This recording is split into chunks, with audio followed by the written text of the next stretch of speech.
Seeking a place with young free, and I got what it takes to rock the mic right. Seeking a place with young free, and I got what it takes to rock the mic right. Seeking a place with young free, and I got what it takes to rock the mic right. Still watch what you say out your mouth, cause 50 shots still turn the gun out. I'm Mr. Hood when I'm traveling. Hood when I'm traveling. Hood when I'm traveling. Hood when I'm traveling. Get that when I'm traveling. Six pack wood when I'm traveling. Hood when I'm traveling. Hood when I'm traveling. Hood when I'm traveling. Hood when I'm traveling. Get that when I'm traveling. Six pack wood when I'm traveling. Seeking a place with young free, and I got what it takes to rock the mic right. Seeking a place with young free, and I got what it takes to rock the mic right. Seeking a place with young free, and I got what it takes to rock the mic right. Still watch what you say out your mouth, cause 50 shots still turn the gun out. I'm Mr. Hood when I'm traveling. Hood when I'm traveling. Hood when I'm traveling. Hood when I'm traveling. Get that when I'm traveling. Six pack wood when I'm traveling. Hood when I'm traveling. Hood when I'm traveling. Hood when I'm traveling. Hood when I'm traveling. Get that when I'm traveling. Six pack wood when I'm traveling.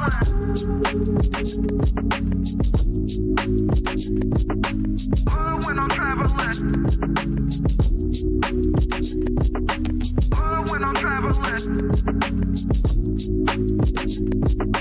Hood when I'm traveling. Get that when I'm traveling. Six pack wood when I'm traveling. Hood when I'm traveling.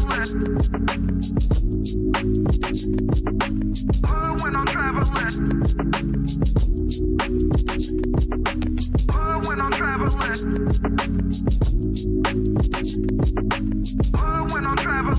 Get that when I'm traveling. Six pack wood when I'm traveling. Seeking a place with young free, and I got what it takes to rock the mic right.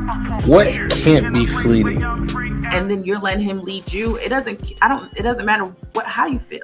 Saying he's led by God, but you feel like God is not telling y'all that. Do you still follow him? You said something interesting, Ish. You just said like men don't think the way that women do. So it almost sounds like you don't fully trust their expertise. So how could you successfully be led by So the women? majority of men don't have kids. Y'all are picking wrong. Y'all are literally picking the minority. Every man that's on this panel, y'all have more kids than all of us women? 51% of black men are single and childless. Excuses for the statistics. The statistics don't bode well in your favor. So you say things like, okay, are they shooting blanks? Or they because men, I don't feel like men are overall passive aggressive. The majority of men. Do you think that silence is that passive aggressive? Because we will do that. Yeah, because there's niggas that'll use that as a way to trigger a woman. Like, because a lot of time a woman will tell you, like, when you're silent, it makes me feel like I'm ignored. So a nigga will do that intentionally. Yeah, no, I'm just because I didn't agree with the passive aggressive part until Mary said that. I'm like, okay, I could see men and be like, you know what? I ain't saying nothing else. Will unsubscribing from the Democratic Party help fix Black America? Let's just unsubscribe. No, you got to know why. I don't think so. That's the only thing that get black people together. You know what I'm saying? Like that's shit like that. Shit like that. Shit like that. Wow. Like that. What I think will fix is if black people truly understood politics. Because for a guy, because listen, it's so many different reasons for a man to want to hang out with his friends. Adrian, I'm not gonna let that slide. I heard you. Why do you think that it's older single women who share that opinion? Sometimes that's the case. There has to be balance. Explain what White History Month is. It's honoring the achievements of the greatest ethnic group in human history. Wow. I think all of that shit deserves a put him in the bathroom. Would you rather have a whore of a daughter or a gay son? Let's see here. Bruh. Because if she's a hoe, that ain't my problem. Hell, she just be a hoe. Shit. That's a whore. Definitely. Like, without is a doubt. going to college a waste of time? Absolutely. I wouldn't think it's ridiculous. Hey, can I just piggyback on that? Read this for me, Q. Okay, $5 super chat from Omega Green. Depends. Go for STEM, medical or law. However, if you go for BS degrees like communications, is that supposed to be policies or poli-sci, political science? Poli-sci, okay. Yeah. Or criminal justice, it's wasted time. Final thought. When you take a man's time, it's like taking his money. When you take a man's money, it's like taking his time. Simply put, we want something for it. If you're not interested, don't go out. Sis, hit me up. Let's clear your coochie balance. Do women, should they still be covered by men? Do women need to understand what it takes for men to feel like they should be covered by men? Yeah, absolutely. Like, women don't value men anymore, and it's evident. For women to admit that they're not equal to their men, women have to come to that conclusion that you are not equal to your man. Are you for spanking? Let's go around the room, yes or no. Q, you for spanking? Absolutely. Age. Okay, so big kids don't get spankings? You gotta fight them niggas. There's no difference between divorced women and single mothers. The man will, in both circumstances, suffer comparably with no benefit to himself. The benefits don't outweigh the cost. But it's still better to go with someone who hasn't gone through that. It's still better to not choose them. Have men been getting over on household duties all this time? Listen, but I don't touch a trash bag to save my life. So let me ask you, could you and your wife switch roles in what you do versus what for that person hold y'all back or let y'all go? Physically, can't nobody hold me back. Ain't no such thing as a fair fight. Direction, choose your own path. Don't just wear anything. Wear garments that mean something. We got hats. We got sweatshirts. We got jackets.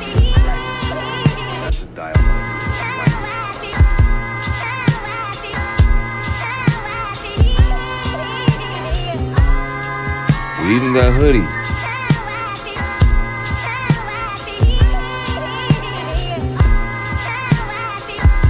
Let's not forget our classic tees. Direction, choose your own path.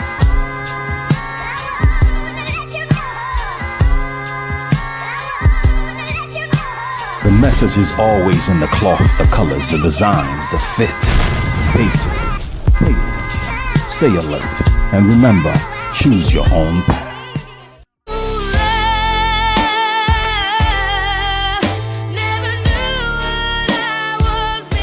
But I knew when we start kissing, I found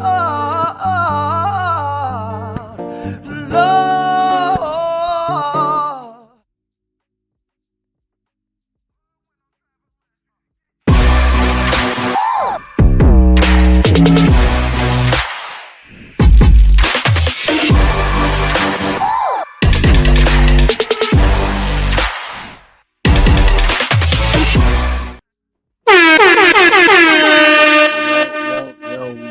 Shit like that. Shit like that. Shit like that. Shit like that. We in the building. What's popping? Happy New Year. Mm-hmm. How's everything? Everything is everything. Yeah, what does that mean? Is that good or bad? It's always good. I'm gonna make it good, always. Mm-hmm. Mm-hmm. Shit like that. Shit like that. Shit like that. Shit like that. Shit like that. Damn, man. Let me see who in here, man. I feel like it's been a month of Sundays, man. It hasn't. Lionel was popping. Bravado with the $5 says. Black people always late. to their own shit. They don't start till we get here. Wow. Shit like that. Shit like that. Shit like that. Shit like that. Shit like that. Manaj, what up though? What's up, Manaj? Isaac, what's good? Good. What's up, Rum? I seen him in the chat before. I haven't seen him before. Jameson was popping. He knows what up. Vince was popping, my boy. Vince? Merch is on the way too. Chaotic, what up? I dropped CT link in the chat. Dead Pill was popping. Mr. JTK always in the building. Shit like that. Man. Shit like that. Shit like that. Shit like that. Mr. C was good. Eamon was popping. Shit like that. Shit like that. Shit like that. Shit like that. Little Plastic Spoon said, bro, we didn't even get started yet. I know, right? Like America was good. Shit like that. Shit like that. Shit like that. Shit like that. Always saying drop the link randomly. Already? Let's just drop the link. Timothy was popping. You already know. Like, share, subscribe, Matt. Hope everything. Look at Lionel. He's an asshole. Controversially Fresh was popping. You know what I mean? I got you, my G. I'm gonna do my best, man. Hold me accountable. Roy, what's wrong, Roy? What's wrong? What's wrong? You good? You all right? No. John. Healing Queen, Elder, Head, Honey Bunny. Honey we Bunny. in here, man. All right.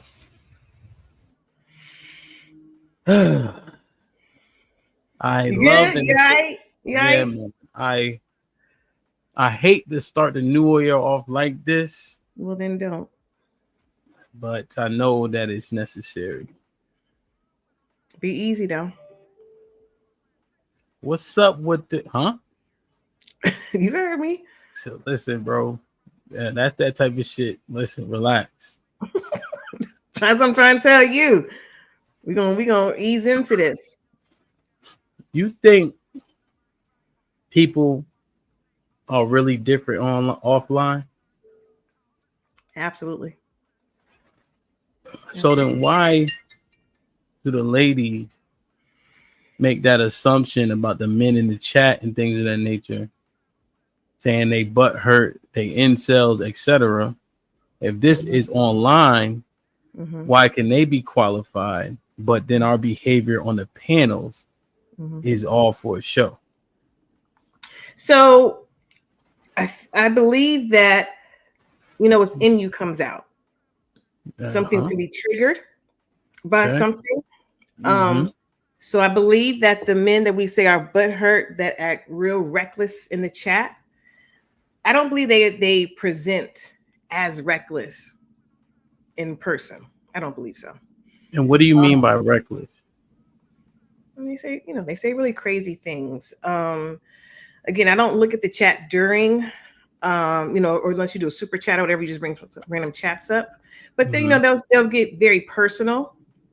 Like what though? Like how y'all look or something? How we look. They'll say randomly, they're gonna be alone forever. No one's gonna want them.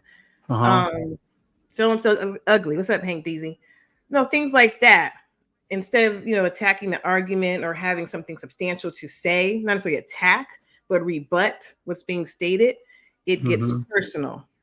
When we come on here, again, we don't come off reckless from the door.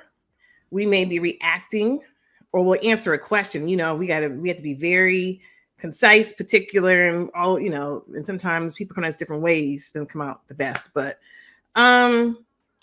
I believe I'm very sweet in person. I may not come off as sweet on the panel, and I come off argumentative at times because I am arguing a point.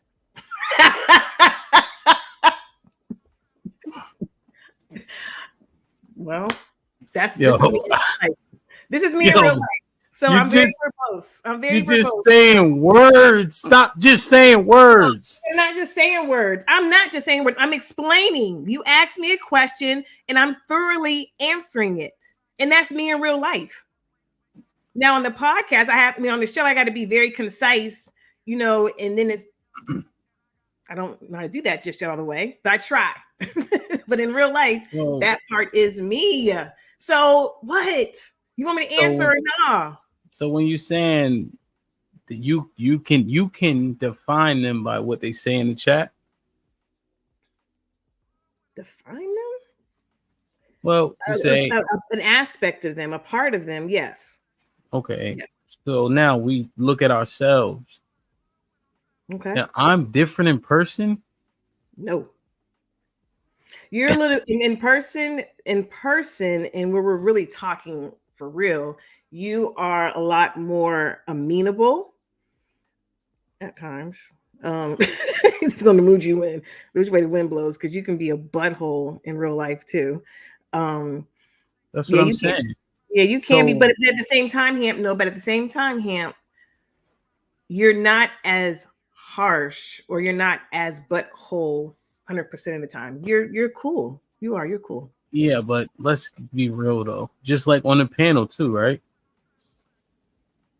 On the panel, you're more not cool. On the panel, you're more not cool on the panel. I know, but there's not a huge variance at all. Because I ain't lying about nothing. No, I didn't say that. No, I know, but I'm saying like I'm not trying to put on. Right, but you don't show all your sides on the panel. Sometimes, like if I'm being like understanding with you guys on Tuesday, yeah. But generally speaking, but I'm also not afraid of a lot of stuff. Like I'm not afraid of being canceled, none of that shit. So correct. You know, I have more freedom in that way, I think, than the majority of people. It seems like. Okay. So I think we got to be more honest. I think I'm always honest. Though. You mean as a collective or how we're? Well, yeah, just people in general. So when we are presenting on these panels, right? And I'm talking about presentation, not even necessarily what people are saying, but we know people are capping. But how people deliver information and things of that nature, we got to keep it a buck. How you deliver information up here is how you deliver it in the earth. No. Not all the time. Certain times, yes, but as you know, I am shades of gray in real life. In real life, I'm shades of gray. On here, we cannot be shades of gray. You know this is a fact, Hamp. In real life, come on, quit playing. You know, in real life, I'm shades of gray. On here, I'm not. So I'm not capping. I am, fitting in with the construct of the podcast. But what does your life look like, though? Wonderful. What do you mean? Do you think that, like, what you do for work, your current circumstances, do you think that the energy that you give to the podcast is more likely to be prevalent in your real life right now based on your circumstances? In my business, I am very leadership, very dominant. Yes. Mm-hmm.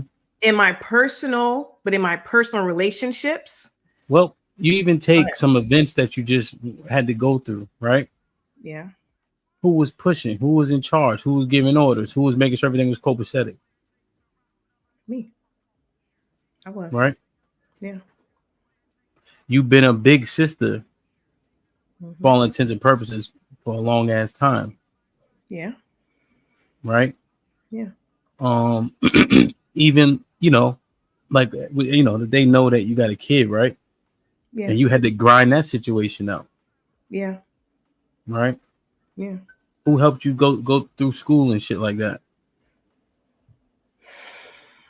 My mother helped out. Mm-hmm. Right. But there's a missing component there. And if you don't got men around, right, you got to adopt some of that energy, right? Yes. So I think I said as much before on the show. Yes. Yeah. So what I'm saying is that is probably more prevalent and more often than the other side. However, and make sure you insert. Go ahead. Well, yes. No. I'm agreeing with you. Oh. But what I'm adding, I said, however, inserts what I said. It also inserts, not how, I'll say also insert. When I am in the company of a man, I'm softer and I'm more feminine. You think that's realistic? It happens. Do you think that's realistic, though? Do you think that if you were telling somebody my life is 80% going hard, right? And then when I'm in the presence of a man, 20%, I can dial back all this going hard in real time. Because I can also dial back because I also, as you stated, the big sister and the mother, those roles I still have. I interact with them differently. I have to because they are adults. And the same way I interacted with them when they were younger, I don't interact with them the same way now because I'm respecting who they are and in the space they exist now. No, I hear you. Okay. All right. So I hear you. What I'm saying is you had to turn it on. You had to turn it on for more in your life than you were able to turn it off. Right? Listen to my words, right? Yeah, I'm listening. You had to turn it on in more the majority of your life than you were able to turn it off, right? I agree. Because you're unable because there's factors. I agree with you. So then you meet a man. How are we gonna really actually get it there? And I'm talking to you, and you know how I am on the show. You represent all black women in the whole wide world right now. So I do. You're speaking for them, I get it, but you speaking for yourself. But also you can assess yourself, and then you got to really assess what it looks like in this earth if we're saying that black women's experience is similar to yours. Correct. And so I'm so good at this shit. Go ahead. Sorry. I'm agreeing with you. But see, and that's on my nerves when you do that. Like, cut it out. Like, pat yourself on the back. Don't break your arm, nigga. Like, don't throw your shoulder out of whack because you pat yourself on the back so hard. It's called self-esteem, not we-esteem. Whatever. You want to just interrupt my part of my conversation, sit there and pat yourself on the back.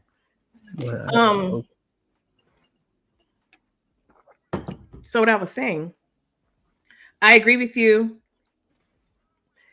There are other variables, and as a collective, Black womanhood, not all have, not all understand. Oh, thank you, bench presser. You have to understand that we're not all in the same place, and you're gonna ask the majority of the minority. I'm gonna say the minority of the collective womanhood are not as emotionally intelligent and or self-aware. So they don't know how to turn it off or when to turn it off or dial it back. I have had to master that because I wanted certain things in my life. Did it come easy? No, but I've done it and I'm doing it. But let's be real. You ain't no outlier. Right. So we don't have nobody to hold us. I said the minority of women. So I'm a part of the minority of women that understand when it's time to dial it back. So not only an outlier, I'm part of the minority. What I'm saying is you ain't, and that minority is super duper small because if you assess talking points and what people are saying, it doesn't actually prove that, even some of your outlooks. Right? Like you being a feminist. I've never said that. I don't know if I've ever said that. How it's defined. YouTube is such a strange place. But yes, you have called me that. And others have called me that since I've been on YouTube. Yes. Are you a feminist? Keep it real, my nigga. I'm a racist. I know this. I hear you. And I am. So the racist in you and the feminist in me is very tempered. Because I am always going to, I say tempered, because when right is right and what's wrong is wrong. No, not you, me. Tempered. I know how to temper stuff. So right is right and wrong is wrong. I can acknowledge that. And I do acknowledge that. So as me, being called a feminist, yes, fine. But I still will call things out that womanhood does that's not right. And I won't cap for it. And I won't campaign for it, and I won't support it. Like what? Talked about this all the time. Sexy Red, Meg Thee Stallion, Cardi B, Suki, them women do not speak for me, nor do they represent me. And what they do, I'm here. Oh, and what they do and how they present themselves does not represent me at all, or women like me. Are they a woman like I am? Yes. Mm-hmm. But they don't represent me. And I don't support how they act, being walked like a dog with the dog collar on. I don't agree with that or support that. I don't support walking around talking about booty hole brown and whatnot. Like, what my parts look like are my business and my man's business, not for the world. Wow. I don't support candles called gonorrhea or chlamydia. That's disgusting and stupid. Okay. I just find it very difficult for you and the women who tout this black woman strong, black girl magic stuff when saying you get in front of a man, you're able to turn off all this masculine that you guys will say you have no choice but to step into. Because I don't need to step in it if he's there. Why am I presenting masculine anything if he's there? Well, it's because things are about habit. So if your habit, right, by nature of what you do, your current life situations and circumstances make you be more masculine by nature of trying to survive and be successful,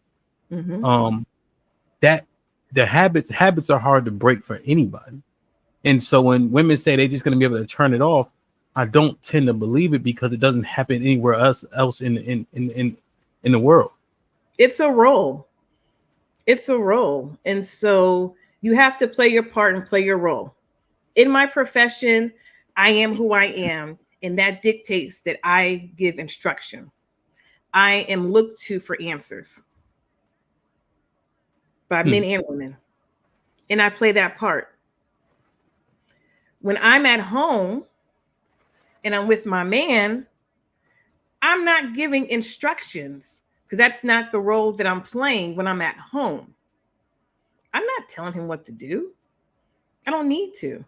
I don't need to give instructions. When I'm asked, now one thing I do say is, you want to eat something? Yes. What you want to eat? And I will tell you what I want to eat because I'm greedy like that. So yes, I do that. But as far as saying, do X, Y, and Z, this is what needs to be done, and this is what's going to be done, and this is the plan, and this is the time of action, plan of action. I don't do that with my man. But you would have no choice because your habits in your life say so. And if you haven't been with a man for a significant amount of time, when have you been practicing this part of you? So if you don't do something, everything's not like riding a bike. So again, I'm talking to you, but think about this conceptually. Does it make sense? And so let's be very clear. Two things I'm gonna say. I'm speaking for me, and because it's hard for me to speak for me and then speak for the whole womanhood of the world. So I'm speaking for me and what I do. You ain't special, so you're fine. You can speak for everybody, and it'll resonate. So also, what I wanted to say is, in my profession, if things don't get done and they fall through the cracks, I'm held responsible. In real life, with me and my man, if things fall apart and things fall through the cracks, it is not on me. It lies on him as the man. So it's two different roles and two different consequences. If I mess stuff up in my profession, stuff literally like life falls apart in certain sectors of the world. I'm not even joking. And you know this. So if I fall through the cracks and I don't make instructions or this wrong decision is made, the man, because he's accountable and is responsible, he does the consequences. And this is per men even saying this. And no, when I hear what you're saying, but you work with men all day. You don't see, you think men are bad leaders. You think that I'm just referring back to the past episode, right? Did you concede let's clarify. Did you concede the point that men are natural leaders? I thought I said that a long time ago. I said, well, wait. Because it was a very I'm asking now. Nuanced conversation. I know, nuanced conversation. What I said was, and I still believe this, not all men are good leaders. They are born with the ability to be good leaders because I think it's innate. However, whether it's manifested well or not is the difference. Because not all men will manifest it. It wasn't developed. It wasn't curated. So it does not manifest well. But what I'm saying is you got But yeah, all, you have beliefs, right? I do. Lots of them. Think about this. You have beliefs. The structure of your life is that you are in charge. You lead in things, right? Yeah. Now, what's going to happen is when you meet the right man, quote unquote, your beliefs are going to dissolve. And how you live your life day in and day out is going to do a total 180 because you see a man as a leader. Is that realistic? It is going to change. It's a welcome change at that. And I said this before. It's just a welcome change. And I've said it before. What I'm saying is that realistic? Yes. Because when you want it, you make preparations for it and you make accommodations for it. You ask me a question, I answer it, and you don't believe it. So I don't understand what we're doing right now. I can think that you're not telling me the truth with your answer, because I don't think you took time to really even think about what I just said. Your life has been habitually, you've been in charge habitually. Do you know what habitual means? Are you kidding right now? How do you break habits? How do habits form? Okay. Why are you not listening to what I'm saying to you? It's a role that I've had to play, and those roles have to be adjusted. I acknowledge that, and I implemented those adjustments because those roles I played had to be adjusted for the people that I was playing them for because they got older and mature. I'm not going to be the big, huh? Are you good at it? I'm better at it. Do you think you're good at it? Yes. Being a leader, being in charge, telling people what to do. You see, okay, now that you're specifying and clarifying the question, am I good at being a leader? Yes, I'm a good bit. Mm-hmm. Yes, I am. Do you think that the majority of men, based on how we're raised, black men, because that's what you prefer, that's what you're going to be with, how we're raised, how we come up in the earth, do you think that the majority of black men are good leaders? Or you think it's 50-50? Are they good leaders? You think it's minority? That how they manifested, do they know? That's a good question. And I think I may answer before, but I want to really think about it. If you're making me answer right now,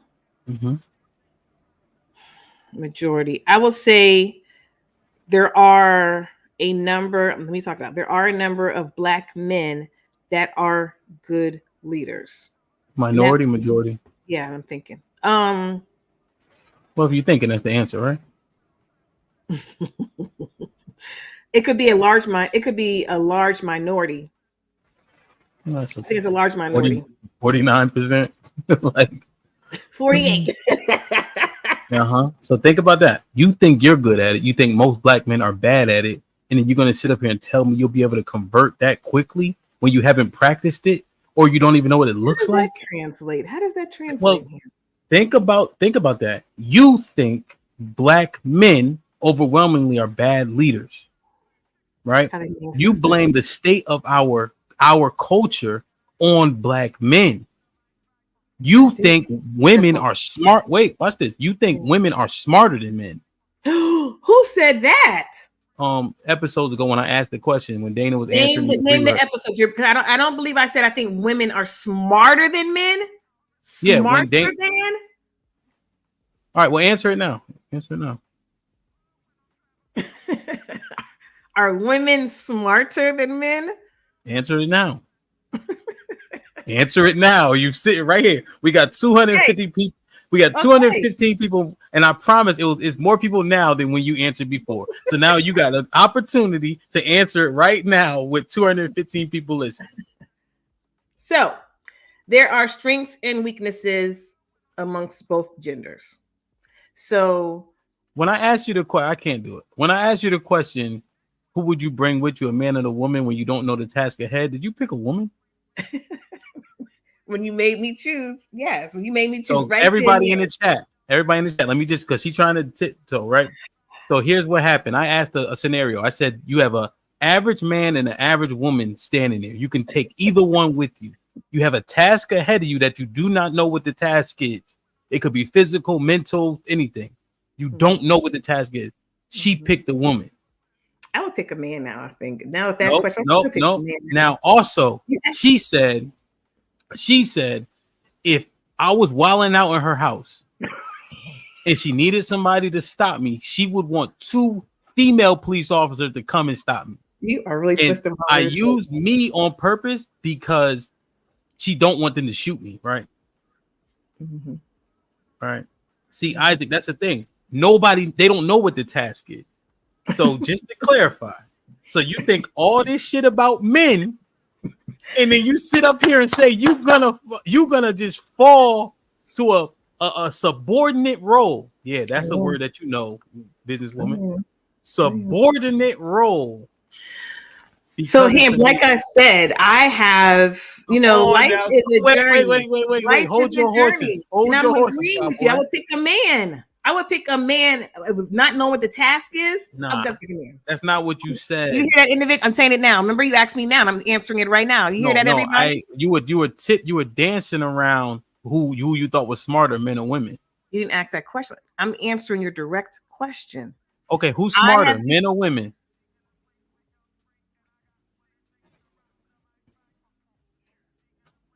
I think we both have strengths. Who's smarter, bro? Come on. I mean, that's such a very broad question. And again, this is the real life part that comes in, because in real life, I'm not going to sit there and say either or. I'm going to say both, how I'm answering right now in real life. So I'm trying to bring my real life. So y'all say I'm capping. Let me bring my real life onto the show. Y'all still ain't going to like it. Men. The reason why men are smarter is because of how our smarts manifest. It's because how we problem solve and create things, right? To solve problems, right? How we think logistically. Our emotions don't get in the way of what we know to be true, right? And we don't want to. And the men are going to try to figure out a way to get a yes. So do you think the minority of men have great problem solving skills? My majority. You think majority of men have great problem solving skills? Look at the earth. No, men. Okay, let me be very clear. I'm sorry. No, but I'm showing you how to answer a question. I want the real answer though. You feel men today in 2024? Yeah. Because they didn't create the earth. Men of today are majority great problem solvers. Majority of men are great problem solvers. I'm asking. Yeah.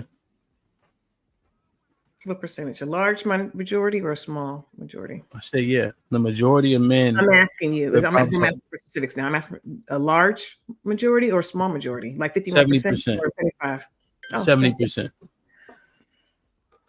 Okay. Thank you for answering my question. So now, all of the stuff I named that's 100% true, you gonna try to tell us that you got to switch for femininity on? That don't make no sense. I do. I told you. So now, if you're being realistic, do you see why it's an issue where you guys think you can turn femininity on and off? So what I said, and I said a lot, but you didn't even let it land. And so when I give my statements and my answers, my arguments, you don't let them land long enough for people to really process it. So you got to keep on talking. You keep on talking. So you try to diminish everything I said. That's just what that is a debate tactic that doesn't work with me. Ain't nobody debating right now. I'm just sitting there saying, let my points land. I'm not repeating everything I said for the past 45 minutes. I'm just saying. I'm letting y'all know. Like, see, here's what you're not gonna do. You're not gonna be able to manipulate the 230 people watching and to think that you couldn't finish your point. The truth is, when you're being asked, say, let it land. Let it land. Let it breathe. Let my. So you said let it land. You want me to let the point land, then you want me to just be quiet for 30 seconds? Give it at least 15. After I make a point, let it breathe for 15 seconds. So now, you don't think men are the leaders. You think you're a good leader, right? In my profession, yes. The truth is, do you think you're a better leader than the men you came in contact with? In my profession or personal life? I mean, come on, because it's different. In the earth. The men that I've come in contact, that's problematic. Majority of the men that I've come in contact with, no. I mean, when I say no, I mean weren't better leaders than me. Than you. Correct. But when I'm saying at the same time, I'm not a perfect leader. I'm not a perfect leader. Could I have improved upon some things? Absolutely. And the reason I'm saying that I have had in the past come in contact with weren't good leaders because they didn't lead and I had to. That's why I'm saying that. Okay. So are you done?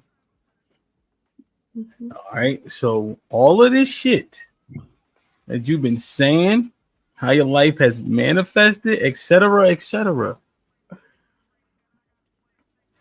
Now,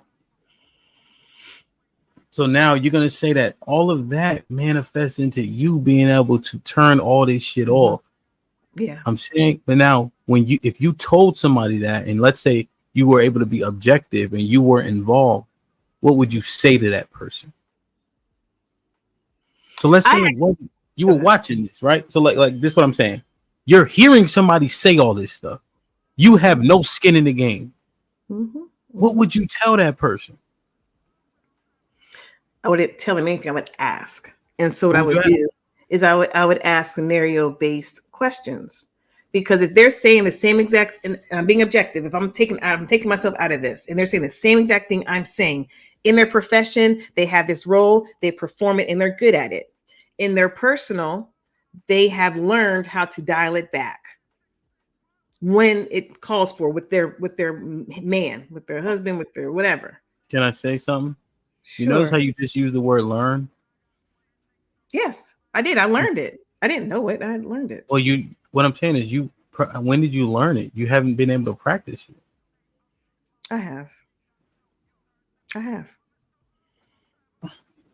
Now, maybe not a lot of practice as others, relatively speaking, but I've had practice. The Bravado Network with the $5. Love looking kind of lovely today. Let's see how I feel after y'all get cooking. Welcome to 2024. I'm sure that shit don't went away. God Brew with the super sticker. On Nas with the $2. Absolutely. Plenty of folks are online are fraudulent as fuck. That's what we were talking earlier. Hank was popping. He says, "What's good, Hank and love? What up, though?" John the Baptist with the $2 says, "I am what I am." That's a fact, though. Matt P with the $5 says, "Honest, unchallenged thoughts are on the panels initially, I believe. Then good pushback balances it out." Okay. I don't know, Matt, because hold on, let me finish. I'm probably the truth with the $2. Hamp looking like, what the fuck is she talking about? Yeah, that's why I had to put the word salad up there, but whatever. I don't know, maybe we got some clarity.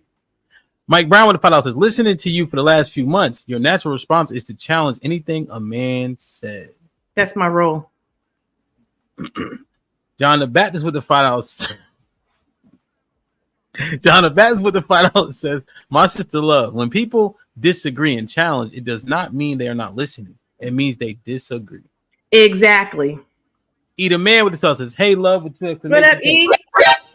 It's good. Hank Deasy with the $2 says, "Love, you are backpedaling." I'm providing clarity, Hank, but thank you. Unpopular Truth with the $2 says, "She don't know how bad she looking." I look good. I'm good. I'm good. Thank you, UT. I'm good. Thank you. Marcus Evans with the $5 says, "Happy New Year, brother Hank." Thank you, my brother. I appreciate you. Hope all is well. Let's start the new year with a bang. Positive energy only. Marcus Evans with the $2 says, "Love is a good leader." She is. Yeah. So I just wonder though. I just wonder how that's the probability is so low, man, to do what you said that they're gonna be able to do without really having good reps. But it's not impossible. And is it going to be a learning process? The probability is so low. I didn't say it was impossible. Right, but what I'm saying is it is a learning process. I'm not taking that away, I don't think I've ever said that. And I even said I'm not perfect at it. I'm doing better. I've done better, and I've said that as well today. But was it kind of rocky? Yeah, it was rocky, but I purposed in my heart to do it. All right. Go ahead. So let me ask you a question, right? Yeah. And that's the problem I have with YouTube. That's what I was gonna say to Matt. No, it is such a small number of people who will ever be wrong on these YouTube streets. It is such a minority of people who think that they are just average and regular. Everybody up here think that they're gonna be able to do some impossible shit because they saying it on YouTube. So if you were, I just don't. That's why everybody can't coach. Because there's no way one of my players is going to say some stupid shit and I'm going to be like, well, let me ask you more questions. No, with all the evidence that I presented, it doesn't make sense. And it's dangerous to say it does make sense because you think you can do it, when the probability is super low. I feel like that's irresponsible. So if you're equating you to the coach and me to the player, that's not what we're doing right now. You're asking me questions. What are you talking about then? No. What I was saying was, like, if I see somebody, like, right, I'm looking at somebody say a thing, right? Okay. And the reason why I use that is because the players will say a thing. They could be talking to each other, right? And I know based on all the results, like the things I just named down, that they're not going to be able to do it. They've already told me why. That's why I don't have to ask any more clarifying questions because of all the results and all the questions they've answered previously.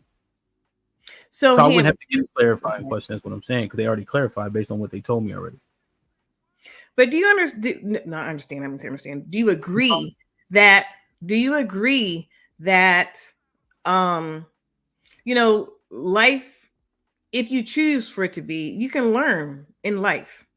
You can learn, right? And so, how you thought? What would you say last month?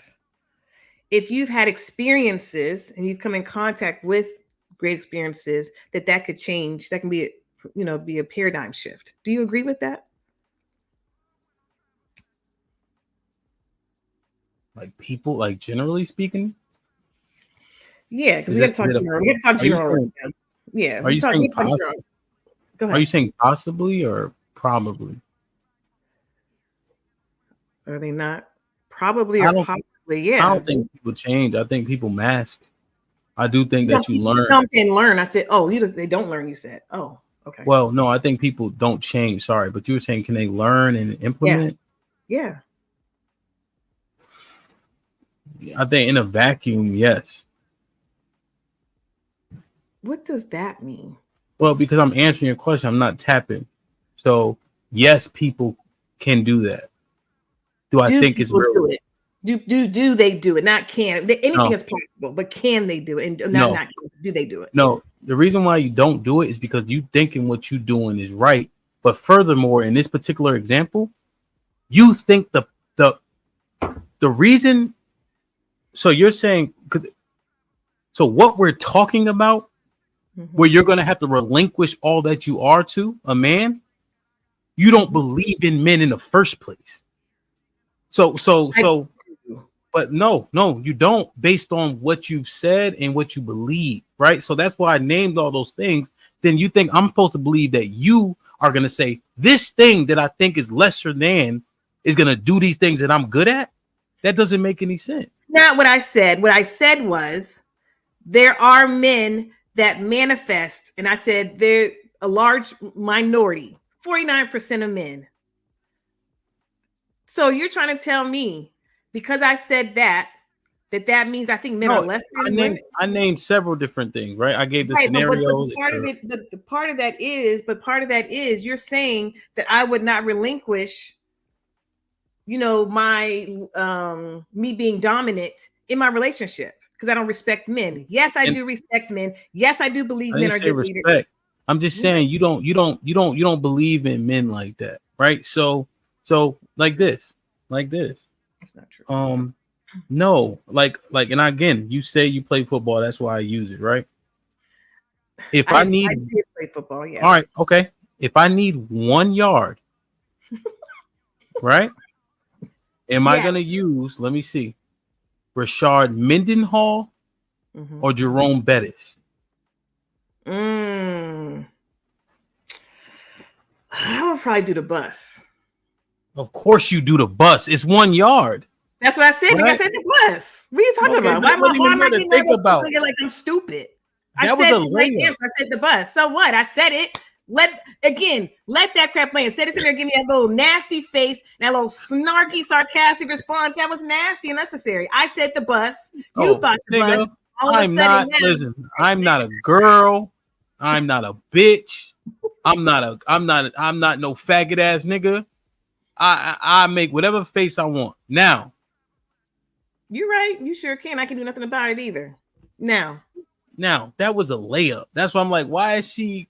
Come on, man. See, and you doing it again. Don't do that. You know, because I gave it knowing you know the right answer. Oh, for real? Because before you said to say, let me see if you know. No, you didn't. You thought I was there and say something else. That's all right. That's cute. You cute. Let me ask you this. Do you believe that I respect your opinion? When we be talking for hours a day, you be joning me instead of really talking to me. Do I respect your opinion? Yeah. Okay. Are you an outlier? No. Exactly. An outlier is what? A man, right? Average. You're average, right? Mm-hmm. Okay, and I respect your opinion. No. Is my brother average? Wait, you hold on. You started to totally derail. So you use the bus, right? So when you don't believe in someone, you're not going to put them in a particular role. If you don't trust that person can do the job. So you have to overcome so much of some of your notions about the men, right? To then get to that point. You feel me? That's what I'm saying. Just regardless of you, just in a vacuum. Like if you don't think a thing can do something, you're not going to then put that thing in that role. But that's when you get to know, but as same thing, you get to know the person that you're putting in that role, right? You know, you believe in them and you trust them to play that part of that role. So of course it's going to be not so hard to relinquish control for them to play their part because you've interacted with them and you've gained trust. That's the part of it. Is it gonna be just willy-nilly just some stranger I'm relinquishing all my control to? No.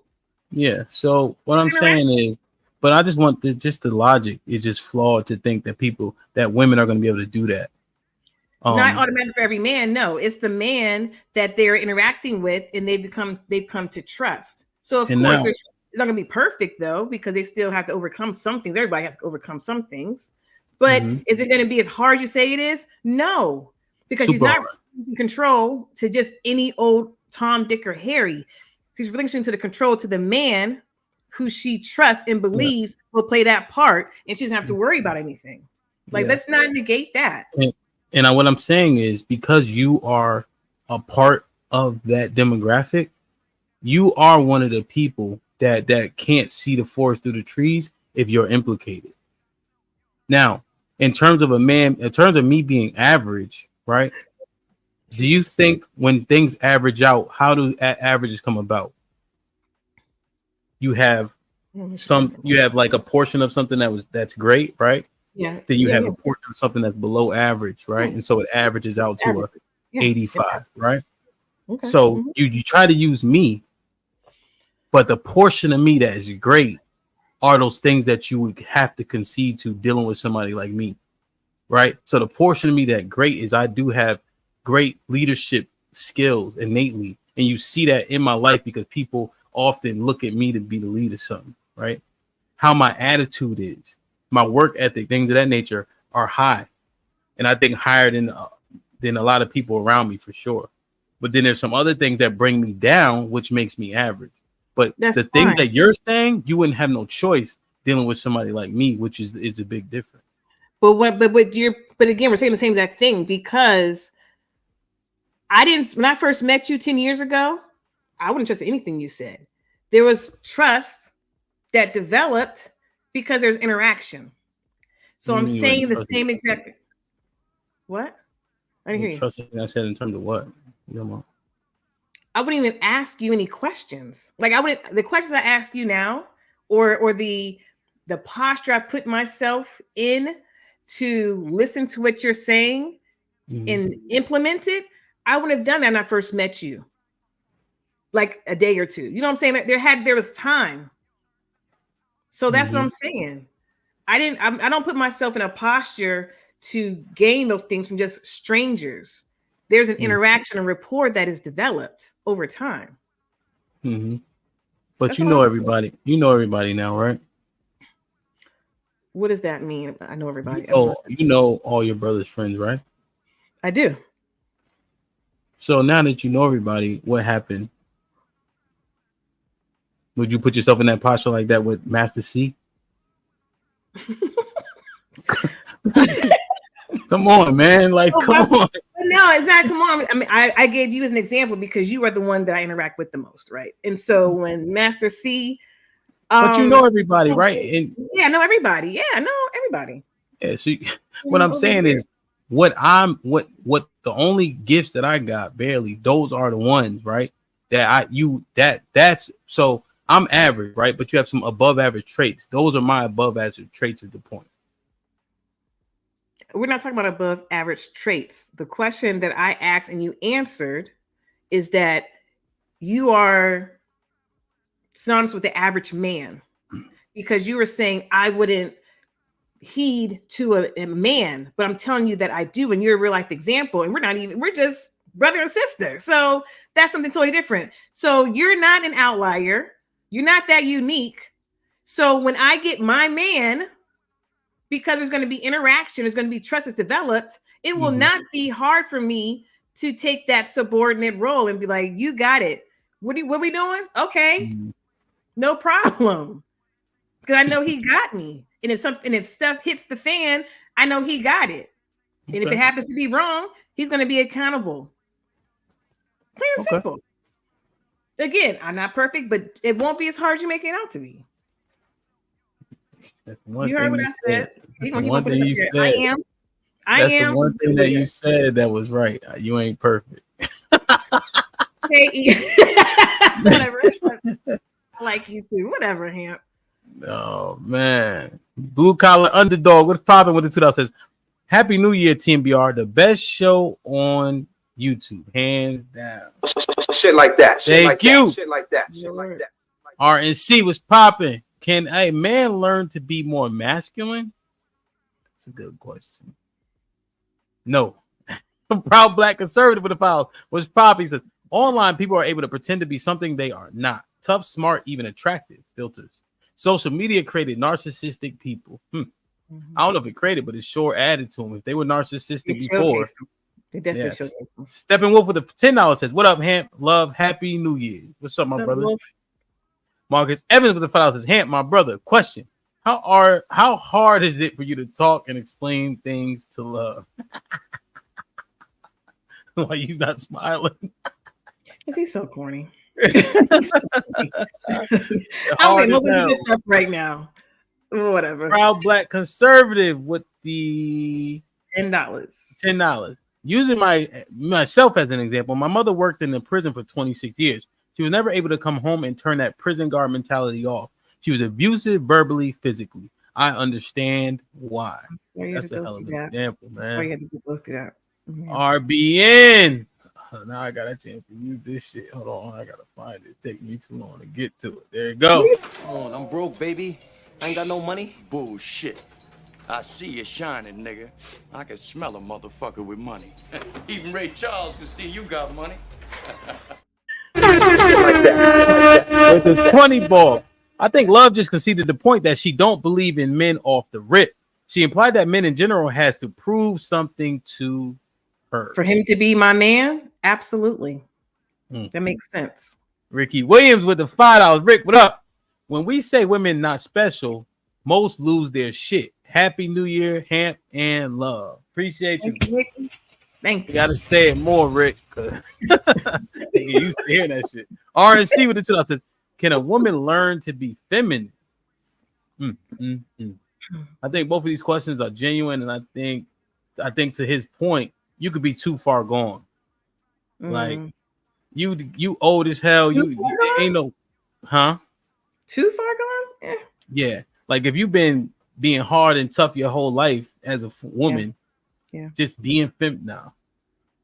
A peaceful life with the $10 says, if you fall for the fake femininity or conditional femininity scam and get into a serious relation with a lifelong feminist, It will eventually become a competition, a power struggle, then implode. Right. Marcus Evans would tell us, no love, you corny. Don't be mad. No, not you are. What am I? I know you are. What am I? Like that's what that sounded like just now. Nah. That's the problem. That's what I'm saying. That femininity, when AFR asked that question, and we never really got to it, but we've been kind of going through it. You know, is a woman's femininity on a dial switch, or should it always be on? And I'm just thinking, if y'all think y'all can switch this shit on and off, that's unrealistic as hell. And I think that peaceful life, what he said, is what's gonna happen. I don't believe so. I don't think that it's a gotcha game. Obviously, you run that risk, even with the men. Like being with a person, you run the risk of them doing a gotcha. That's pretty pessimistic of a way to think. But that's why you get to know someone. You get to know them. You gotta get to know and vet properly, whatever. At the same time, women are today's society, they're in the roles of leadership, plain and simple. Now, the woman will have to learn how to dial it off and on if she wants to be successful with her man, depending upon the man that she gets. So some men, I know we're gonna say something. There are a number of men, and you know him because he just got freaking engaged, and he's one of your boys, and he doesn't mind being with the woman he's with, and she is more, she ain't feminine. You say, who wears the pants? But there are men out there, and they are happy. It works for them. Who? I'm not. Come on, man. He got engaged. He was on the pen a couple of months ago. Sean? No, not Sean. Corn. Oh, Corn. Put him in the fucking bed and get him out of here. Come on. Yo, you ain't shit. Shout out to Corn. But he's always gonna go through turmoil. He always gonna be in headbutt turmoil with that woman. And he accepted it is the point, and it works for them. That's not the conversation. For years. But wait, it is the conversation. Because what I'm saying is, oh, you're saying you're gonna be that? No, now that's not anything of what I just sat there and said. Oh. She's the opposite of me.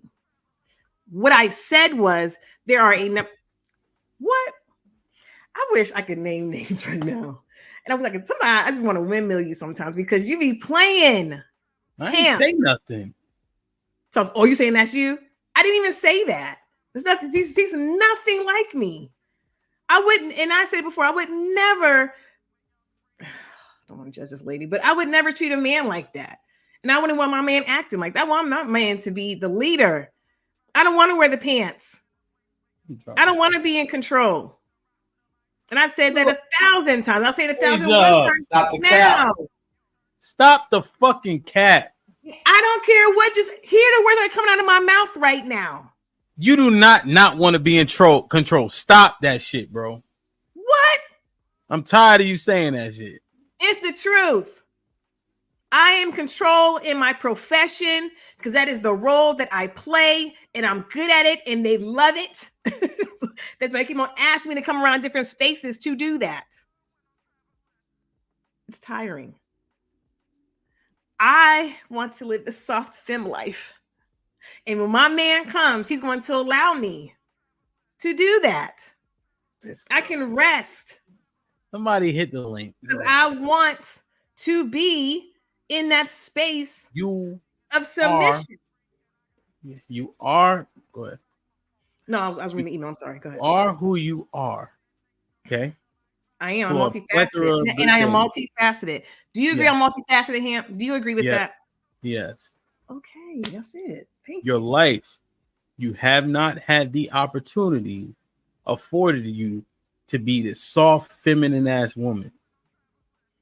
I have been afforded that circumstantially. Like in different circumstances, I have been. Sure. And but that's so what I'm saying. Go ahead. But your life, I've acknowledged that already. Yes. Overwhelmingly, you have not been afforded that. Right. I have acknowledged that, yes. And you lived in this space for longer than you haven't. and you have found success in this space in several areas, right? Yeah. So now, at your big age, nigga, to say, yo, I'm gonna relinquish all this for this so-called dream man. Let's be honest. He lives. He's around. Let's be honest. What's up? I'm always honest. It's highly unlikely.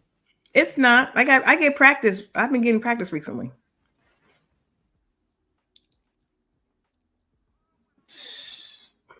Look at Lauren. He lives. He lives. Thank you, Lord. He lives. He exists. Yo. I'm dropping a link, tomorrow, man. because he lives.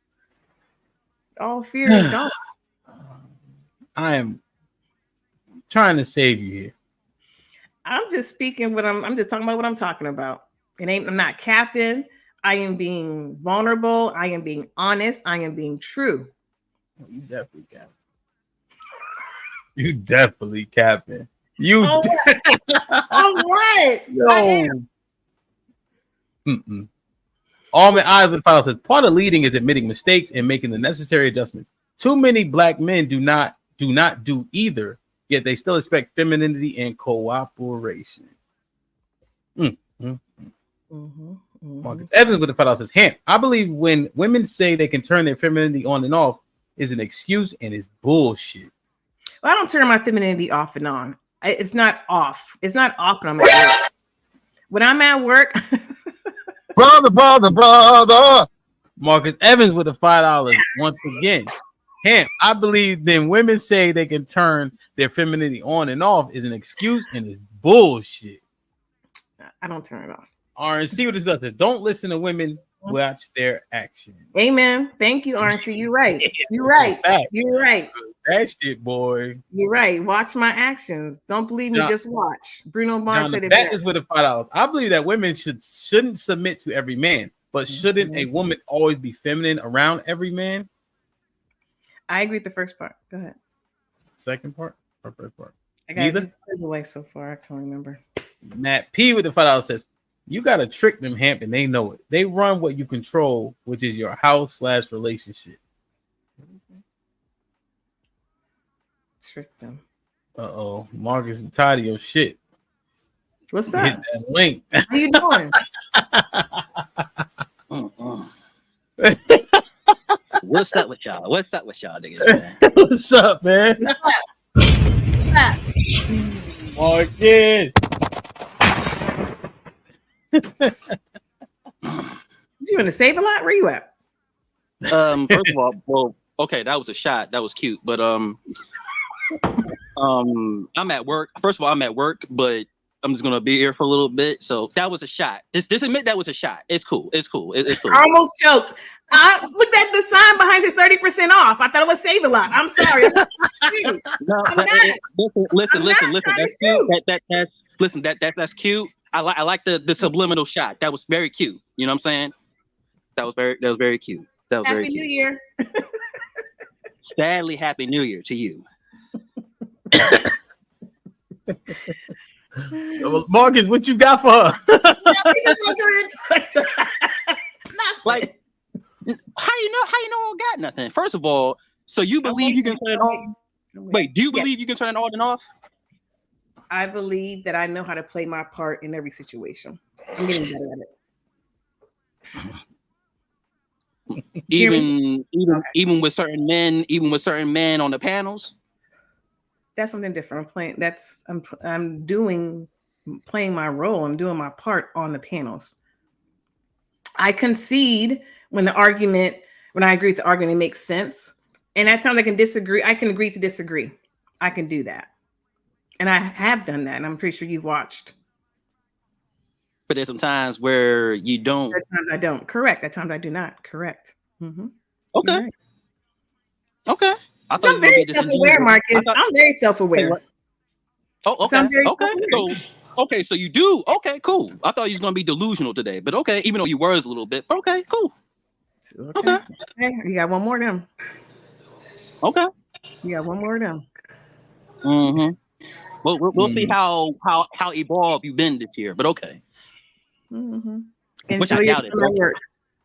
Mm-hmm. Marcus, why don't you believe her? I'm here fighting. Because, man, I want to believe her, but I can't believe her. You should. Listen, my grandma always used to say, God rest her soul, actions speak louder than words. They do. You should watch me in real life. But on here is saying something completely different. Like for instance, I can tell Hamp is the same on and off camera. Mm-hmm. Mm-hmm. I'm the same when I'm here off camera. You, on the other hand, are one way here, but you're saying nonsense about you're one way outside of the world. That doesn't make any sense. Well, I also said professionally, I am dominant and I'm in control. I did say that. So if you want to equate here online and my job professionally, what I do, they're the same. I think I'm a little bit more so at work, honestly, than I am on here. I have to because I have to give instructions. And if people say no, then there's consequences. That's different. So it's I'm a little bit on here on the show. I mean, on YouTube, it's not that way, but I still challenge and I give pushback at times when it's necessary. In my personal life with my man, I'm a big old pussycat. Okay. Kasim, what's popping? What's up, Hamp? Everybody in the panel in the chat. What's up, Kasim? I definitely 100%.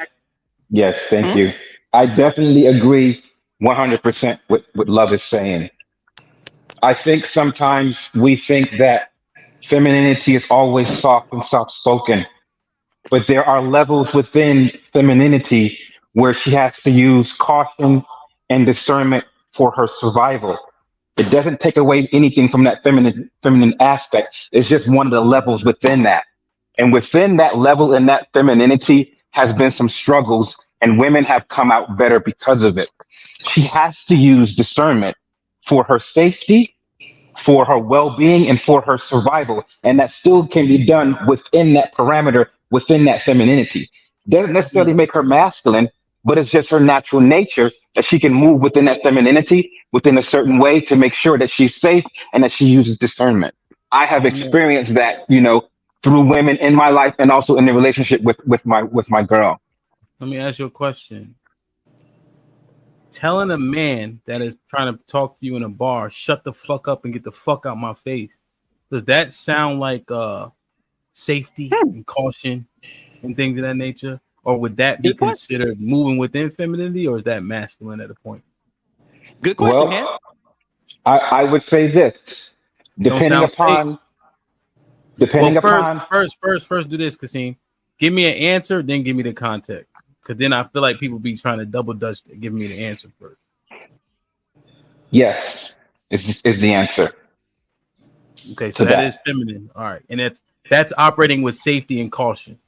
Correct. Now, the level of threat that she feels that she's up against, she can use a certain range of force to make that be known, right? So depending upon how she feels within that safety zone, she's going to exert a certain level of force to make it known, to shut it down in that femininity to protect herself. Just like what we do as men. There's a certain way and a certain tone that we say something to somebody that when we say it, it is what it is. There's no questions asked after that. It's final and it's done. And there are ways that we communicate that amongst men, and women can do that too as well. So Kasim, last question. Well, one question. So Kasim, if you tell me, yo, nigga, shut the fuck up and get the fuck out my face, what you think gonna happen after that in real life? We ain't know. In real life, you gonna feel some type of way, right? And you're gonna react. I'm probably gonna put my hands on you. Yes, and you're gonna react to the way where hands is gonna be all over the place and furniture gonna be moved. Like, come on, so dog. if that's the result of that, that's where I get hung up on with your answer. Like, come on, man. No, but I mean, but at the same, you have to look at it in different contexts. We as men, right? We know that the way we speak to one another is going to be a level of violence. However, women kind of get a crutch when it comes to that because they're relying on what we've been taught ever since we were a little boy. Don't put your hands on a woman, walk away from a woman. So they kind of lean on that as a crutch a little bit when they talk and slip some kind of way. We both know that, and we've all come on, fam. We both know that, and we all experience that when it happens. You comparing a woman's Asia. action to a man action. I'll be right back. Correct, because they're different. But you should do that. You should No, you should but not no. compare. Go ahead. John the Baptist, come on. We both know how women think. You are in a long-term relationship, and I'm in a long-term relationship. We both know how that go down. We both know the dynamic of women and what they can, we cannot say. We can't honestly sit here and have this conversation knowing that my girl and your wife, how they operate. There are commonalities in that, and we both witnessed that. It would be unfair to say that. So, Cassie, even to the point that you're making, if your wife or my wife, no matter how long we've been married, if they say something that's masculine, it's freaking masculine. No matter how long we've been married to them, it doesn't change the fact what they're saying is masculine move. They're moving masculine. It doesn't change. It's because we've been married to them. If they say something aggressive, especially if my wife says something aggressive in the past, and she got aggressive action out of me because it calls for it. Yes, and what's wrong with women? What I'm saying to you, that's not femininity. Go ahead. John, women can have masculinity, and they do have masculinity in them. Yes, they do. I don't disagree with that. Go ahead. And wait a minute, let me finish my point. However, there are levels in that masculinity, and there's levels in that femininity that can go each way. Whatever way how she feels, whatever the explosive threat that she feels that's coming to her, she's going to go to one of those different levels.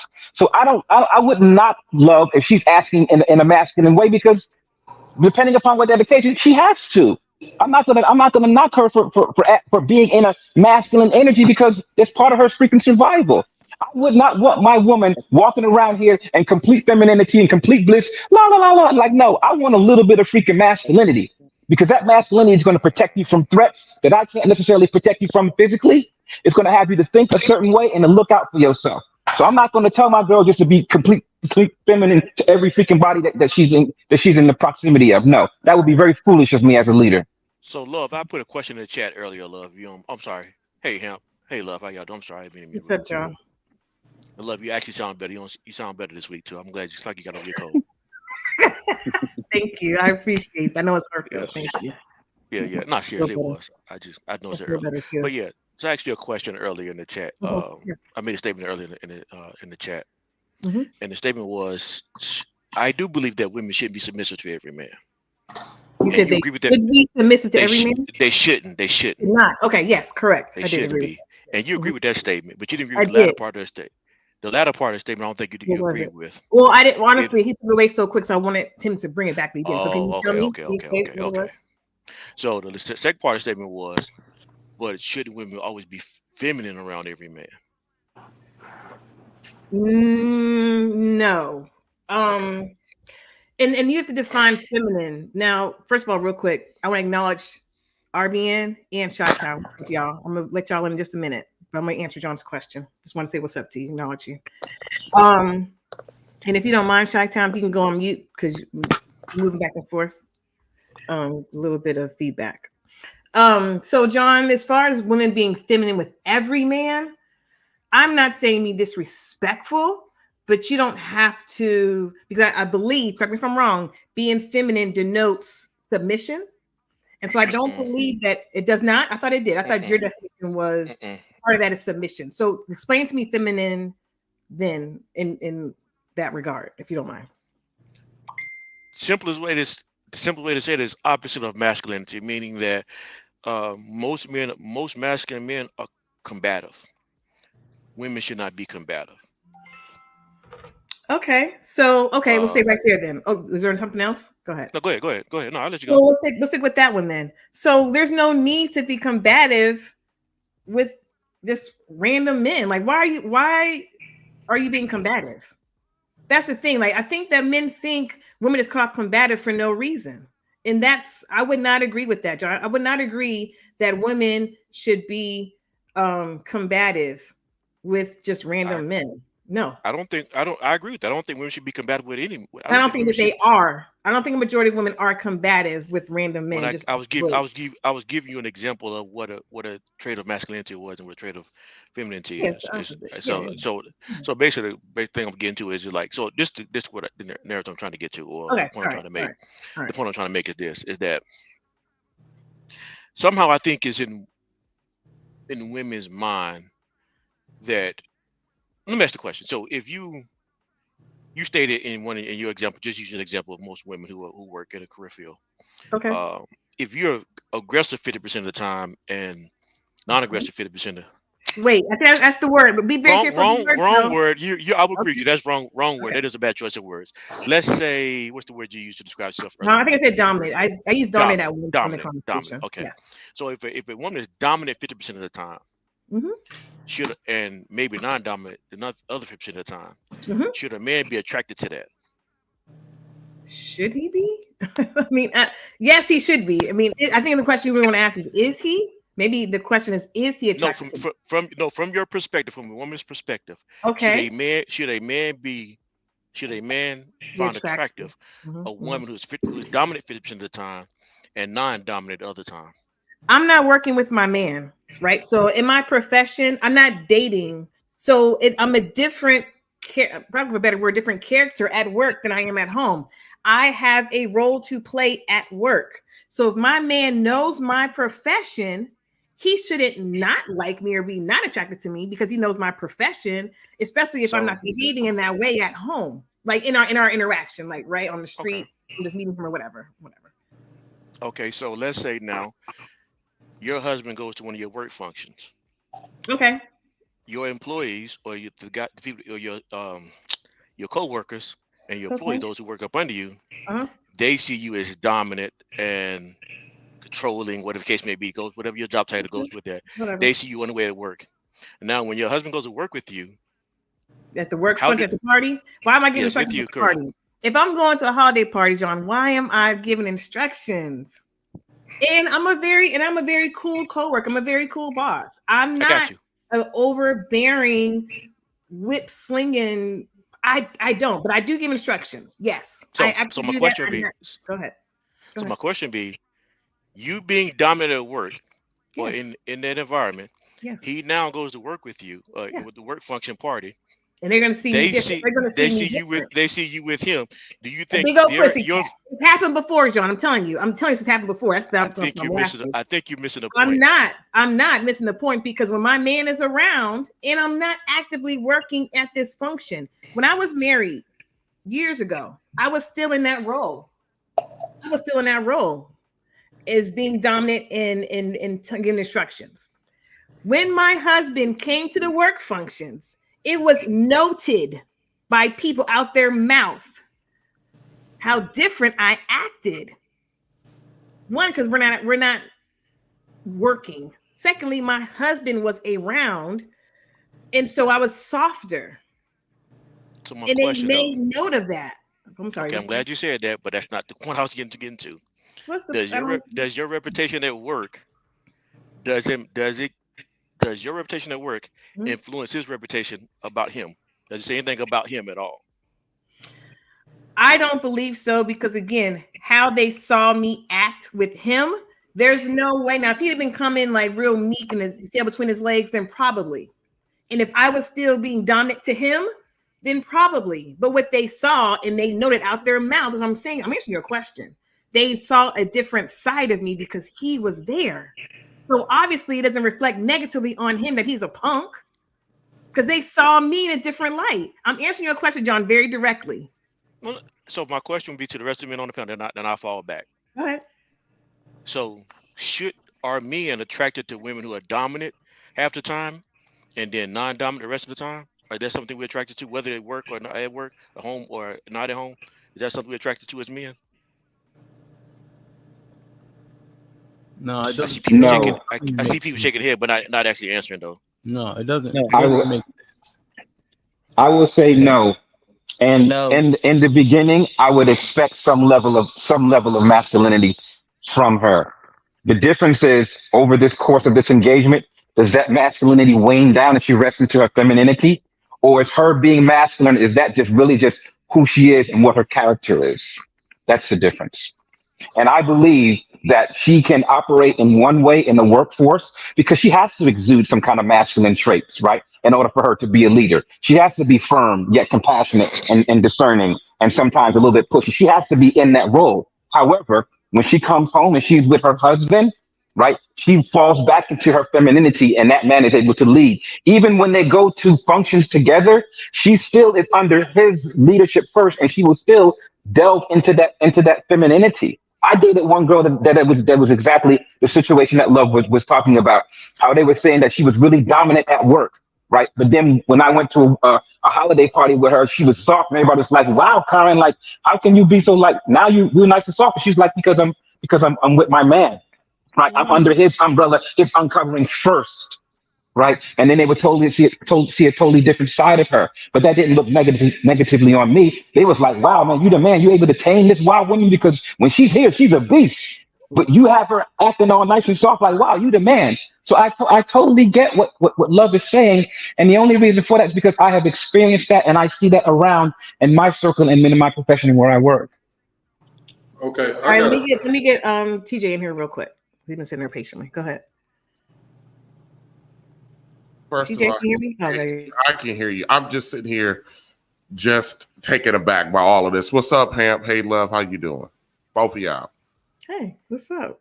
How you taking it back? What's going on? What's good with you? Love, I'm just gonna admit this off rip because I don't get no fuck. Love, you are a whole fucking trigger for me most of the goddamn time. My buddy Kasim, you fucking wildin', man. I'm sorry.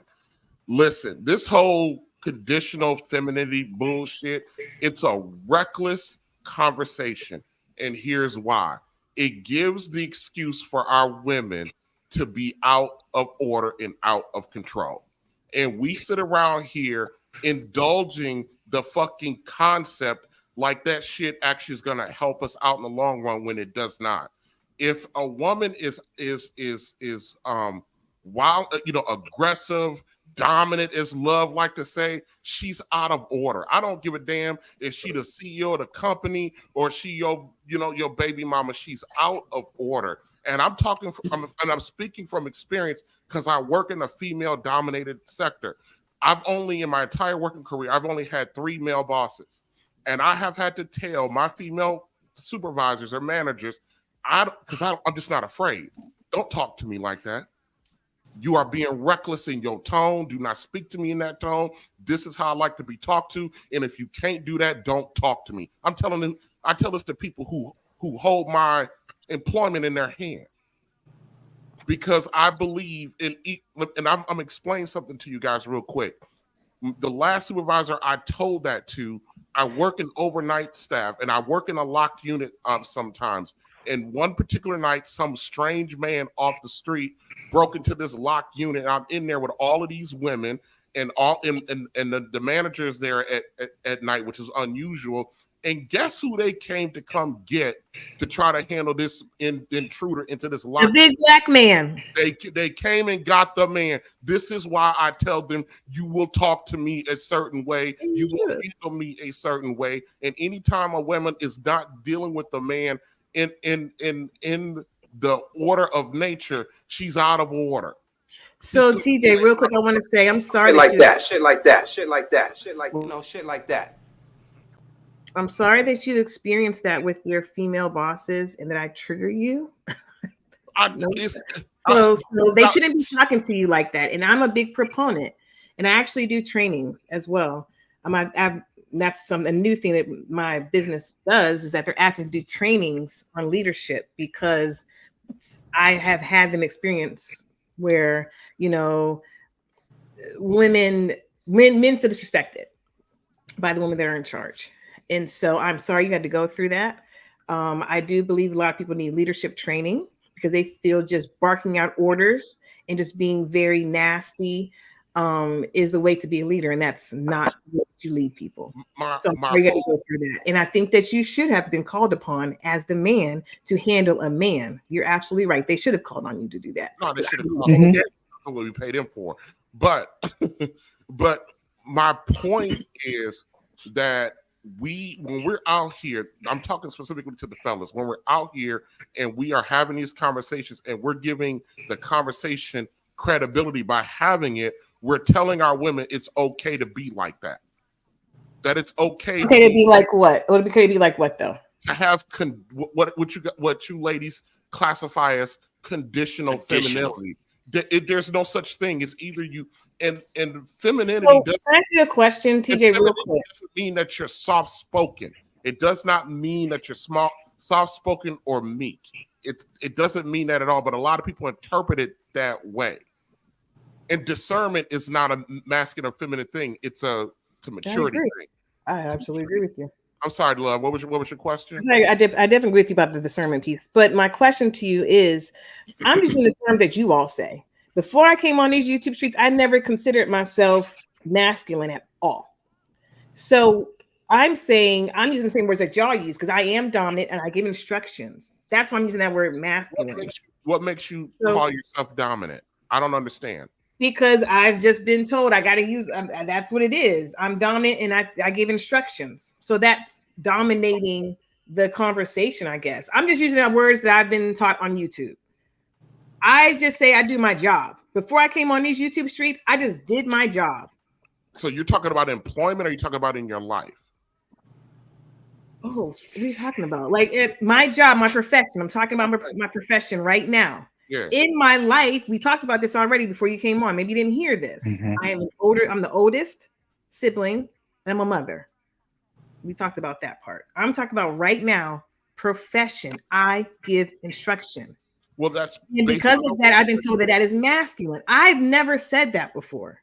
So me sitting there saying dominant control and masculine, that's because I had to use a vernacular that's used in these kind of conversations. I am not a lord. I'm not a terrorist. I'm not those things. Yeah, your professional role and what that takes is one thing, but you can still carry a certain way. I don't want to go onto my wife's job site and somebody refers to my wife as a beast. She's a beast. That's how they describe her based on how she interacts at work. Because if that's the descriptor of her, then my wife is out of order. That's how they describe her. Somebody got YouTube on in the background. Yeah, Delwyn, make sure you don't have the YouTube playing. So when you're on the panel, I just think I think these conversations give our women who are out of order, and most of our women are out of order because they don't know any better, but they're out of order. It gives them an excuse to stay in that space, to stay there. Like, yeah, look at love. She's a boss chick and she can do this and she can come home and turn it off. Nah, that's not. There are outliers, but that's not normal. Well, go ahead, John. I talked a lot. Go ahead, John. I actually want to add on what RB is saying is like, how many men on this panel do one thing at work, turn that off when you come home, do something completely different at home? I mean, do you just shut down what you do?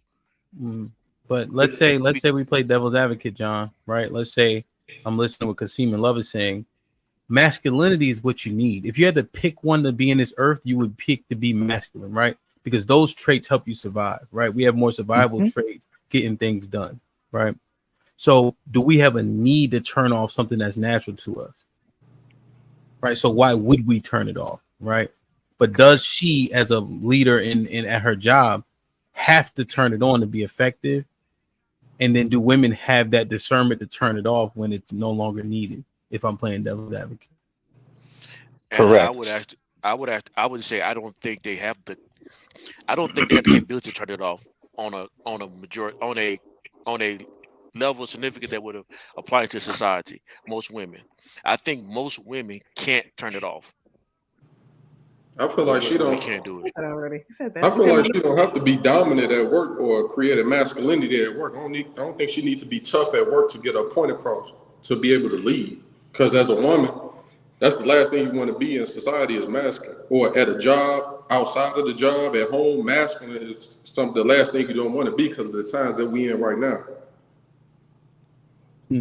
You can still be a lady and conduct yourself ladylike and direct somebody to do something at your job without being overly masculine.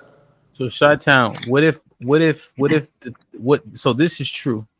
You see that people that are disagreeable are largely more successful in the corporate world and business and things of that nature, right? So if women are trying to be successful in that arena, don't they kind of have to tap into it? I think for certain jobs, like if you're a lady police officer, I think that's a different job. A lady police officer, a probation officer, someone that's working in the jails. Like I understand around that executive, but even like white collar, corporate executive and things of that nature. Yeah. So are we telling them?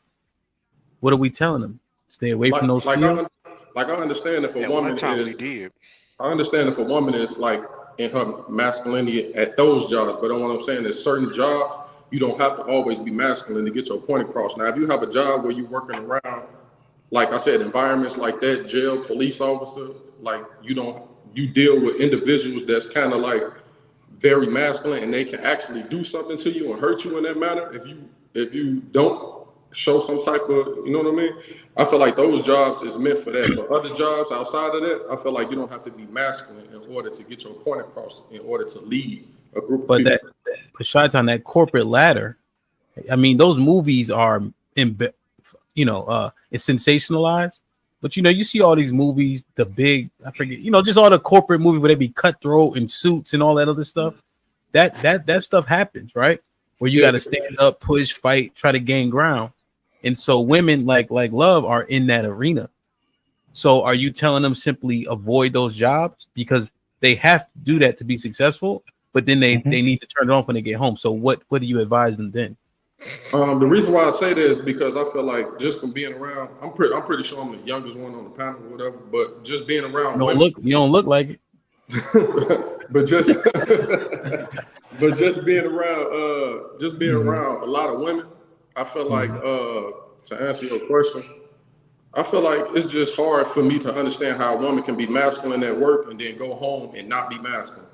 No, I understand, but should they avoid those jobs? I feel like some of the jobs they should avoid. Well, the ones that we're talking about that they have to tap into this type of energy, are you recommended they avoid them? That includes white collar, not just like the probation things of that nature. Yeah, to be honest with you. Okay. Well, can I add some context to that? Well, go ahead. Yeah, let me just catch up on these real quick. Delwyn was popping. Peaceful Life was popping. What's popping, my brother? I just saw the conversation, and I appreciate it, man. Yeah, no doubt. We're gonna get to it. Hank Deezy with the $2 says, "What if he's 5'7" and makes $60K? She ain't fucking with him." RNC with the $5 says, "Chris Rock said nothing more gangster than a housewife. A housewife sends her husband out to work." Enos was popping with a 10 pounds. What's up? Happy New Year to the TMBR crew. Serious? Love, you want a man, but are you coachable? You need to be put out. You need to be put out the back call to. Oh, you need to put out the back call to Luna. Hit the link to bang my head against the wall. I'll pass. Thank you. Lauren Mack with the $2 panel. How does a woman disagree in a feminine way? Oh, that's interesting. I like that question. Proud Black Conservative with $2 says, "Get Dr. Umar off the panel." Who he talking to? Enos Luby with the $2. £2 says, "Kasim, please, put him in the bathroom." So Kasim, he put you in the bathroom for 2 minutes. So it's like he disagrees, but not that harshly, I guess. I don't know. So Kasim will be back at 150. Put him in the fucking bathroom. Get him out of here. Come on. All right. GBG General was popping. Cheeky with the $10 says, if I see this gorilla built man touching any human being with any level of aggression, I'm gonna call the cops. Fucking Harambe is back causing havoc. Get him out of here now. You're an asshole. Matt P with the $5 says, "You niggas want Mary Poppins knowing that shit get annoying. Love ain't masculine. Shaking my Thank damn you. head. I'm not masculine. I'm very feminine. Shit. Anybody Blue collar underdogs with the $5 says, Hemp, collaborate with Lapeef's King Talk. Members versus TMBR women's POV members would make an epic show. I'm just saying, shit like that. Get those likes up. Shout out to Lapeef.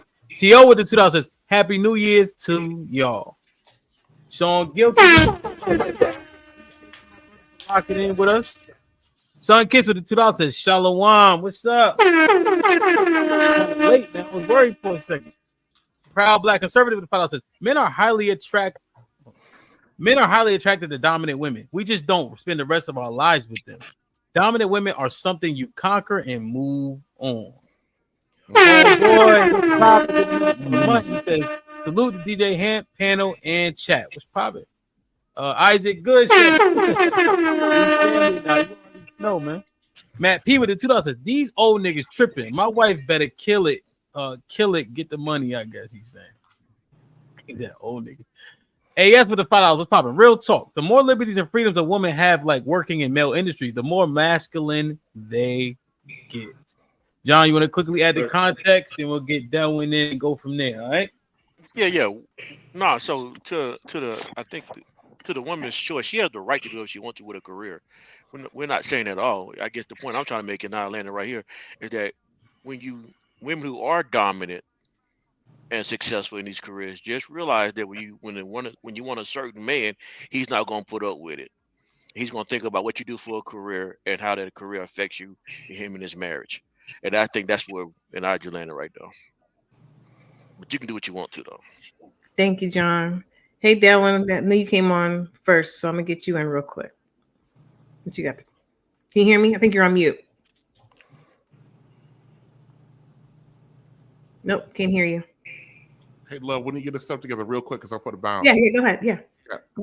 So love specifically isn't the trigger. Sometimes your perspectives are. I don't know if you're masculine or not, because I do believe to a degree most people don't present themselves so they are in person on these panels. Unfortunately, I don't have that skill set. I am who I am in all phases of my life. So good, bad, and different. And people get surprised when they find out that no matter what scenario I'm in, I'm the same guy.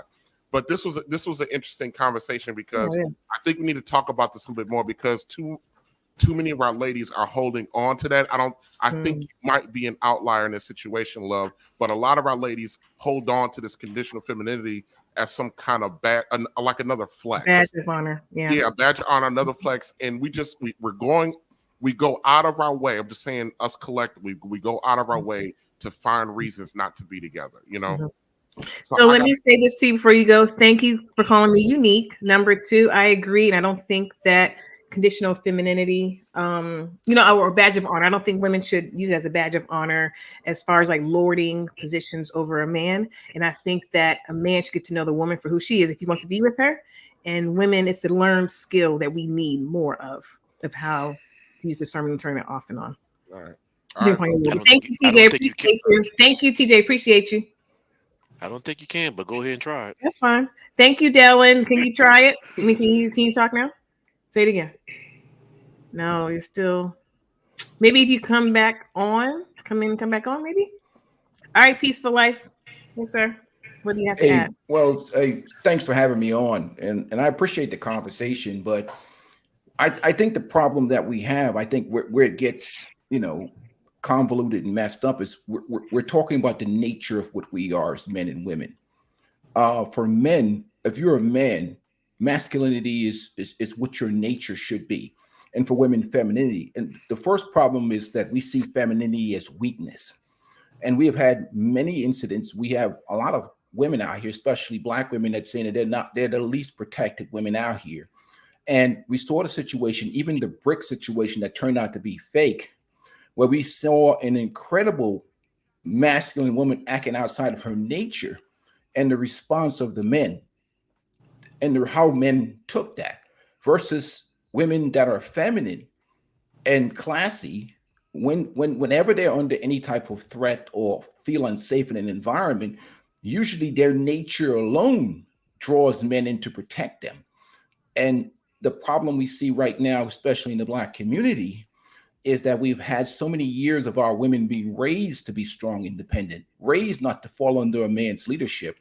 And what happens is that carries on into life and creates a toxic situation where most men are not even attracted to or drawn to that femininity. That's why we have so many single women out here. And my last point is that the problem with people being alone for so long, especially women living on their own, the independent women, and many men living on their own, is you become conditioned to certain habits. Like a woman who has her house to herself and lives by herself, like things to be a certain type of way. And she's not been living with a man for a long time. It's very hard for that woman to get that up and then all of a sudden get into an environment with a man. It becomes very stressed, especially men who live by themselves. I live by myself. I was going to ask you. So that's what I'm saying. So is it a human thing or a gender thing? If you've been alone for living in your own space for so long, is it a gender thing or a human thing to come together with someone else and share that space and accommodate another person? I think it becomes a conditioning thing for both. So it's across both genders? Right. It's both genders, yeah, because of the way society has evolved with men and women. Because years ago, I mean, like for me, I'm 49. That's dysfunctional for a 49-year-old women in their 40s and men in their 40s to be single. Because years ago, we learned to get along with each other. But everybody is such narcissists today. You really get people that women that grew up a certain way, where strong and independent was the mantra. And many men that just check out of it and say, look, I can't deal with this nonsense. And they decide to just enjoy their peace and live their life, especially if they're not in a situation where they have to have kids or they've had kids already. And I think what's happening now is people are getting so conditioned to living on their own and having things their way. It's very difficult for men and women now, especially if they're successful, to come together. Mm-hmm. So, Chata, let me get you in here real quick. So, with Peaceful Life just said, and thank you, sir, for that. How do you feel, about coming together? I know you said you're younger, so this may not even be relevant, or maybe a way that you can even think about it. But being alone for so long across the genders, how do we break down that wall of coming together? Okay, so in the younger world that I'm in, 9 times out of 10, you have a sector of men that shack up with females, and then you have a sector of men that have their own crib, like have their own house. So what I had a question with him is that basically he's saying that men who stay by themselves, they get conditioned. You said they get conditioned on staying by themselves, or do you think it's more of a choice? I think it's a choice for a lot of men because of the conditions of the environment. The same way with women, but for men particularly, because here's why. I mean, once you've lived life for a certain point, you've been married, you've been through relationships, you've raised your kids, you've been successful in career, and you establish a certain level of financial success and peace, it's very difficult to find people that can add to that peace, add to your happiness and your peace. Now, if you've been with a woman that's been with you through the grind, you've been with her past 20, 30 years, and you've built a family together, you've raised kids together, where there's skin in the game for both of you, it's a different experience than when you have already built your life. You see what I'm saying? So, like, I understand what you were saying by that part, but like younger men who stay by themselves, the reason why we choose to stay by ourselves is because it's a lot and it's a headache dealing with staying with a female, especially if like everything is under her name, like none of you all have like signing a lease together. That woman can put you out at any given time that she wants to, no matter how long y'all been together, no matter if she just wake up and catch an attitude that day. Now it inconveniences your life, and now you have to make moves in order to sustain and get back into the position that you was in. So real quick, let me ask you real quick. Why do you find that men put themselves in that posture to move in with the woman and everything being her name? Just speaking from experience, when I feel like a lot of men are not in position to have their own. So what they do is that, I know it's a bad word, I hate using that word, but sometimes it is, but like in my generation, a lot of men leech off of women. Do you think that's problematic that they don't get things in their own name? Yeah, I definitely think that's problematic. I feel like as a man, if you want to like establish yourself and establish like trying to put your your block life in order, I feel like you need to start by first building yourself up in terms of get your own car, get your own house, you know what I mean, have everything in order, then just moving in with a female and just trying to build it that way. But again, a lot of guys don't have those cars, houses, so they shack in with females, and sometimes they may use females to be able to get up to that level in which they can get their own stuff. Is that an order? Is that a proper male order? No, that's definitely not a proper male order. But where I'm from in Chicago, like the group of people that I used to hang with, and group of people that I grew up with, I know a lot of males that used to live with women on Section 8, low income, and they'll use their house, you know what I mean, just to basically looking at the female as a come up. They don't really like the female, but they know like, okay, I can go out here and do my thing. I can stay with her for a couple of months, build myself up, go get me a car, and then they can go about their business. So that mentality that you're describing, sir, I gotta go. Oh, you talk about me or him? Sir, you didn't say anything toxic right now. You heard what he just said. I'm talking about him. No. The thing about it, I have boys. That is I have boys that are. How old are you? I'm 26. Yeah, I have a boy that I have kids that are around his age. Yo, let me just say that, love. I know you gotta. That ain't nothing new. Yeah. You know how many niggas I grow up in the same house they grew up in. That's where they live at. But that's my point. That's toxic. But then at the same token, men are saying women are too masculine, but we're put in that role, in that posture, because the man comes in to come up off of us. I don't think that's and everything's in her name, and to come up off of her. That's not putting her in the masculine role. And I got to go, y'all. This is a great conversation. I'm mad I got to go because I want to windmill. Can I respond to that? I have to go, though. No, I have to go. But I'll be back tonight, y'all. Tuning in for the POV, 9 p.m. Eastern Standard Time. You don't want to miss this one. Thank you all for the conversation. I appreciate you, Black men. Have a great day. Salute. So, what did I miss, though? How did we get there, though? No, she was asking questions about, like, I was answering to the gentleman on my I think he on my left. My left. No, he was answering questions, and he's talking about. I was talking about how a lot of us, if you've been through relationship phases, married, divorced, you have grown ass kids. What happens is people sometimes, if they live by themselves and they're successful personally in their own life, and you experience a certain lifestyle, a certain frequency, and a certain piece of your household, really it's difficult to give that up.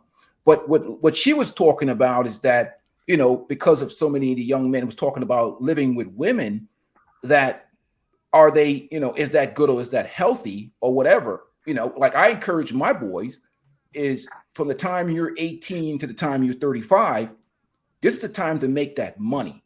And I always tell them, you need to level up for financial freedom. Women should be the last. Even my kid that plays basketball now, I have a 6'1", 6'9" D1 player. It's like you married to that basketball and academics.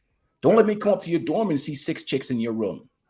Maybe you know what I mean. So young men need to be on the grind. This is the best opportunity you have to get wealthy and get financial freedom. You need to be working the 16-hour days. You need to be dedicated to your purpose. As far don't even talk to me about shacking up with no women. How did you guys relate it back to femininity? Well, what she's saying is that the reason why these guys are not, why the women are acting in their masculine is because these men are really not living up to their purpose and moving in with women. And where I would objected to that was this. That's not why these women are acting in their masculine. They're acting in their masculine because they've been raised under feminism. And feminism teaches them not to fall, that patriarchy and masculine leadership is abusive. That's why we're still playing the color purple here today, which is the most toxic, male-hating garbage on the face of this earth. I despise every time I see that, hear that stuff. So what happened is they've been raised to be masculine. They've been raised to not submit to the leadership of men. And in the Black community, there's a matriarchy. That's why we have so many simps and panderers. The men have been raised to be weak. Can I ask you a question, sir? Yes, sir. Can I ask you a question? Say hi to Are you everybody saying first. good You can say evening, hi. good morning, DJ Peace. Ham? All right. Hey, salute to you, my getting brother. that first. I'm raised by wolves, I think. Alaikum to the brother Bonnie. See, there you go. Bonnie Gunny. And good morning to everybody. I'm on the West Coast. Let's unpack that for a minute. Are you saying women are working in the space that we gave them? No, I'm saying that women that were sponsored by corporations that are backed by big government rejected patriarchal leadership through feminism, and that's what they have done for themselves. So you just answered my question. You just asked my question, yes. Because all the things that you just named is the spaces they're working in. Yes, they are working in those spaces. But so the answer is yes, right? But let's look They're at the also run by men. example. Good afternoon, everyone. So stop trying to. We will go unpack this. We go. Well, I know what you're trying to do. Here's what you're trying to do. No, I ain't trying to do it. What you're trying to do is you're trying to spin it back. What you're going to do? No, because I'm thinking back to you now. No, I'm coming back to you now. Are you working in this space? Are you working in this space? Are you working in the space that they gave you? I work in what space? In the space that these same components gave you. In terms of what? Feminism. In terms of all the things you named. Absolutely not. Absolutely yes, you are, and you're failing at it. She achieved in it, and you're failing at it. How am I chilling? I'm retired at 46 years old. Okay, so wait a minute. If I put y'all in a box, wait a minute. What you're trying to do? Okay, stop right there. I know what you are. No. Let's have the conversation. Okay, go ahead. I'm gonna let you get it out. Simp. You're the reason why these women in the black community are fucked up. You guys are weak. You let these women get away with murder. That's why these women have the community's jacked up. We have a 24% marriage rate in the black community. We have mediocrity because of weak men like you and that punk ass Oman boys. You don't hold these women accountable for nothing. You try to make it about black men, and guys like you are the reason why these women don't live up to no standards. You're weak men. Weak men that come into these spaces and try and you don't say that many times, so let me respond. You're weak. Let me respond. Let me respond. Let me respond. Okay. So DJ Hamp, you see what happens there, and it shows you when you use your intellect versus your emotions. All right. Let's deal with what we will unpack. We both are in the same box. We're under the same authority. We're not in the same box. I didn't say anything while you was talking, and you was talking about weak. You showing a female trait now. How? I didn't respond to anything that you say. And I will hope you would give me the same respect. I'll let you finish. Okay. We just say that right now, me and you are in the same prison with two women. All right? We're under the same authority. Right. All right? We're on the same guidelines, regardless if you think it's fair towards you or not. But she achieves in that square higher than you did.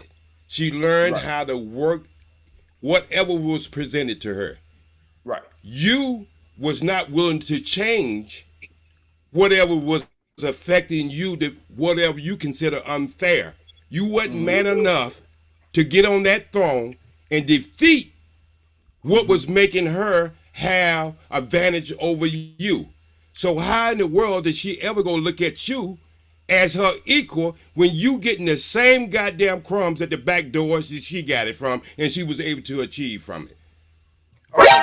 Can I respond to that? We have over 65% of black men in the middle class. Black men make more money than black women. Black men are more successful than black women. These are false narrative. You can look at StatCloud. You can look at black demographics to support this theory. My brothers are doing extremely well. My brothers are extremely productive. Black men are doing extremely well in terms of where their rankings are globally. I'm going to stand behind my brothers. I think my brothers are some of the most hardworking, honorable, respectful brothers. The problem that we have in the black community is we have a situation where our community has been sold out to one white liberal ideology and how our women have bought into white women's feminism and how they've sold their souls to corporations and government empowerment. And that's what we have in the Black community. And we have a generation and an epidemic of weak simp men, especially the Boomer simps, the excuse makers, and the panderers that have profited from the misery of Black women that lie to women, that cap for women, and that have created an environment where there's no accountability for our women. I can hold our brothers to the fire any day. You cannot hold Black women to the fire because the simps and the panderers will come in here and assassinate you. Okay. Peaceful life. Let me ask you a question, fam. What you just said. I totally agree with him. Can I just unpack one? Can I unpack what he just said? No, go ahead, Jay. Go ahead, Jay. Here I am, a strong Black man.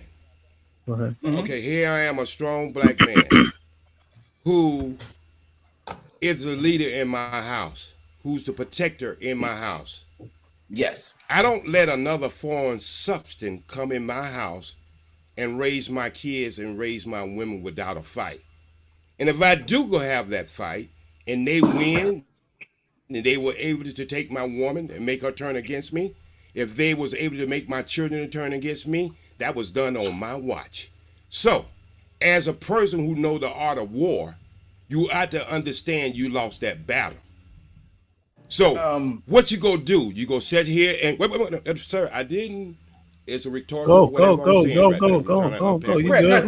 Wait, look, brother. So, excuse me. My fault for interrupting. I thought you were done. My apologies. Go ahead, brother. No, okay. I got you. I'm gonna get some other people in. Complain about. Okay, I got it. It's gonna be 30 seconds. Yeah, go ahead. You good? Thank you for appreciating for you there.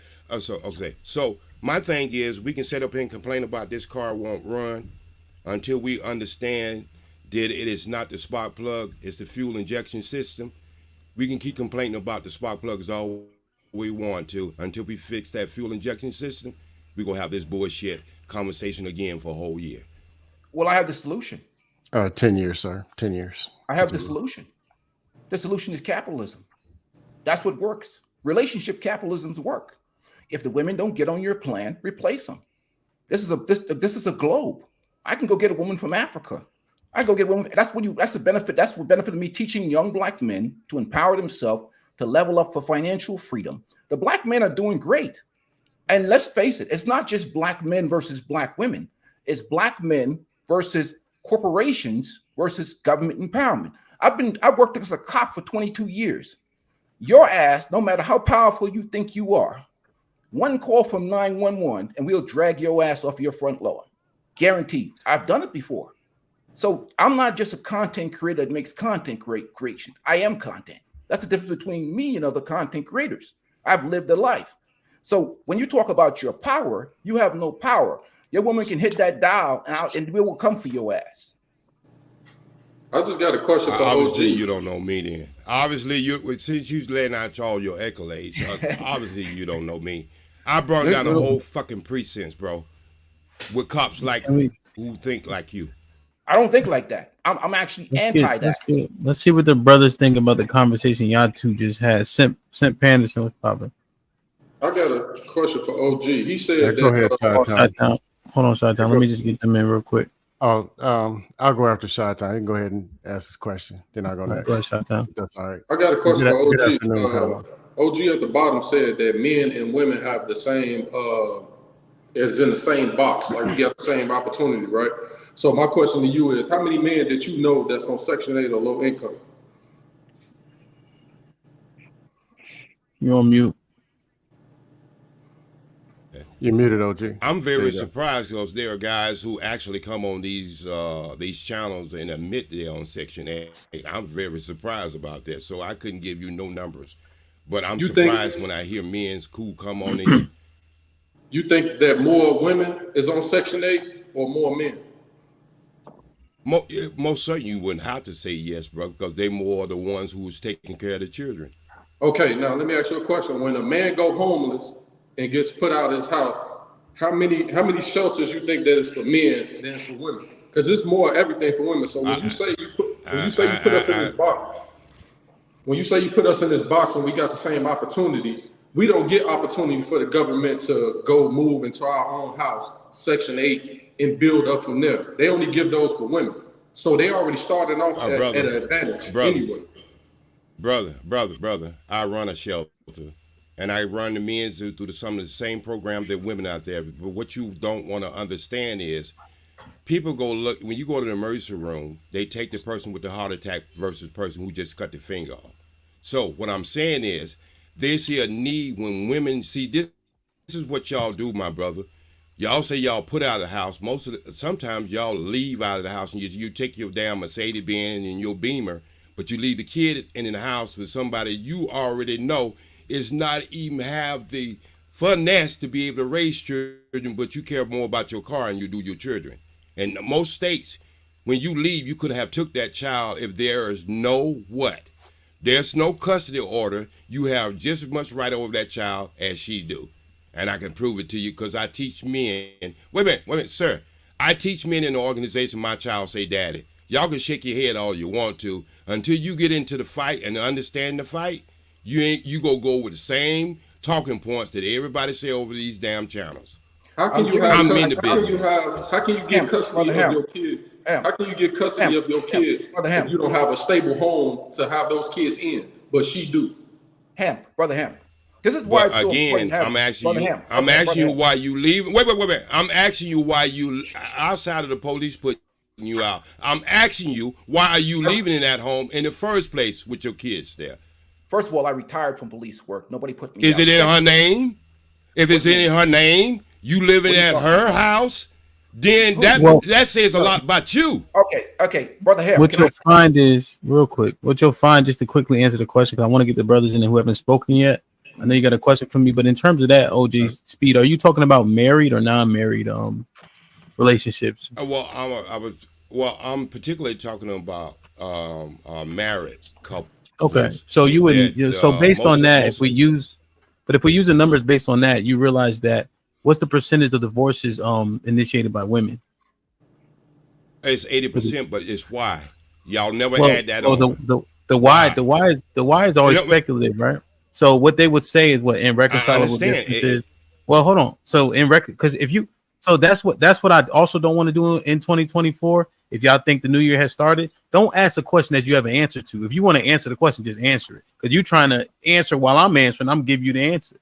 So if you just got a notion that you want to share, just share it. Just share it. Don't need to ask it in a phrase of a question. But if you ask me, I didn't ask you a question. I'm answering your question. What I'm saying. I didn't ask you a question.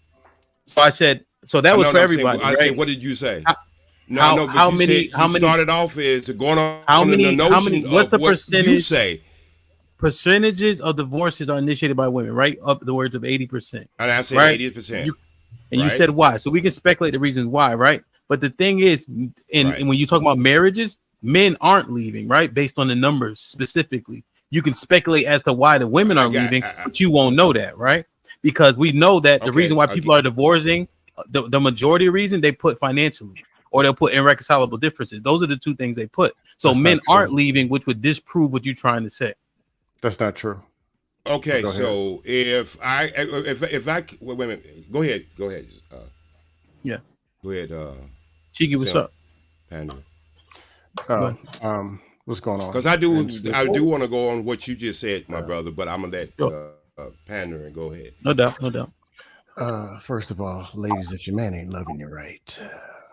Anyway, what just DJ Hamp just said, it gets to be the same thing, same talking points, and it shows where one of the problems is. I'm here to pander for the ladies. Hey, I ain't gonna hold you, bro. If you're not gonna lock in and have a conversation, no, I'm here for conversation. Go back in the chat. All right, just making sure. Okay, the main reasons for divorce, number one is communication. Mm-hmm. You can look it up. Communication.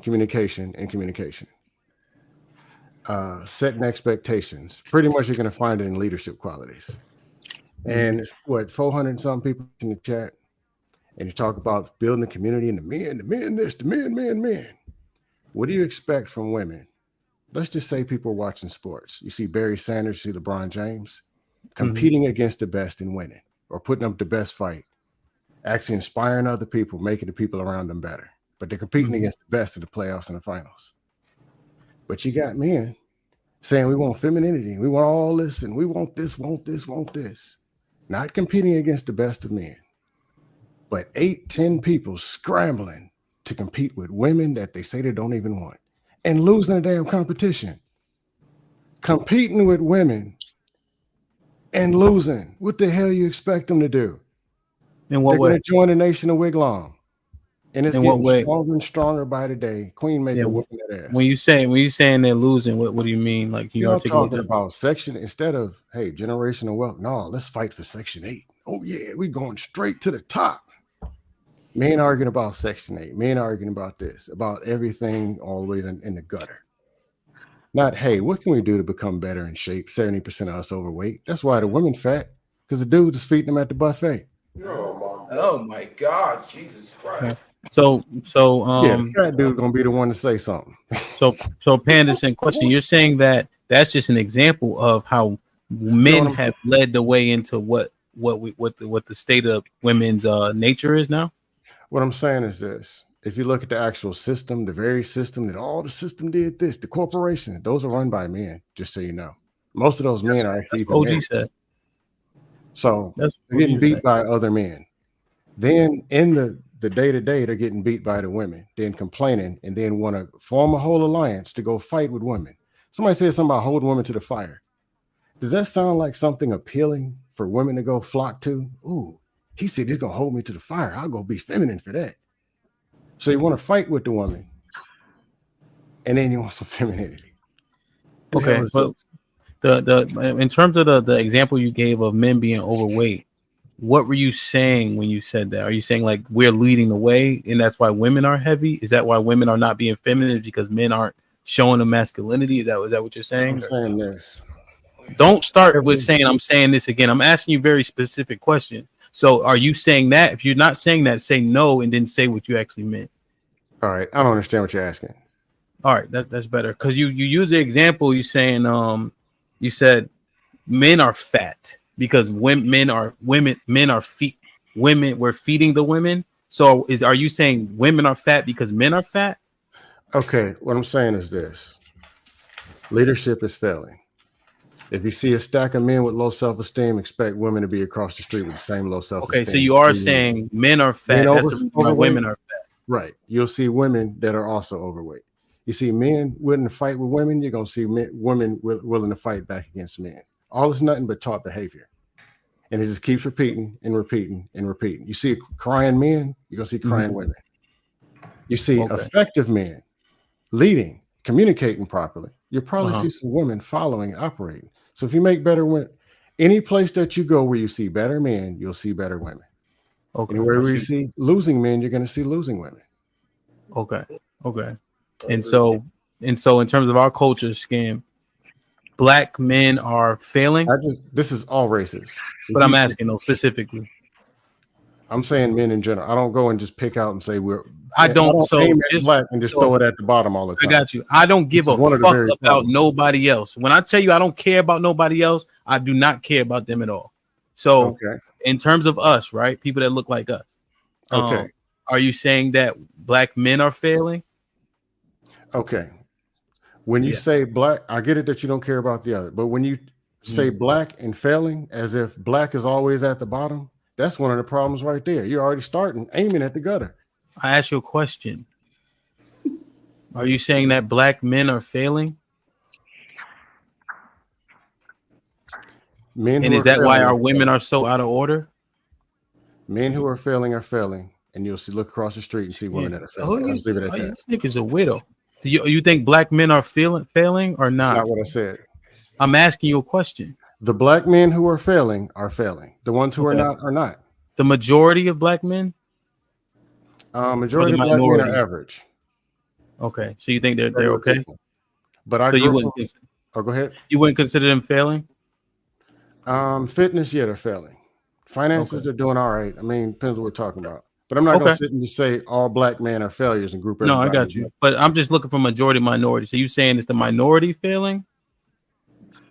Most of them are average, regular people. Okay, so you deem average is not failing, right? Average. Do you deem average is not failing? No way. They don't want to answer. Hey, he Do say you he was deem there for the average? women, man. He answering like a Hold on, woman. he'll get to an answer. He'll get to an answer. Do you deem average as failing? I'm just tapping out. Average is average. Well, you have to answer the question, right? Do you deem average as failing? No, I think average is baseline. Okay. Okay, so they're doing good. Average is average. Yeah, average is what, an 85? Huh? Mm-hmm. Like on a test? It's a B. Like a B? Mm-hmm. So that's good, right? For all intents and purposes, I guess. Average is a C. Getting by, surviving. All right. Okay. So if we're a C, are you saying is that why our women are a C plus? No, they're or are women a C minus? They're probably. I'm trying to understand where he's at. Go ahead. If men are a C, women will probably be a C minus. Okay, so we're not getting beat out by our women then. Yeah, they're still getting their ass whooped. Well, we're a C if they're a C minus by nature of that. We're not getting beat out by them, like you said earlier. The fact that they're competing with the women to begin with, that's already a loss. Well, you said it, so we're going off of your logic. So when you said we're getting beat, what did you mean?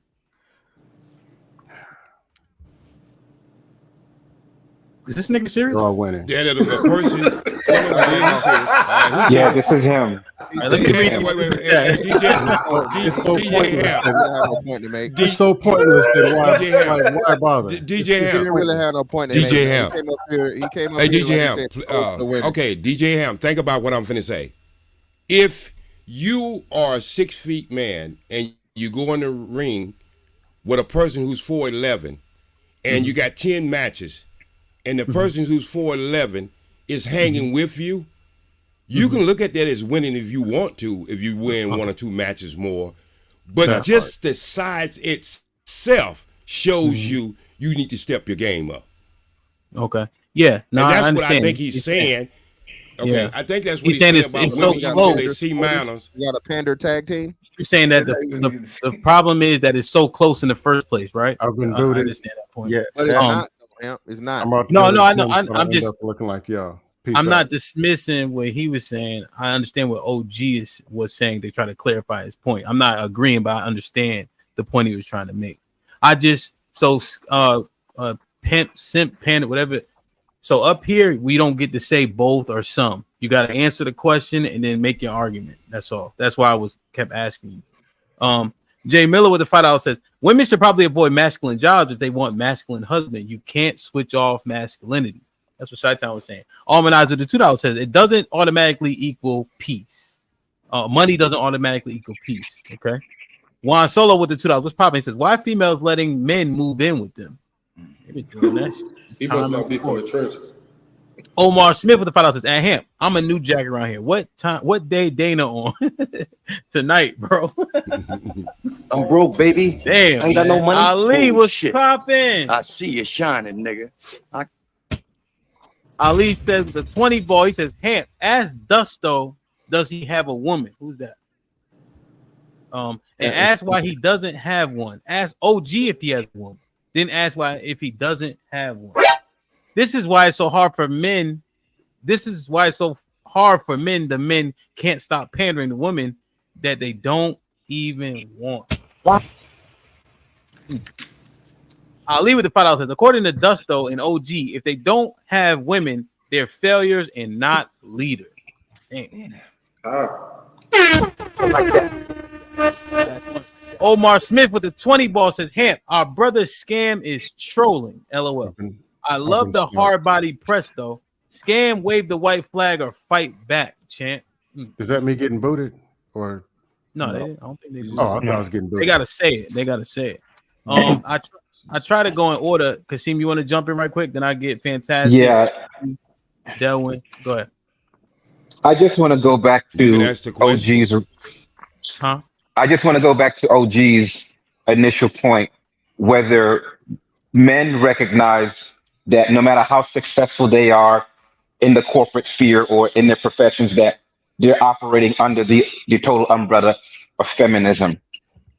I think that some men are aware of that and some men are not aware of that. There are some men that are very successful operating under the umbrella of feminism, then there are some that are not. But I think it's important for men to understand and realize that we are operating under the umbrella of feminism and figuring out a way and how to make it work better for our choices and for the things that we want out of this life. I think that's basically what OG was talking about when he was referring to men being in the box, and that because of feminism, women have a slight advantage over us because of this societal thing or this way of working. However, there are some men that are able to operate on this umbrella and still be successful with it. All right, cool. Let me hop in real quick. So yeah, man, this thing. Shout out to OG. What's up with you, OG? Shout out to Hamp. Shout out to everybody on the panel. So this thing, man, and I know Simp Panderson is he's trolling or whatnot, but bro, everything you said is inaccurate. It's not the fact of the matter that black men are competing with the women. The women are competing with us. Black women are the ones that come out here, and then you're doing what the females do. They throw rocks, and then when the man throws a rock back, or he catches the rock, oh, why are you fighting with the women? How about the women, you know what I'm saying, start moving like women and stop trying to talk shit to the men? We have the only fucking race of women on the planet that will publicly, that will even physically, that will in real time talk shit about fucking the men that they're attached to. Asian women, you will never catch them doing it. It is true. Hispanic women, you will never catch them doing it. These other cultures in the Middle East, it is true. In the Middle East, you can't do it because if you do it, there are direct consequences, okay, that may cause them physical harm. Now, I'm not agreeing with that, but being that those cultures instill those things, and the fact that they actually have an appreciation for, along with fear of the men that they're attached to, they know better than to do that. Being that black women have wanted to be white women for so long, and they see the white man as the prize or the white man as the goal for they want to get. And if the black man is on par with the white man, which black women don't even understand, the white man isn't even number one in his own country. He's not even number two. He's not even number three. Okay. So everything you're talking about, everything you're talking about, brother, is very, very black womanish. So thank you for coming up here and being honest, because you're going down the playbook that they use that's fucking failing. That's what's failing. Black women are failing. Black women are way more obese than the men are. Black men actually have, Hamp, you just showed this the other day. Black men have the lowest obesity rate of all the other demographics in the country. Now, is it higher than it should be? Yes, but that's across the board, because then you get into you got to get into the minutia of it, and it's the food. This is why they try to tell you organic and GMO and all these different things, brother. You should know that, right? Since you're coming up here caping. But either way, black men are also the best physical specimens on the planet. I mean, the athletes, the highest earning things. This I know people go try to bring up football, people go try to bring up soccer, but here the black man runs professional sports. Without him, there'd be none. Okay, so let's not act like black men are just these fat asses that don't do anything and they don't whatever. Again, black men are also the most active fathers. So again, man, all this stuff you're talking about, where how black men are failing, brother. Okay, show us where black women are outpacing us. They aren't anyway. They don't make more money than us. They are fatter than us. They have higher STD rates than us. When you bring up this stuff about them having higher degrees, they may have higher degrees, yet they still earn less than us without the degrees. And even at every state, this whole thing, man. Yeah, my bad. That was a scholar response. Why did you just prove my point that it's all about competing against a woman? Why'd you do it? I didn't. And how you gonna say I did? Black fathers are the most active. Get a response. Hey, brother, I got to dip out for a second. Can I make one last point before I dip out? If the brothers to give you the floor. All right, it's up to them. Do you brothers give me the floor to make one point before I get go ahead, bro? Yeah, go ahead. Okay, this is the power of education, and Hemp alluded to it the other day when he brought up for the statistics on black men and women in 2024. Now, these statistics are the only evidence we have of what's going on with black men. And I think black men are doing extremely well. And we're not competing with black women. Black women are the ones that are competing with the men. They're the ones out here shaming men. And my last point is this. The greatest enemy to black women in America is the simp and the panderer. The simps are pervasive. The simps are dangerous. The simps are destroyers of community because they lower the standards of excellence for our women. And they promote in a society of mediocrity. Pookie and Ray Ray are no longer the problem. It's the simps and the panderers. They're going to destroy the black community. They're going to bring our women down to mediocrity. And this is why we cannot rise. The Black community will never rise because the simps and panderers, and because they lower the standards so low. Peace to you, brothers. I love my Black brothers. Keep working hard. I look at the statistics will save you. And don't listen to these simps and these panderers. They're the ones who hate Black women, and they're the ones that are destroying the Black community. Peace to you, brother. Love you all. Any other dust? Since Hamp is out, Anybody got any direct dust? Anybody? No, dust? no. Oh, I go want ahead, to OJ. unpack what Fantastic said. He said white men are not number one, number two, or number three.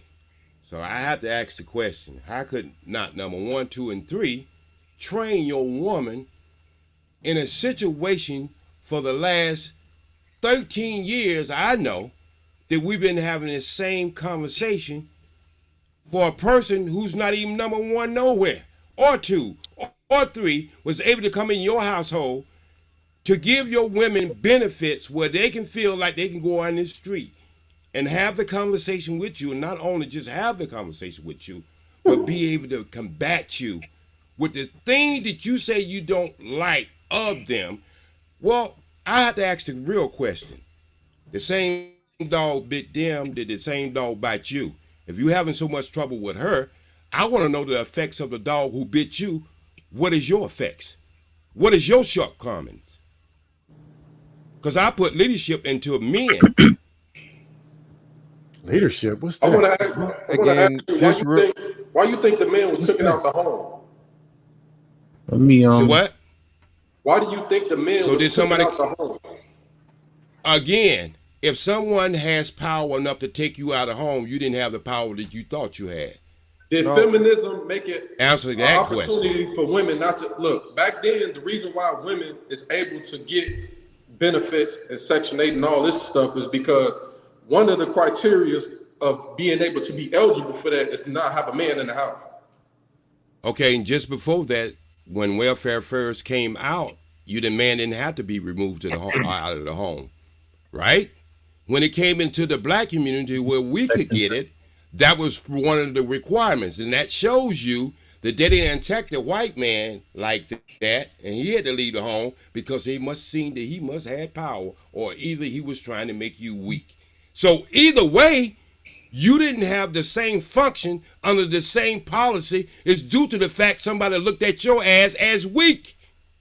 Do you think somebody looked and at you him wouldn't as fight weak or looked back? at him as powerful? No, bro. No, must didn't look at you as okay. Let's look at it then, and this will answer your question. I got a house that I could go in, and the only person go do is shuffle their feet and put their head down. Yes, sir, master. Or I got somebody who's gonna be shooting out the window. Which one is weak? Which one is powerful, bro? All I'm saying is this: you use an analogy. What I'm saying is, before there was Section 8 Answer the question, put into the brother. home, Before you start your Black analogy, can you families was answer the married at question? because Can you the question answer that the you question, asked brother? makes I no ask you a sense. direct question. The Which question you one asked seemed to does be not weak make to no you? sense. It's not making No. sense. You don't make sense. If it don't make any sense, why don't you just answer it? The question: which man would look weak to you? You're not making any sense what you're saying to me. Because so you're doing the same thing Panderer just did on the reverse side, then, right? Yeah, the man who gets shoot out himself, the man who get put out his own house would look weaker. Yeah, but thank you. Again, and that's what he didn't want to answer because he know that's the problem. Well, nobody look at you with strength, brother. Answering it for the sake of answering. It's not a context that you're purposely leaving out. Well, let's hold on. I gotta get cheap. You good? Cause I just want to make sure. All right, go ahead, Mr. Fantastic. But hey, you gotta do me a favor so I don't have to hit the airplane. I'll try to restart the clock as much as possible when everybody's talking. I think a minute will suffice in terms of making strong points. Then we can move the conversation around. All right. No, Cheeky, go ahead, man. Cheeky been waiting, nigga. I can wait around. Yeah, I think there's a couple of things that we got to start doing is when we start quoting stats or things about what men and women can and can't do, just keep in mind that men can get Section 8. They just typically don't do it for a plethora of reasons. One, pride. right? No man wants to feel as if they need a handout from anybody. Most men that I know, if they're down bad, they're gonna get it out the mud, right? That's one thing when it comes to that. Two, when it comes to education, women are outpacing men by a large majority. It's actually a problem. And the expectation that women will start out earning men is a very realistic expectation. I think it's something you all should look into. It may not be the case currently, right? I'm not going to refute that men are doing better than women financially, but when it comes to education, we've got some issues on the horizon that I think we're overlooking. So that's all I'm gonna say. Question, Cheek. Yeah. Are you even when you compare things like vocational, does that help that gap at all? When it comes to yeah, so like you saying like they're outpacing us in terms of degrees, right? Right. Yeah, what if you added like vocational certifications? Right. So what does it say then?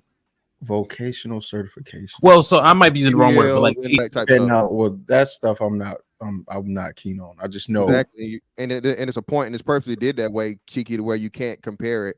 So you're never going to be able to see how many men have trade skill training or degrees or whatever in reference to. And again, this is the thing that irks me when y'all do this. Every woman leads in education, bro. Every woman of every race, even Asians, and they're the highest earners. So why for the black man is the only people that get brought up for this? It's not going to be a problem. The reason why it's not going to be a problem, Cheeky, is because black women serve too many low-level, low trade, low-skill jobs. Somebody was just talking about this today. The girl that went off talking about, men working at retail jobs and fast food. 64% of women fill those jobs, Cheeky. There's never going to be the time where that flips to where these women that are 64% of the service industry, very, very low-level, non-skilled jobs. And guess what, Cheeky? Those women have degrees. So you talk about this education thing, are women getting STEM degrees? No, they're not. Women get the lowest amount of STEM degrees. Okay. So again, saying they just have degrees is the same narrative they've been running it for years, brother. No, it's never going to be the point of where black women are the threat of overlapping us because of education, because they don't have enough in higher education. And it's not going to flip over the next 5 to 10 years. It's not going to happen. So again, I'm not disagreeing with the measurement of trades and stuff like that. True enough. But just in a very general sense, people with higher education tend to earn more money overall, right? And that's something that's been well documented. I think that it is a problem, right? And I know you guys want to stick on black people specifically, but in a general sense, there is an issue when men aren't going to get a secondary degree or secondary level of education. It's becoming a problem because the things that the jobs that are going to be required now require you to understand things outside of just trade and all of those things. I'm not saying that trades are going to go away. I'm just saying there's a problem that everyone is recognizing on a national level in the United States when men aren't being educated, and it's being addressed now, right? There are other things too. Right, go ahead. I just wanted to ask real quick, Ms. Panther, you can rebuttal straight up. So Cheek, the trades are 96% men. So when and I'm trying to walk with you, but when would you not need a plumber though? Okay, I just don't see a robot doing that just yet anytime soon. When would you not need a plumber? You know what I mean? Right, I understand that. I don't have a problem with that, but everybody's not a plumber, right? How many men on the panel currently right now is a plumber? Just out of curiosity. I'm not a plumber. Okay. Well, I just use the trade as an example. Wait, hold on. Let me ask this: how many men on this panel currently are currently working a trade job? I do kind of. Well, I don't work. Well, my company, but is moving a trade? No, moving is not a trade. Is pandering a trade? Okay. I'm not paying attention to dust though. All right. So my point is this: I understand that those jobs are important, but only a select few men can do those jobs. One, and then two, only a select amount of positions are open for those jobs. They're more open now than ever because more people are learning. Right, younger kids are learning that these things exist, and so they're doing their certificates and doing all the things that's necessary. But even that is limited. The jobs that are going to be a little bit more open will be those corporate jobs, which we were just talking about with love and all of that, because it's literally built for it to be more that way. No, cheap. No, actually, no. The corporate jobs are going down, and the corporate companies are cutting back. A lot of people don't understand what I don't say people don't understand. If you go back, Tiki, like you said, and you do the research, for one, there's a $4 million job deficit that's been there since the shutdown, since the lockdowns, and the jobs are pretty much went away because people aren't even trying to get jobs. Okay, so the issue and problem with this whole corporate thing, corporates is downsizing because they've learned to do what? They've learned to operate with far less people. That's why you have a huge thing in retail real estate. Retail real estate is horrible right now because all of these big high rises and places are empty because these companies aren't using them anymore. This is why everybody got the whole work from home mentality. Now going back to what you were saying again, like what Hamp said and what I'm telling you again, of the service industry, the major jobs that we all benefit from, fast food, Walmart, all these different things, women run those jobs, Cheeky. There's never going to be a point as to where you flip that to where it's in the inverse. Women are not going to become the women aren't the highest of doctors. Women aren't the highest of scientists. Women aren't the highest of engineers. That's never going to flip, Cheeky. So again, this whole thing about them just getting degrees, it's cool to have a degree, but if the degree is worthless, and again, a lot of times people leave out the biggest thing is, bro, these women go to school to get paid. You know what I mean? You get a check from going to school, especially if you're already on government assistance and you got kids and all these different things and so on and so forth. So that's why I say, man, all this stuff is a huge mirage because these women are getting degrees, yes, but are they worth anything? Are they even using them? I don't know what the stat is, but somebody can on the panel in the chat can tell me not a very small percentage, but the minority of people that have a degree are actually in their degree field. I know that for a fact. So there's a couple of things. One, right? This is what I was trying to kind of get us to realize. There's just under 16%. All right, it says right here. I don't mind putting this in the background, in the back. ngpf.org says, with college commonly touted as the sole path to professional success, it's no wonder that just under 16% of surveyed high school graduates enrolled in a vocational or trade school. Right, most people, and what we still do today as a society, is push the importance of education, and that's still going to be pushed. Right, I'm not saying that trading isn't important. I'm not saying those things aren't important. And I'm not saying that women are just going to flip over to the entire society and they're going to be the ones on top. But there is definitely trajectory that they're going to be making more than men, especially because as a society, we are still pushing education first. That's never going to go away. We're always going to push education first because just on a basic level, if your society is full of people who are smart, and all right, quotations around that, not because you got a degree, you're smart, but come on, work with me here. Society's always going to push for their population to be educated because that's what the best societies want and are going to be pushing for. These trades in schools that you guys are talking about is something that has to be not only pushed, but also has to be taught to younger children in high school that these are options, because the first thing you do out of high school is, hey, I need to fill out applications. That's the first thing. Second thing is this: women are not in STEM, but they are being pushed to go into STEM. And these, go ahead. Go ahead. You got 20 seconds. Yeah.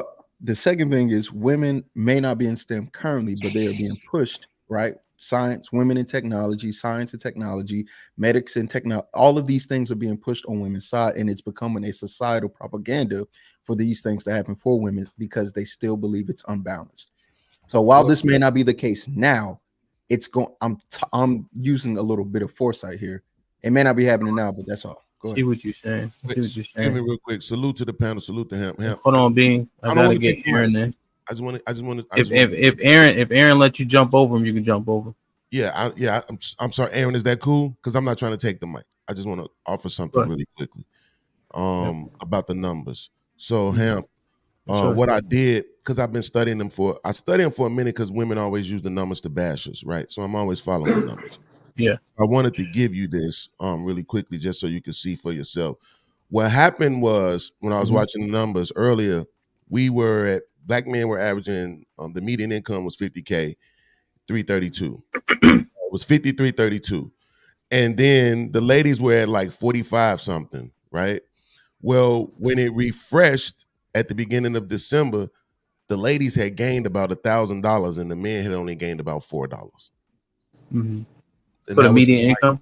Absolutely. So the ladies were at 45 and now they're at 46. we was at 53.32, and now we at 53.36. So is that annual or quarterly? Hold on. Is that so important? Is that annual or quarterly earnings? It's annual. Yeah. So if you see right here where it says the median income, the median weekly earnings for Black men is $968, and the median earnings for women was $886, right, per week. So when you multiply that by 52, what you get is 50,336, and for the ladies it's like $46,072. So they only earning $4,000 less than us, basically, is what I'm saying. So it maintained. No, it might be quarterly, but okay, cool. If you say it's annual, I'll go with it. But that's for it to go from a refresh and just jump $1,000. It don't make sense, fam. There's no way. Well, but is this what I'm saying though? So this is BLS. So do you trust that? Is that a trusted site? Well, that's what I'm asking. Is it quarterly or is it because your quarterly? It's on the okay, but it's on the screen. Well, the screen you're saying weekly, so that's why it sounds more like absolutely. So if you make 968 weekly, how many weeks is it in a year? That changes per quarter. That's why I asked you. So are you sure? Absolutely. So let's go with that theory. So let's go with that theory. So I'm telling you, I've been watching it. So in July, they were making 45 something and some change. In December, they were making 46 something and some change. Yeah. But the brothers was making 53.32 in July, and in December we were making 53.36. Well, I guess I understand the fantastic question, Beans, because if he's saying the women look the 40th lowest paying jobs, right? So if they're cashiers and things of that nature at department stores for December and shopping November, then they would jump for that quarter. Why? It's because they work those jobs with hours and things. Yeah, they're gonna work more hours. They're gonna be more women looking for jobs just for that. For you have hiring, so women are gonna work more jobs in that thing. Hamp just explained it to you. So wait. I conceded to your point, right? I just conceded to your point because I said that I've watched it change. So I'm conceding to your point that it changes, but I watched it change. That's all I was saying. So in July, whatever you want to say was going on in July, I guess it was the 4th of July, so they made more money, right? Whatever you want to say was going on in July, they were still only down 5,000. In December, they were down 4,000. So I guess whenever the next quarterly come out, we'll see what that is, right? And but that's what I'm saying. It's not like they're so far behind that they can't catch up, to Cheeky's point. You understand? And I think I remember somebody saying that the government is the biggest employer of Black women. So if that continues to go up, I'm just saying, like, well, I'm just arguing that I'm just handing just a little something to back up. I think what Cheeky is saying, that it's possible they not that far behind. But $5,000. They've been $5,000. It would be the same. I think it would be the same for other demographics though that make more money. So let me say this, and again, I'm gonna be quick, Hamp. The fact that we're having this argument when again Asian women out earn all men except Asian men. Okay, Asian women out earn all men except Asian men. But you know what conversation Asian women aren't having with Asian men? They make almost much money and they do all this other shit. Bro, we're the only people that has a conversation that try to make it seem like women are this close because that is the programming, bro. That is the propaganda. That is the bullshit that we being fed, bro. They're not close. And then what makes them close is the fact of the matter that they do qualify for Section 8. They do qualify for government housing. They do qualify for food stamps. They do get they do get child support. What is all of that? Tax-free money.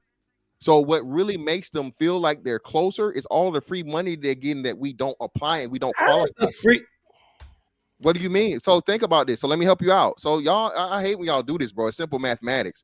So if this woman gets $500 a month in child support, how much is that a year? 500 times 12. $6,000. $6,000, right? Yeah. Okay, right, but fantastic. But we're talking about earning though. All of this fidgeting and try to refute what I said when I made my point. There's no fidgeting. We're talking about earning. Again, brother, and again, you That's don't a moot understand point. the fact of the matter that again, I'm shout out to all my men that have ever had to pay child support on the chat or in the on the panel. That doesn't count as earnings, but it's still money. And it counts towards her earnings in her positive, not her negative. It's tax-free money. She does not have to pay taxes on. She does not have to account as motherfucking what's the name for her to. So let's say she's on the threshold where she qualifies for Section 8 or government housing. That money she ain't got to count. She ain't got to count that money for that. But then if she's trying to get a brand new car or qualify for a loan for something, she can account for the money for that. So again, man, it's this shit is so y'all give all the shit to the women and none of the other things, bro. Right. I know I'm not, but that's not the point. What does that have to do? That is with the point. earning? No, you're saying everything, but you're not answering the question that's being asked to you because you just want to argue. Listen to the question I'm asking. Well, let me catch up on the super chat real quick. Omar Smith with the $5 says, "Scam. You know damn well I'm not booting you, brother. We friends even when you are wrong." LOL. What up, O? Shady Long with $1. Thank you, my brother. Appreciate it. Beans is live. Beans was popping with the $6. Said at hand, $1 for each point on your star. Cheeky was popping. Lauren Mack with the $2 says consistent panelists should become members. Shit like that. Omar Smith came through for the hood, man. Omar must have not got no kids, man. Late. I'm broke, baby. I ain't got no money. Bullshit. I see you shining, nigga. I can smell a motherfucker with money. Even Ray Charles can see you got money. Shit like that. Omar Smith with the 50 boy. He says, I know for a fact women just love. Omar got 3 wives. He has 3 wives. Yo, this is super chat. I don't need y'all to. Can I read it? Yeah. I know for a fact women just love talking shit behind our back. LOL. My 3 ladies are from different cultures and they all do it. It's funny to me, and when I'm putting it down, it adds to the excitement. You talking that shit, get over here. I got a few more. Omar with the $5 says, great stats. Now, will we get more than socks for Christmas? Yeah. Omar with the $5 says, Beans, you know you be getting too deep. Don't stress it, bro. Absolutely. Well, I don't know if that was deep. I think it was a good information to present. I think bringing in the fact that it could be quarterly makes a huge difference. Absolutely. But hold on. Let me get Aaron in because you told Aaron that you wasn't trying to do what you said you was going. You did. So can I get him in, or are you still bullying him? You still bullying him? Absolutely. Every chance I get. Well, let Aaron usually ain't that long with Aaron is cool. That's my dog. What up, Ayo? Happy New Year, gentlemen. Greetings, DJ Ham. Thanks for having me again on the panel. So the differences in pay, I mean, that's certainly a metric that needs to be looked at, but I think it's more of the same reason why we were kicked out of the house in the first place. Back when we were kicked out of the house, men weren't number 4 on the totem pole; they were closer to number 1. And the reason why the way they kicked us out of the house is an indicator of the strength that we had. We were shooting out the window, which is why they sent our women to kick us out of the house with some other policy. It's how she perceived our value in the home. They didn't walk in and take us out. We were too strong for that. We just allowed it to happen. That set us at a great deficit. And the fact that we even have that deficit means we're the 4'11" guy in the ring against the 6-footer. The fact that we're even fighting means we are doing the work and recovering ownership of our community. Now, as far as the pay gap and education, I think focusing on trades is a great strategy, because what it does is it allows you a path towards actual ownership. Advanced level degrees makes you marketable to be employed by someone else, just getting paid a lot for it. But as a trade, you have a better chance at ownership through like franchising a plumbing service or becoming a contractor that allows you to do the necessary background work to secure investment properties and things like that, far more than any Juris Doctorate would. Man. So did anybody else want to comment on this right here before we start talking about the topic again? Yes, got one quick comment. Go ahead, JC. Go ahead. I know Panderson wanted to get in. I heard, and I hear this so much, and I guess, yeah, I'm lost. When somebody's going down in defeat, they can always find somebody they can point fingers at and say this is why they was defeated. But I'm gonna say this, and y'all can take it any way you want to take it. We confronted the men who trained your women who gave them the rights over you. We confronted them when they had water holes on us and dogs was biting us in the midsection and biting women breasts off. And here y'all are, don't have no water holes on you, don't have no dogs barking at you. And y'all say, well, it's a different time and a different place, but we had them strategies used against us too. And we was able to do in 7 years what y'all ain't been able to do in probably 13 now. So I'm gonna ask you all, since you don't have that direct physical harm right in your face, well, it's taking y'all so long to get this damn job done because the women are the second conductor of the master in the computer. That means there's a master in the computer and then there's a slave. She's the slave and she whooping y'all ass better than he did when he was confronting us with water holes and dogs. It takes a tenth of a second to cut 2 inches into the flesh. It takes 2 months to heal that wound. Well, y'all only had a couple of years. Hey, Morpheus, like that, like that.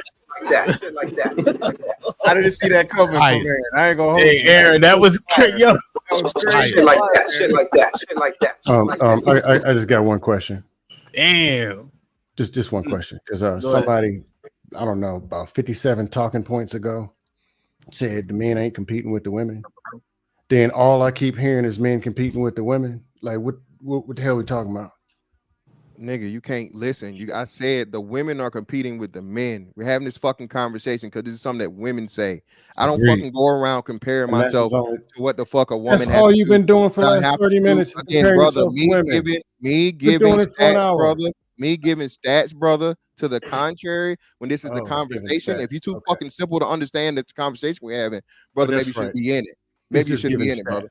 But it's a conversation to be had. Right. It's just so again, like I said, this is something that black women say. Black women going around talking shit about the fucking sanitation workers and the fucking the blue collar guys. When is the last time black men talk shit about those? Tell me, brother. Tell me. Fantastic. You've been talking answer shit. The question, brother. You up here with this fake ass smooth voice, dog. It don't work. Bro, answer the question. When's the last time a black man went around here and talked about the occupations and the job that black women do? Go right ahead, brother. Like I just said. You ain't saying shit all day. You up here doing this fake ass motherfucking and whatever I think you think is funny, but it's not funny. Same words. So please answer the question, all the brother. way to the dats in the state. I'm answering the question again, brother. You're not answering no questions up here. You're not answering no question. I'm gonna ask you the question again, brother. When's the last time black people talked about nurses, teachers, any of the occupations that black women hold in mass? When if black men went on record or publicly went on a campaign against telling them they not shit, they not doing anything? Please, brother, enlighten us. What do you call him, He won't because he's panderer. But what I will say, Mr. Panderer, hold on. What do you call him, manosphere? Wait. He was wait a second. He was asked the question. Ask him the question straight up, Mr. Fantastic. He can answer, and then Aaron can jump in because he's been waiting. Brother, Simp Panderson, when is the last time black men went on a public campaign talking against black women in the jobs they hold in mass, i.e. nursing, teaching, and telling them that they ain't shit, those jobs are not sufficient, the money they make is not enough, all those different things? Please, brother, enlighten us. The hell that got to do with anything? Yeah, this nigga ain't trying to have a conversation. Nothing. Nothing to do with nothing. Black men in nursing. What the hell are you talking about? I said black women. Wait, hold on. Wait, do you not understand why even listen? This though? It's got nothing to do with it though. Nothing. Wait, no. It does. It has everything. Chinatown said the same thing, and y'all didn't attack him. He didn't answer the goddamn question, and y'all didn't attack him. What are you talking about? Direct question I asked him. Nothing to do with nothing. Now this nigga still not answering the question. You just up here looking like a turtle. No. It's not a stupid question. No, you accused how many him. black left-handed people live in Egypt? Answer the question. The problem is there's an accusation that Fantastic is making it a competition, right? Yeah. And he's not. The only reason why he's providing counter stats is because I provided stats. Absolutely. It's not. So this isn't about a competition. He's only just trying to disprove my points, which I respect because that's how intellectuals work. Yeah, right. That's what I was speaking about. He's not trying to make it a competition. I think he's speaking just about competition before you came up. I know. I was watching it, And what I'm saying is, you were saying that what black manosphere or whatever we men do, whatever the case, right, is try to compete with the women. Yes, and lose most of the time. Sure, right? And I'm not going to disagree with that because I don't care enough to. That's but my point. Mr. Fantastic is saying you're saying we're competing with them, but we're not. It's the other way around. It's always important to identify the aggressor versus the person who's being attacked. Like that's always going to be important. So Mr. Fantastic is asking you, hey, when's the last time you've seen on a public platform, whenever, black men just attacking black women's career and profession? Let me rephrase it. So what you're saying is the women are attacking the men, and then the men are responding by attacking them back. That would mean the men are following the women. So that's just as bad. If you want to simplify to that, then yeah, I'm just saying. That means the men are turning into the very women they're complaining about because they're doing the same thing. Are you done? If you done clowning, I can give a serious answer, serious and concise. The fact that you think it's serious is the. We get Aaron and Mandrell after this reply. If you actually think it's serious, I think the nature of this conversation. The nature of this conversation, I think, would prove that most of the men on this panel are interested in restoring leadership, and I think it also can be agreed upon that leadership is successful when you don't pander. Tell me about leadership. Tell me about it. What do you want to know, brother? Tell me about some levels. What's so good about leadership? Okay, I'll give you one thing. I'll give you one thing about leadership. It fails when you pander to your followers. See what I'm talking about? Well, no, he's actually right. No. Actually, he's right. But no, he's actually right. But no, he's actually right. Again, one of the join the Nation of Wigglom immediately. I was supported. Aaron, don't be just talking. Like what he's saying, it's a thought out point. It just doesn't take him 30 seconds to say it. True. Absolutely. And this nigga just trying to clown. Let's talk about this leadership. Well, he just gave you an answer, and you're trying to disprove it, or you're trying to dismiss it, but you're not giving anything to counter it. So how about you counter what he said? Well, understand what he's trying to say. OG, no. I'm a pandering guy. I don't know anything. Remember? You counter it. I don't know anything. So why are you here? So I'm looking for leadership. So why are you here? Educate me. Let it ride. Let it ride for Mr. Fantastic. If he don't want to answer it or acknowledge what Aaron said about it. But Mandrell, what you want to get in on? And then I got a question that I want to pose to Kasim that we can go around. All right. All right. Well, I forgot what the fucking point was at this point. I really have. It was about one thing, and then it turned to something else. Then people brought out statistics that, because at first talking about leadership, I'm like, okay, these statistics, this is going the wrong way if you're trying to solve for that issue. You know what I'm saying? And I'm like, okay, it did sound like. Never mind, I ain't getting that. Open up a whole other kind of worms. What question do you want me to answer or help you solve? What do you want to do? Because this is turned into a bag of cats. Okay, so untangle this web of shit for me, Ham. Put it in the straight out. What do you want to know? They went. Well, no, I don't want to know nothing. I mean, I usually learn when you guys are on the panel, but I'm not necessarily looking for anything in particular. But my question, just to bring it back, is because OG said something earlier. I don't know if we fully. I got booted by the chat. That answers your leadership question. They don't want it. They're allergic. Peace out. I think they booted you for 25 minutes. They booted you. Yeah, they booted you for 25 minutes, so you can come back. Let me just. I'll see you guys later tonight. I'm a jet. All right, Aaron, be safe. Appreciate y'all. You too, man. Later. All right, Aaron. The lack of femininity in our women. OG was kind of saying something in terms of leadership. From what I gather from it, they are so not feminine or less feminine, whatever the case is, because we failed them. Because Love and I were having a conversation about femininity and can it be turned on and off, and if you have to be masculine at work, how can you possibly be feminine at home? Is it on a dial? Is it on a switch? Or should you always remain feminine? Kasim had made some points where it's still feminine, but there's a range of them having to be direct with people at work, and that doesn't disqualify them from being feminine. However, those traits are largely considered masculine.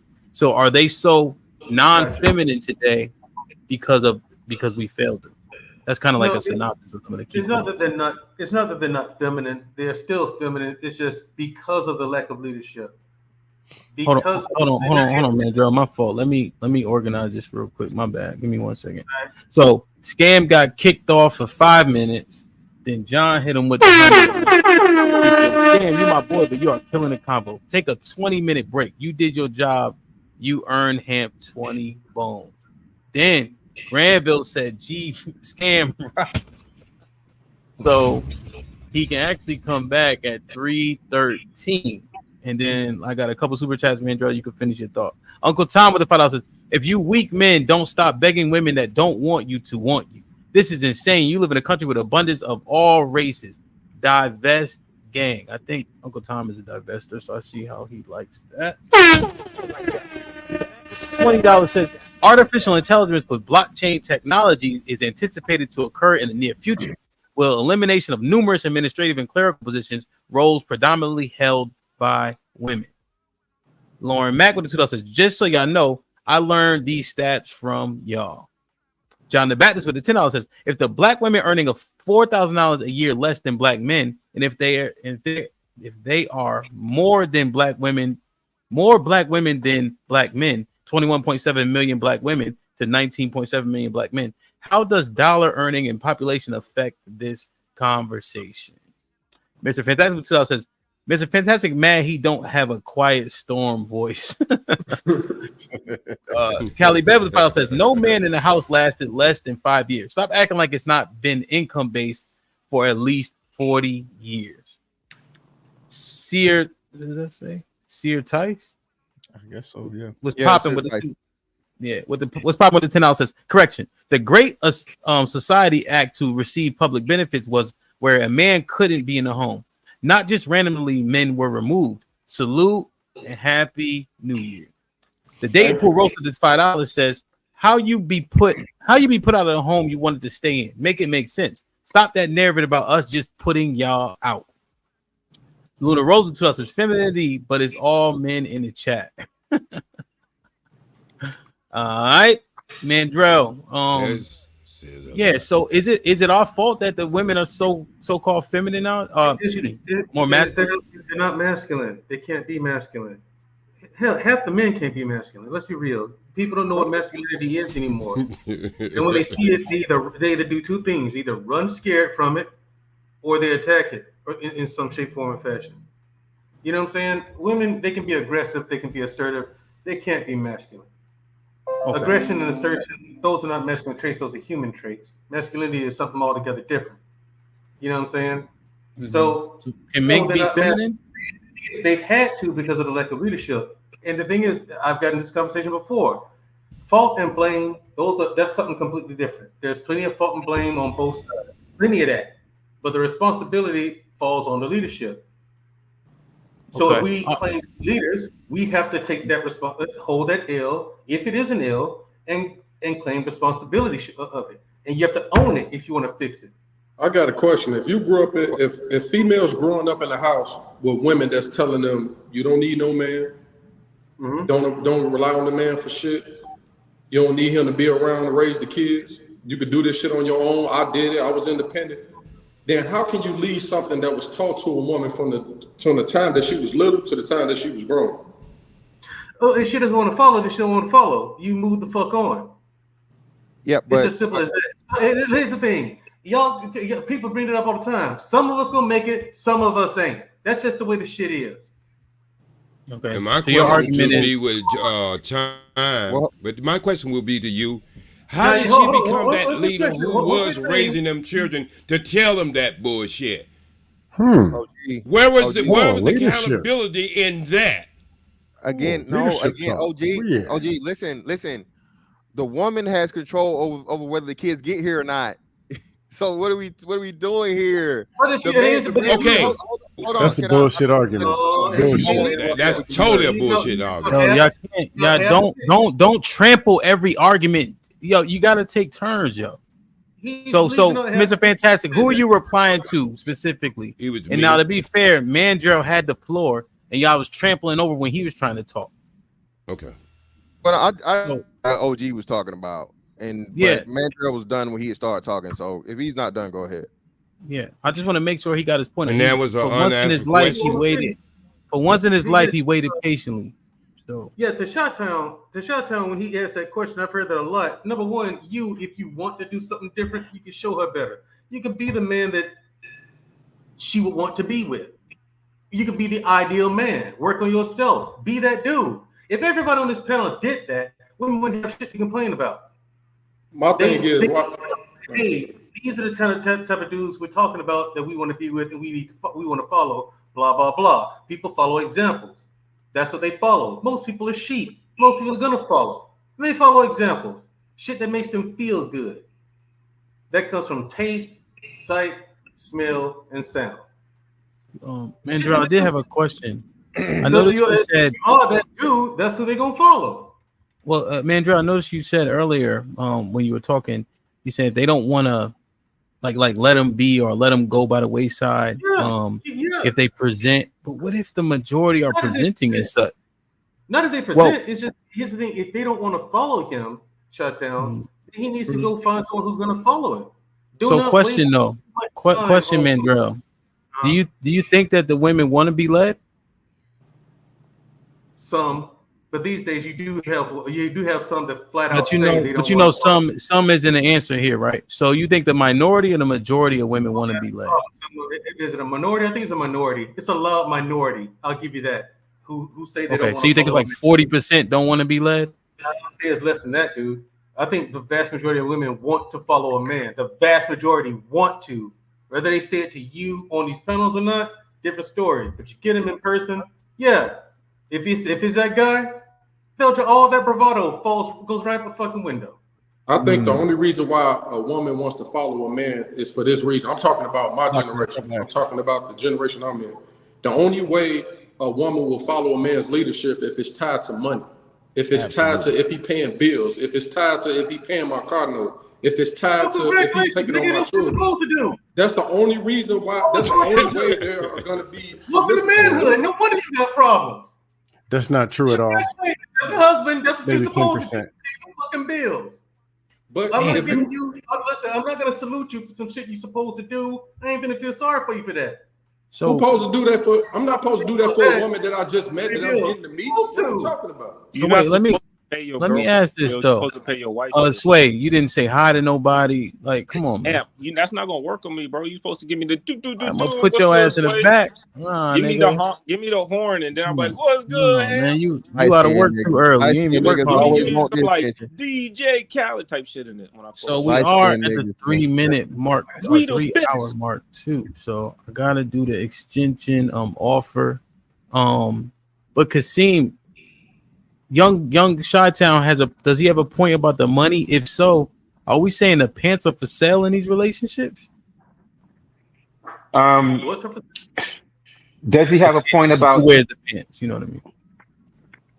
I mean, women want provision from men, and when they get with men, they have no desire to provide most of the financial backing or most of their resources into the relationship. We all know that, right? It's one of the intrinsic drivers for us to do what we do and to produce, because we know these women are looking for this attribute in men. It's just a matter of mindset, man. Are you going to look at this as a burden, or are you going to look at this as a win-win, right? Because when you challenge yourself and you upgrade yourself, it's a win for you, but it's also a win to the caliber of women that chooses to stay with you. And if she doesn't stay, you still moving up. So it's just a matter of mindset of how you look at it. I just accept it, but it is what it is, right? Okay. So now that I know that women are looking for provision from me, what am I going to do? I mean, if I choose to have a woman in my life, this is the criteria that they're looking for. But also, while me gaining these things, I'm going to elevate myself at the same time. So it's a win-win for me. So my question is, why do I have to elevate myself as Hold on, Chi-Town, because here's one thing, Chi-Town, that I hear happens. If people are implicated in what's being said negatively, they can't see the forest through the trees. So right now, if you ain't getting that much money, my nigga, these bitches ain't gonna listen to you. Yeah. Sorry, what day is it? Is it Monday or Tuesday? Tuesday. Oh damn, I Tuesday. can't say bitches. All I only day. talk like the 90s on Monday. So if Okay. they can't, these women aren't gonna listen to that. But I've always thought, to Majerle's point, that always been a part of the plan, where your chicken matters in terms of your, your bravado, whatever it is. No, I'm agreeing. No, I'm agreeing with you about the money part. That's not what I'm disagreeing. Okay. What I'm saying is that 80% of the women that's out here that's in the dating market right now, they're not looking for love. They're looking for help. So that's where the gap comes in. Oh, wow! Young fella, man. That's where the gap comes in. Ain't looking for no man. They looking for a sponsor. Shout out to the young fella, man. They be trying to tell y'all these hoes need help. That's my point. That's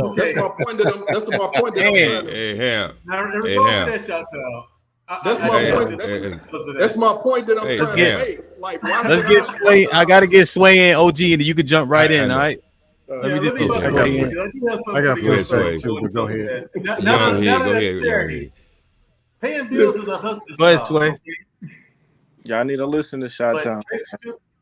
Chi-Town speak. This is one of the moments the old niggas need to listen to the young people, man. I'm telling you, the whole world out here. But I'm on it for 2 minutes. I just wanted to relive the money conversation that Podcast Cheeky and Fantastic was talking about. Real quick, because I'm off that. Real quick. I said I'm quick with it.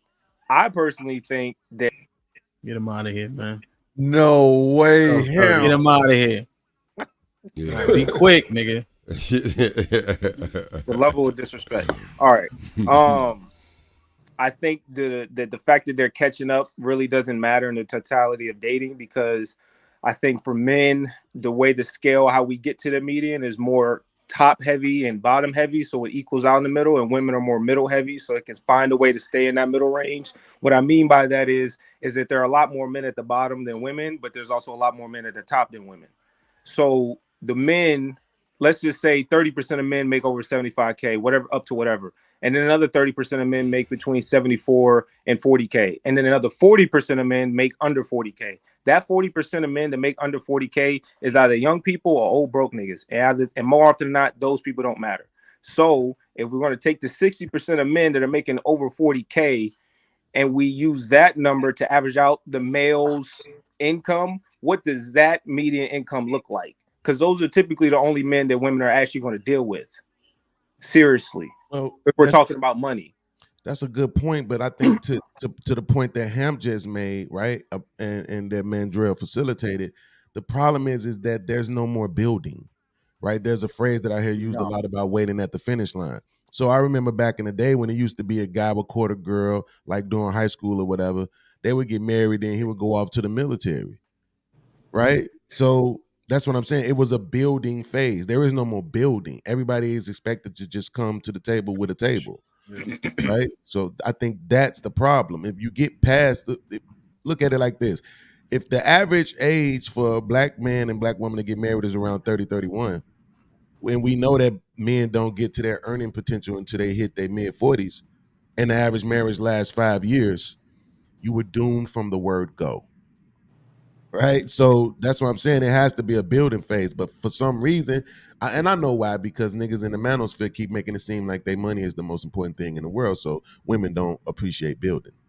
Well, to what Chi-Town was bringing up as to these women's mentality as to why they look at us a certain way, in my opinion, I think on the male's perspective, I think men with daughters are quite detriment to this conversation. Absolutely. They typically are the ones that tell their daughters to go strive for the best and settle for nothing less, and go get a certain type of guy and all these type of standards in their brain, regardless of their, even if their mom did that as well with the vindictive mentality, like, hey, take care of yourself, don't rely on a man. But the dads do just the same, maybe not in the most malicious way, but in the outcomes, they still will look at the man that they're dealing with the same. As a wallet, or at the bare minimum, they got to have a certain level in their wallet. DJ Hamp, and that's the point. And that's the point that I'm trying to make. And that's the point that I'm trying to make. Like with women, you know why women got the luxury of saying that they don't want a man with that works a 9 to 5 or a man that works a blue collar job and all this is because they want men who can provide that lifestyle for them.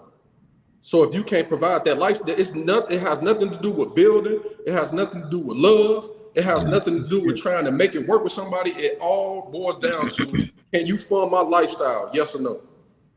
So if that's the case, if that's the world that we're living in, I might as well just go buy me a home and we have a little contract. I got pushed back with marriage is anyway. I think it's marriage, Chi-Town. That's what marriage is. I think contract with a hoe. I want. I think after the OG goes scam, you can jump in.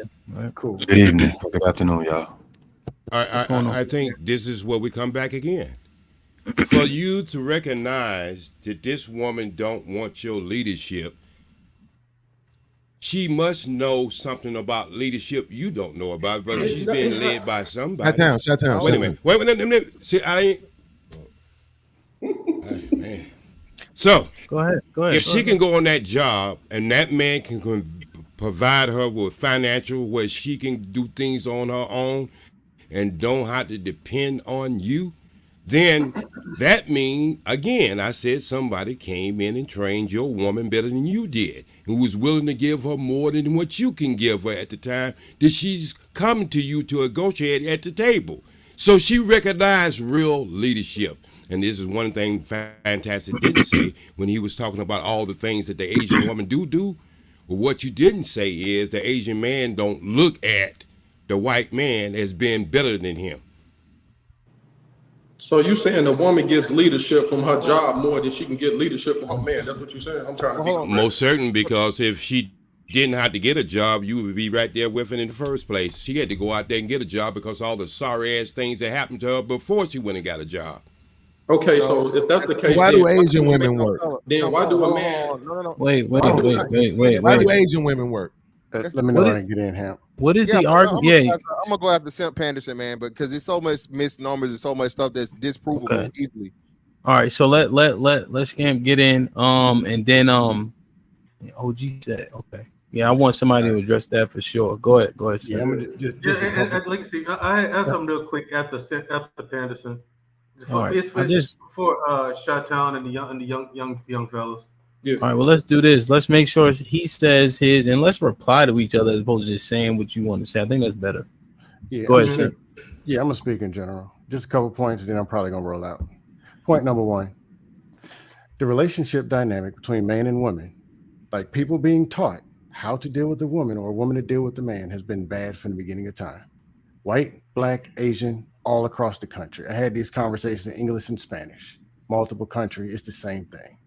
They were not taught how to be in relationships. Taught you how to drive, how to go to college, all this other stuff. Most people can't do that either. So if they were never taught a relationship, what do you expect it to look like? Number two, when I asked leadership, and then I got more talking points and more data from 1826 and all the other junk, the key word in leadership is actually the word influence. That's when you convince somebody to actually do something and actually following an actual person. And they brought up money. So if the woman is all about the bag, she ain't following you no way. She's following the bag, which means she still don't believe in you. That's why the manosphere even got people making big money, sending more super chats to hate on women, because it's the same thing. Money just made them another version of what they already were, a bad communicator. They try to communicate with women and they're not listening. They're only listening to the money. So maybe if communication, since y'all love data so much, what's the percentage of women leaving because of bad communication, which is the number one thing to do with leadership? The words that you're allergic to, but let's hear them talking points. Let's get them. What we got? 50% of divorces. We got 32% of men. What's next? Hey, they not leaving because hold on, young fella, it's my turn. They told you why they were leaving. Are you done? They told you. Are you done? That's a part of communication is not listening. They're leaving and people still ain't listening. I'm mad at shit, bro. Are you done? I won't cut you off. Have Are a you good done? day. Great. Shout out to the Troll Illuminati. Thanks y'all for bringing me up and putting me down. Dust and crust. Again, man, a nigga that's whole persona is trolling. Just lets you know you're never gonna get anywhere with this nigga. First off, bro, I know exactly what leadership is, and communication is never going to be great. Okay, If anybody's been in the military knows, number one thing they tell you, anybody's been any type of rank structure, communication. When they do those surveys yearly or quarterly or whatever, they're gonna always talk about a lack of communication. Because you know what? People are always saying something different. Go back to the Bible, okay? Different languages and shit. Even people that speak the same language don't understand the same things. Perception, all these different things coming. So he's wrong in that. The number one reason for divorce is not communication, is irreconcilable differences. There's actually stuff. So when we're men that fucking says, well, my bad. Finance is the top three. People say it's finance, but finance is top three is not communication, not number one. Just look it up, Google it. This is the thing. When men say, "Oh, let's not talk about the stats," so what are we gonna do? Talk about our feelings? We're gonna talk about our anecdotal experiences. I hate when men do women shit. What are we not supposed to do? We're supposed to be not being feminine and being masculine, which masculine I thought was, logic and data and actual factual stuff that you can point to and trends versus just saying, oh, well, in my life, I've seen this or this way, I feel this way. But anyway, getting back to what OG was talking about from the whole thing. Bro, this whole thing when y'all talk about the white man being better or whatever, I can't make that woman choose if she's choosing the money. I'm not leading with my money, I'm leading me. But if she holds the money supreme and she don't even understand what money is, she's only going to follow what she thinks money is. They got all these podcasts of where women talking about, oh, I want to go to Root Chris, I want to go to 5-star this and that and all this other shit. But lo and behold, even rich people don't do that. Simone Biles just went out with another millionaire for milk and cookies, bro. Milk and cookies, 2 fucking millionaires, milk and cookies. Yes, you got these thoughts and these motherfucking po-ass hoes out here, motherfucker trying to get the top at the front. So again, bro, stop putting this shit on the men. It's not on the men. Black men are doing well. Black men are leading. It's just that black men do not want to money follow part of power? Men. Yeah, fantastic. Is money part of power? Yeah. Yes, it is. But y'all just said the money don't count. Okay, who got the most? Oh, wait, stop. I got another follow-up question. Because you just laid out. OG, they kicked you off for 10 minutes, so you can come back at 3:30. Terrence, I definitely accept the $10 on the cat super chat for the extension. So we made it. I appreciate that. OG, just come back at 3, 4. Huh? I just had no. Go ahead. Hold on. Here's my thing. Hey, hold on. You can come back at 3:40, man. You keep talking, man, and you shut the fuck up, huh? Uncle Tom with the $2 says, "Get no, not you. That was for OG. He got kicked off. That's why." Uncle Tom with the $2 says, "Get you a white girl." Good job. White girl. Sway with he just said, "Oh, did you drop the link?" He said, "Drop the link." You grass ain't always greener, man. You overcooked light-skinned nigga. Damn, man. The dating pool, bro. Andrell, let me finish the damn super chat. You know you ain't that funny. The dating pool Rose reaction with the $2 says, "Women are always femme, and it's on a dial depending." That's what Andrell said. The dating pool Rose reaction with the $5 said, "Major women want to be led. Y'all just ain't all leaders. It's the company you keep. Your choices are low-level women who want to use you. Not all of us do." Right. Arnold Allen, but this irks me. Like, he ain't saying nothing. You're not standing on nothing. It's like all and then some, and then maybe like thanks. We know that there's outliers. That's the half I grew to love right there. Arnold Allen with $2 says, "Sway, hold on, I'm almost done. You can jump in. Sway, how much you need to fix that vent?" RBM does a down payment on extending the stream. Thanks, RBM. Omar Smith with the $5 says, I love that eager to please look in the gold digger's eyes. That admiration and appreciation gets the blood flowing. Nigga crazy. Thank you, Terrence, for the $10 on the extension, my G. Dayton Porosa to us says, fantastic knows nothing about what women are. Ellipsis. See through you with the $2 says, what does irreconcilable differences mean? Fantastic. Oh, they brought OG back. OG, you back. Can I finish my point when you finish? OG got a credit. OG got bail. And they said, add this to OG time. I love the brother. Damn it, man. That old fruit juice life is dead and stinking. So he got brought back. So he had 10. Come and run 7 miles with me. and see how your ass start leaking. $20 credit. All right, so he got 30, right, Beans? Because he got kicked out for 10, and he got brought back for 20, so 30, right? But I forgot about the other 10 in the beginning. Yeah. Yeah. Oh, and then so OG got a 50. Absolutely. Kick out OG no more. They don't like that shit. Damn. I just had a question for OG because he was like, well, hold on. He was trying to say something before they booted him, so it's only right. I'll let him get his time, and then I gotta get Mandrell in. Okay, look, we'll get there. I just want to make sure LG get the tap in. One thing I do know about women of having 11 sisters. My mother had 18 children. Is yes, there are women out there who have bad behavior. I have never ever said that didn't happen. But what I do say in anything and correcting anything, it's going to take good leadership to make that happen. And everybody's not qualified for that. I think that's what Mandrell was saying in the beginning, that you got different levels of women as well as you got different levels of men who can handle that. I think that's what your guest was saying, DJ Hamp, at the beginning, that all men couldn't fall into her square. And I think that's an honest answer, and I think that's an honest way of looking at things. Not all men run at the same speed. So not all men have the same size feet. So what I'm trying to say is, when we really look at this problem, in the end of the day, it's going to be upon men to straighten this out. But first, we got to know what we're trying to straighten out. We everywhere with this. Everywhere. And I asked the question, and I'm going to leave it at this. I asked the question. The same dog bit her, left her with some wounds. What wounds do we have that dog who bit us too? Have we ever recognized that? Absolutely. OG, can I ask you a question since you got the mic? Yes, sir. Take money off the table. Give me an example of leadership from a man in a relationship.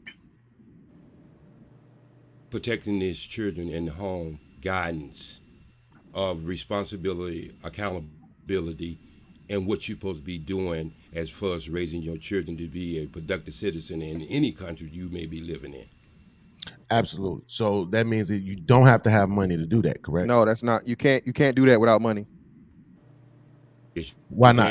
You can't. You literally can't do that without money in a modern society. Unless you're gonna go off the grid and live off the land and live in the woods. No electricity, no water, no clothes, no what's name. You cannot do that without money. So please, let's not put do a that. price on them, man. Wait, put a price on it, then. Fantastic. No. That's not the correct response. Are we really about to do this right now? So the problem is this. The problem is that you're assuming those things don't already exist, right? They don't exist without money. Absolutely, but we're not. But there's more than one. So you can't take money off the table. There's more than one person who can make money. So the point is that you're arguing it from a space if those things don't already exist. So the rent can be paid, the light can be paid, the gas can be paid, all of that can be paid. So the question is, where? It doesn't make a difference. Yes, it does. It really doesn't. Because yes, it does. Fantastic. I don't want to argue. You just got to point out the bullshit that Scam was doing. Am I? So yes, I just keep saying yes, it does. When I'm trying to talk, yes. You pointed out the bullshit that Scam was doing. So let's have an intellectual conversation. Well, no, I'm not. What I'm saying is this. I'm giving a hypothetical. So fantastic. Inside of the hypothetical, I'm saying just take money off the table. That's saying unrealistic. Absolutely. Let's say that it's unrealistic. Cool, got you. But it's a hypothetical, so it doesn't matter. It don't have to be realistic. The fact of the matter is what I'm saying is for the man himself. How can he, what does leadership look like? Fuck him paying the bills. Fuck him buying her coach bags and taking home trips. What does leadership look like in relationships? 5, 10, 15, 20, 25 years. What does that leadership look like? Because here's what I could say for sure. I've been in a relationship for 14 years. Broke than a motherfucker. And I provided way too much leadership. And my woman would come on here and tell you that. So much that I provided had nothing to do with money. Nothing at all. But the problem is that that's not what's highlighted as leadership. We try to make it seem like leadership is this, like you have to make the greatest decisions every minute of every day. It's not. It's not. It's baby. Instead of going to the grocery store and just grabbing all this fast food, quick fix shit, make a menu. Get what you're going to cook for the week. Get the things that the kids gonna eat for snacks. Buy that. If they run out of it, too bad. Train them not to overeat. Right? That's the kind of leadership that I provided. Baby, the boys need some structure. You can't let them get away with everything. They need to have rules. They need to have chores. It need to be things that I didn't need no money to be able to do that. None. And Baby, they stop wearing abide them by it. dumbass weaves. Grow your natural hair. My lady that had sister locks for 10 years now behind that. So, and I needed not $1 to do that. Yep. Okay. I just got a question. Is what generation are we talking about? Hold on, Shot-Town. Hold on. Any generation. I don't want to silo it to generation. I think leadership should permeate, although that is a good question, actually. But let me just get Mandrell in, and maybe we can address Shot-Town question. I think it's a good question. Gotcha. I just wonder if it changes with generation. Go ahead, Mandrell. I don't know whatever you were trying to say before you cut off. Yeah, one of the things that I wanted to address, one of the things that I think Mr. Fantastic touched on a little bit, but Shot-Town was Shot-Town and Fantastic fleshed it out. Like the women that y'all describing, right? They're not looking for a real to build anything with you. They're just looking for, like you said, a sponsor, right? Shot-Town? Yep. To you and the people in your generation, man, I'll tell you this. Is that the type of woman you want to be with anyway? No, not necessarily, no. Okay, then why does it matter? Why are you talking to her? Why are you wasting your time? No, I'm saying this is what I'm saying. Even when you're trying to get to know women in my generation, that is the premises of the conversation. How much money you got, what you got, what cars. No, I'm saying it's not the woman. It's not the woman that I'm just going to pick this woman. And that's what majority of them. He's saying it's a majority of the pool, man. It's not just one. I get it. It's a majority of women of the women he's meeting. Then you might need to change the circle you hang out in. Like no. You're not understanding what I'm saying. You're not understanding what I'm saying. If I meet a woman in public, right? If I meet a woman in public, right? I'm outside. I'm in public. I meet a woman. Woo. What I'm telling you is that it doesn't matter if like it's not a group. It's not like a certain type of woman that I'm going after that's like this. What I'm telling you, in my generation, 80 to 90% of women is like this. No matter where you meet them at. Yeah, you got to. That's what I'm telling you. Like, I'm not saying that. Like, is this some good women out here that was raised by good fathers and good mothers? Yeah. No. But I'm saying that in my generation, 90%, 85, 90% of the women that you meet, it's only for one thing. It's what you can do for them, where you can take them, what you drive, where you live, and how you can help pay their bills. Yeah, all right, young fella. Everything there is externalized. So he's a part. My bad. Hold on, just real quick. He's a part of the City Girls and OnlyFans generation. That's he's trying to tell you. These girls are literally turning 18 tomorrow, and they got a OnlyFans that day. That's what he's trying to explain to you, Mandrell. And I think this is a big thing that we used to have a problem with the older niggas. Respect OG, right? To where that lack of communication and that gap of what we just don't understand. You got a young fella, man, that's here telling you, hey, this is how these women are. It's not, oh, well, you just need to be better. Oh, you just need to be. No, he's telling you, no matter where you go. Shot-Town, Fantastic. How old are y'all? Yeah, Fantastic. If you notice, that's why I'm 26. That's why I keep coming to him. It's not to pick at him. He's of a younger generation, and I'm trying to understand him and what's coming up next.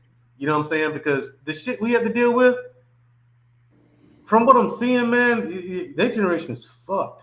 Yeah, it is. Yeah, that's you know what I'm saying? Nah. But it's just like, I mean, that's again, I'm not. Put yourself in his shoes. You know, that's why. Put yourself in his shoes, Mandrell. So if a whole generation that the women that he's gonna eventually, be looking forward to getting in a relationship, build a family, be in a relationship or whatever is like this, how much of a disadvantage as he is to make it work out? Now you're gonna blame those whole group of men. Oh, you're incels. You don't have no social skills. You don't have this. Well, no, it's not that. It's that these young girls. I mean, these young women are after the bag. So they totally looking over them. They want to go with the old niggas. They want sugar daddy. This is the sugar daddy generation, bro. Everything about these chicks, bro, is they selling that pussy out here. That right there speaks to leadership. Hey, so let me unpack this. Hold on. Mandrell had a couple things he was waiting on. Mandrell, did you have something else aside from that? I think you got a clear response, so I think there was something else you wanted to. Yeah. Did you get that? to that, when it comes to that, man, you gotta as far as under me. Chi-Town goes, I think you need to think about what you like, what kind of relationship you want to be in. Come up with those rules. Some stuff you can bend on, some stuff you won't. But whatever it is you choose not to bend on, stand on that. And when you meet a woman and y'all having this discussion, go over this shit. Tell her the stuff you're gonna bend on. Some stuff can be negotiated, which should be most of it. Most of it should be negotiable. But there's some things you're gonna stand on, and that's all there is to it. You're not bending. You're not breaking. Hey, you want to? Hey, you ain't want to listening to that shit. Hey, Well, one thing. Hold on, Chi-Town. One thing, Mandrell, that doesn't help. You talk what things should he not bend on? What things should he bend on? You talking about some what should not be negotiable? For example, right? Me. There gotta be standards. Right, exactly. That's what I'm talking about. For me, right, paying household bills, that's for a wife. That's a husband's job. I'm not gonna see him pay bills in my house and yours too, and we're not married. Now, I will help. I'll put some gas in your car. From time to time, I'll buy you some groceries. I'm gonna pay for the dates. I'll buy you a gift every now and again. Yeah, but I ain't paying your household bills until we're married. Yeah. No bending, no break. Okay. Is she cooking for you? Is she cooking for you? Yeah. You're not living together, right? No. Now this is what I'm saying to that's what I'm saying. I'm talking about answer stuff your like that. question. What I noticed about a lot of guys in Chi-Town's generation don't even put much thought into these kind of things. No, I do. What I'm saying to you is this. What I'm saying. This what I'm saying to you is, you want to know the most women that cook, clean, show femininity, and you know what I mean. They the woman that you want. It's the leftover women with kids, and I don't want to date a woman with 2-3 kids. That's a fact. That's But the only more time humble. they are submissive is when they know, like, damn, Wow. I know And that even this that nigga is a ain't going. finesse. I know that I ain't got no other choice but to be feminine, to cook for this nigga, clean, whatever he want to do, because they already done went through their little phase. They done need invested help, in who they want. and they need help, like you Right, said earlier. fantastic. They need help. And again, it's still a finesse. It's still a finesse, bro. It's still a finesse. Even Mandrell said, "Damn, these niggas might be right." That's crazy. Like, so He did say we that. are in a lose-lose Take no link situation. from Do you know how rare it is to meet a young woman that's like 23, 24, 25, up until like 30, that actually like want to be feminine with a man? And I'm talking about the women that ain't got no kids yet. To be feminine with a man, to grow with a man, to, you know what I mean, to get leadership. These women don't want leadership, man. In These women Chi-Town. want bags. These women want everything, bro. Chi-Town, and then Can I tell you GBG is something, your Hal? age too, and he agreed. Cheeky agreeing. Yeah, Yeah. Hey, I This is why. look, but look, wait, Ham. This look, is why I had the question Ham, for OG. Ham. Hold on, OG. Because I want to ask you the question, OG. This is why I had the question for you. I No, don't I'm finna understand cook. Let this me focal cook for a point. second. I'm asking you a question. No. so I'm Let throwing me the mic cook for. away. Okay. I'm throwing the mic to Okay. you. I just want to ask you a question. This is why I don't understand the yes, sir. argument about when other women work. There's not another demographic of women who work under 56%. At least 56% of every other demographic of women work. So I don't understand this argument about women working and that making them masculine. Asian women work; they obviously do if they earn $1,200 a week. By the way, fantastic, they still earn $20,000 less than the Asian men. So OG, I don't understand how working makes you masculine if Asian men ain't having that problem with their women and they work at a high rate. Culture. And this is why I have this is why I have so hard a time in these panels, is not because I'm out of touch what's going on. I got a daughter that's 27 years old, and Chi-Town, you couldn't come and take my daughter out because I know when I send a chaperone, you go think that's fucked up. But see, you don't know that's the way I raised her. That you don't get to have your finger in the cookie jar before she looks at you and understand that you are that one. And so your daughter got kids? I'm saying, no, none at all. Ain't never had a boyfriend. 'Cause I didn't raise her to have a boyfriend. So I got you. See, this is what I'm talking about. I'm glad you said that. You know why you don't want to? Yeah. You want to lose fruit. You want to lose fruit. Wait. Let me finish. Let me finish, bro. You want to lose fruit, but you want the fruit to be tight at the same time. That's like a woman being half pregnant. Either she's pregnant or she's not pregnant, bro. There's certain ways that men raise their daughter. There's certain ways that men. Men hold on, let me go, Joe. Let me go, Joe. Let me go. Hold on. Go ahead. No, me and OG, we know each other. Me and OG know each other. But we don't know each other. You ain't say hi or none of that shit. You're supposed to say hello when you come to somebody's house. You ain't say hi or nothing, Jedi Mike. Hello, how you doing? I thank you, brother. I appreciate it. I'm sensitive, bro. That's all it is. You know what I mean? No, dude, it's all no disrespect. I apologize. I relinquish my time. Jedi, I want to get you. I just want to make sure. Jedi, you rushing somewhere? You got time? I just want to make sure Terrence get in. Yeah, no. I just had to go. I'm at work right now, but I just had to speak to someone in the same generation. I'm 25 years old, and I gotta say, dude, like respectfully, is that is not true. Saying that all the nice women already already have kids and baby mamas and stuff, and then they'll run the mill. That's why you can't find a woman, especially our type of women. And I'm not saying that I'm not an outlier. What I'm saying is that it's your environment. I feel, and I don't know you personally, bro, but one thing is that when I encourage younger men that actually want to find a decent black woman and get married and everything, is that one thing I'm kind of getting frustrated is that we're seeing this at the dating pool, that's all we see. No, it's the environment. I don't know where you going to find these type of women.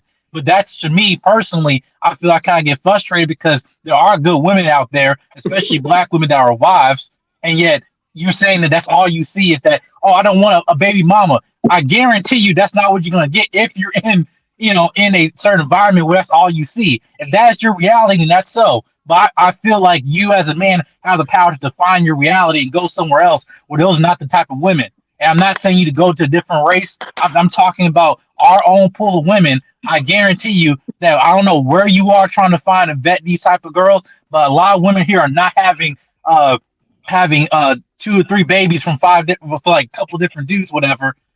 Like I'm kind of just lost. And I'm 25 years old and married. Hey, what's the percentage of women that you run across that ain't got no kids? How many percent of marriage? What are you talking about? I said, what's the percent of the women that you come across that has no kids? Well, I mean, I hang around husbands and wives now, so they do have kids. I'm not talking about husband and wives, bro. All I'm asking is Shot-town. Wait. Shot-town, wait. I'm trying to. So, brother, you say you 25 years old? Yes, sir. You look 37. But anyway, listen, brother. Thank you. So you're 25 years old, brother, and you brought up husbands and wives and all these things. Where are you at, brother, to even be hanging around? And are you talking husbands and wives your age? No way. Yes. Brother, no. I'm sorry. Well, I don't know where you are, but the numbers say, brother, that is extremely rare. And I'm not getting into talking about statistics, my friend. What I'm saying is that one thing I'm getting frustrated is that when you're seeing not all argument, absolutely, as a grown man, he's not all argument. We know here it is. Hold on, give me 1 second, Mr. So the brother is married and he's 25 years old, and he says he's hanging around people around his age. Gotta let Terrence get in. Yeah, so if anybody's in the all right, go ahead, Terrence. Hey, respect to Terrence. Appreciate it. Are you looking to date or are you looking to smash? Right. And if you keep coming across the same type of women, then that speaks to the man that you are. And if these aren't the type of women that's needed, right, or that's wanted, then obviously it's something that in yourself that's attracting these type of females. Bro, what don't you get that dating and smashing is the same thing to these females? They all want the same thing, bro. No, and that speaks to leadership. You gotta let this. You gotta give him the rope, bro. Give him the rope. Go ahead, Chairman. That right there speaks to leadership, right? If you're dealing with a woman, even your friends or whoever it may be, and you bring yourself out in a certain light, and that woman values that thing, she's gonna take heed to it, right? Now, does the leadership continue to where you're able to provide guidance, right? Provide some bread if you got it. To me, that's like a cherry on top, right? Do you have the characteristics? Are you able to listen? Have an ear to listen, right? And I'm not talking to you. I'm talking to everybody, including myself, right? When we start looking at like sympathy, right? Are we able to understand that, the pool of women and men that we're dealing with have all commingled, right? Let's talk to the majority, have all commingled. So what she's used to getting, right? She's looking at you in the same light because that's all that she has dealt with. Now, do you have the ability, or does anybody have the ability to show her something different? And if not, this whole conversation is just a walk in the park because it doesn't speak to getting deeper into what it is to take it to the next level. And to me, that speaks to the confidence in self. That speaks to the confidence in man, right? Am I confident enough in myself to take her past and whatever she's been through to take her through to that next level? Can I rebuttal that, please? Absolutely. I think I want to get a rebuttal from Chi-Town, Cheeky, Fantastic based on his face, Beans laughing, and Chuck, you straight? Chuck pissed the fuck off. I'm here. All right, what's up, baby boy? All right, go Chi-Town. All right, the rebuttal I got to say to you is that we just gonna keep on going around this circle because I don't think y'all understand what the premises of. What I'm saying is that it don't matter if I'm trying to date a woman, just smash. What I'm saying is to you, it don't matter about no leadership. It don't matter about none of that you're talking about. What I'm saying is that when you meet a woman, the first thing they want to know is, do you have it or do you not? They don't care about your leadership. They don't care about none of that. Do you got it or do you not? Like I told you before, they're not looking for love. They're looking for help. So if every woman that I meet, and then I end up, casually dating, take them out on a date, get to know them, shower them, whatever, treat them like a lady or whatever. Eventually what's that all gonna lead around to? Is he able to pay my bills? Is he able to help me with my children if they got it? Is he willing to help me with my nails and hair, and all this other extra stuff that has nothing to do with leadership and love, bro? That's what I'm trying to tell you. And that's exactly what I'm So talking about. it doesn't have nothing to do with the type of man you are. You know what I'm saying? It doesn't have nothing to do with the man you are, the values you get, what integrity you got. That's the plane, young fella. You gotta land that. You gotta land it, young fella. So painting that picture. Hold on, Terrence, you got that one right? You got that rebuttal? You got it? Like in your head? Oh, yeah. All right, Yeah. let's So get painting that well, picture. hold on. I'm saying hold on to it. Let's get a couple rebuttals and then you could go in. I'm saying GB Cheeky, go ahead. Yeah, man, the branding is working. Let's get it. The whole this idea that you attract these women, you attract women that are attracted to you, right? You don't know who you attract to, you figure that out, right? I hate when people use that because if you're attractive, you're just attractive. You're gonna pull everybody, right? I'm not gonna say every single woman I've encountered has a child or is just looking for money, but there is a level of shallowness that comes with women that if you were talking about going deeper, but if it's a pond, stop asking me to go diving in 3 feet of water. It's not going to work. One, and then for the girls that are good, right? Because nobody's perfect. For the girls that are good, you have to make sure you're picking somebody that is equally yoked to you. Right. And it depends on, of course, this is where the man, depending on the man, comes in part, right? But there are so many things with this generation that's just off that we're all trying to figure it all out. And once we have a father, a parent, or something that's already instructing us on how to move and how to behave, that you're just stuck. I'm telling you, you're stuck. You're stuck. If you're a good dude, you find yourself a good girl, you lucked up, and she's not perfect. And you got to coach her, and you got to train her, all the good stuff, and that's not easy. So that's all I'll say. Now I'll pass it on. Fantastic. Did he want to go take up those two, and I can respond after, so you don't get lost? 'Cause 3 is kind of much. Go ahead. Appreciate it. General, appreciate it. So with that whole picture being painted, taking her out on dates, doing this, that, and the third, and she's still wrapping around solely and only to the money. Again, that speaks to what she's used to, what she's used to getting. And that's not just talking about women. That's men, children, whatever it may. That's just human psychology across the board, right? Right. What they're used to. This is what I'm going to acquire if that's what I value, right? However, if we're looking to date, if we're looking to hold somebody down, then it's absolutely necessary to say, okay, this is not say it in this light, but to paint a narrative as far as who you are. And if who you are isn't just providing the money, if who you are isn't just what we're used to seeing in the general market, then it's up to the man as the leader, right? To show that even if she is shallow or he is shallow, the depths to the human mind and the human psyche go way deeper than what you've seen out here. And this is why being with me is different, right? This is why I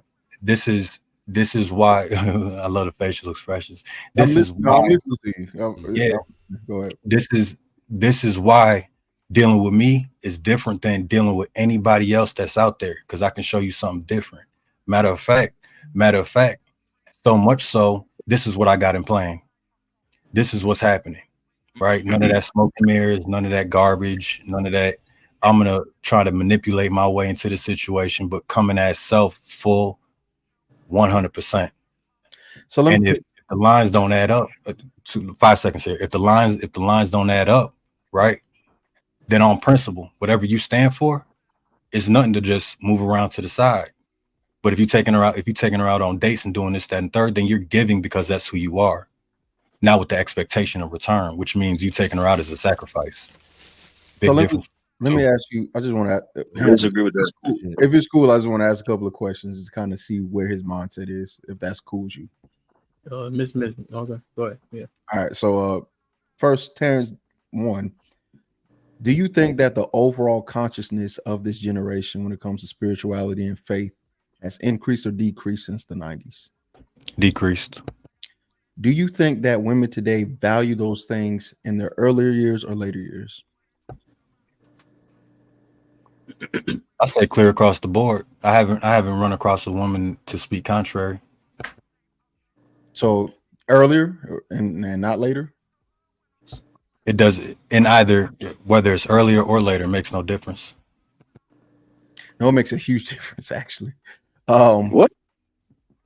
So I'll ask the question again. Maybe, right? It's a binary choice. So it's either I need one or the other, if you don't mind. Do you think that women learn to appreciate those things that you're talking about or just spoke of in their earlier years or the later years? In both, it doesn't matter. If it's something new, if it's something intriguing, she's gonna be hip to it. But I'm the fucking problem. No, podcast. No, you gotta learn patience, dog. You gotta learn. You gotta learn how to do that. You see hemp, right? You see hemp, they go gorilla mode. Why you go gorilla mode? All right. So, Terrence, I'm gonna skip that. Hey, Chicky, make him understand that the question you are asking is about. He knows. Terrence understands. Absolutely understands. Hey, let me do this. I just want to make sure. Wait. I just want to make sure. OG, you don't have to make sure. Let me make sure. That's my job. Okay. I know Terrence. I know he understands exactly what he said, and he responded accordingly. Mm-hmm. When I see him niggas confused, you'll notice I'll reiterate the question or I'll rephrase it. But that wasn't Terrence on that one. Ladies, do me a favor. Put a 1 in the chat if the ladies can be objective. If you think women start to appreciate the stuff Terrence named, what age would you say, Cheeky? After 30? It's typically the women that 35 is typically around the 30, 32, 33 35 range. 30. Okay. Fantastic say 35. So, we'll go right in the middle. Okay. Yeah. So 35, ladies. You think women appreciate that stuff, when they're a little bit older after 35, or you think even 18 to 30 they can have those same values? Hell, 1 in the chat if it's older, 2 in the chat if it's regardless of the age, as long as they dating eligible. It's anyway. So I'm going to give the answer. The ladies, hold on. The crazy part is that I gave them an instruction. They put in the age in the chat. Thanks, ladies. I appreciate it. Gotta love it. Right now, all of them. Right now, OG, do I need to put you in the back? Come on, man. I'm trying to assess this. So, well, goddamn, I do the same thing everybody else did. Now, and all of a sudden, you got to call me out. oh no, huh? Oh my God, these motherfuckers. You're a victim. Come on, man. I think you got a lag or something. I'm saying, yeah, maybe you have a lag. Maybe that's all it was. But I'm looking at the thing. Okay, so it look about even, honestly. Cheeky. It was more ones initially, but it's looking about even, I would say. The ones, go ahead. The ones got a little bit of an edge. Go ahead, OG. You want to ask Cheeky a question? And then Mr. Fantastic can jump in. Yeah, Cheeky, but just before you give that age number, would you give me what you think under the right leadership? Oh my God. What would be the age of? See, this is why he can't find a woman. This is why he can't find a woman. Run your point, man. Run your point. He's young. Let's work with him. Work with him. He's young. All right, y'all relax. Go ahead, OG. I got you. But my daughter wouldn't even do that.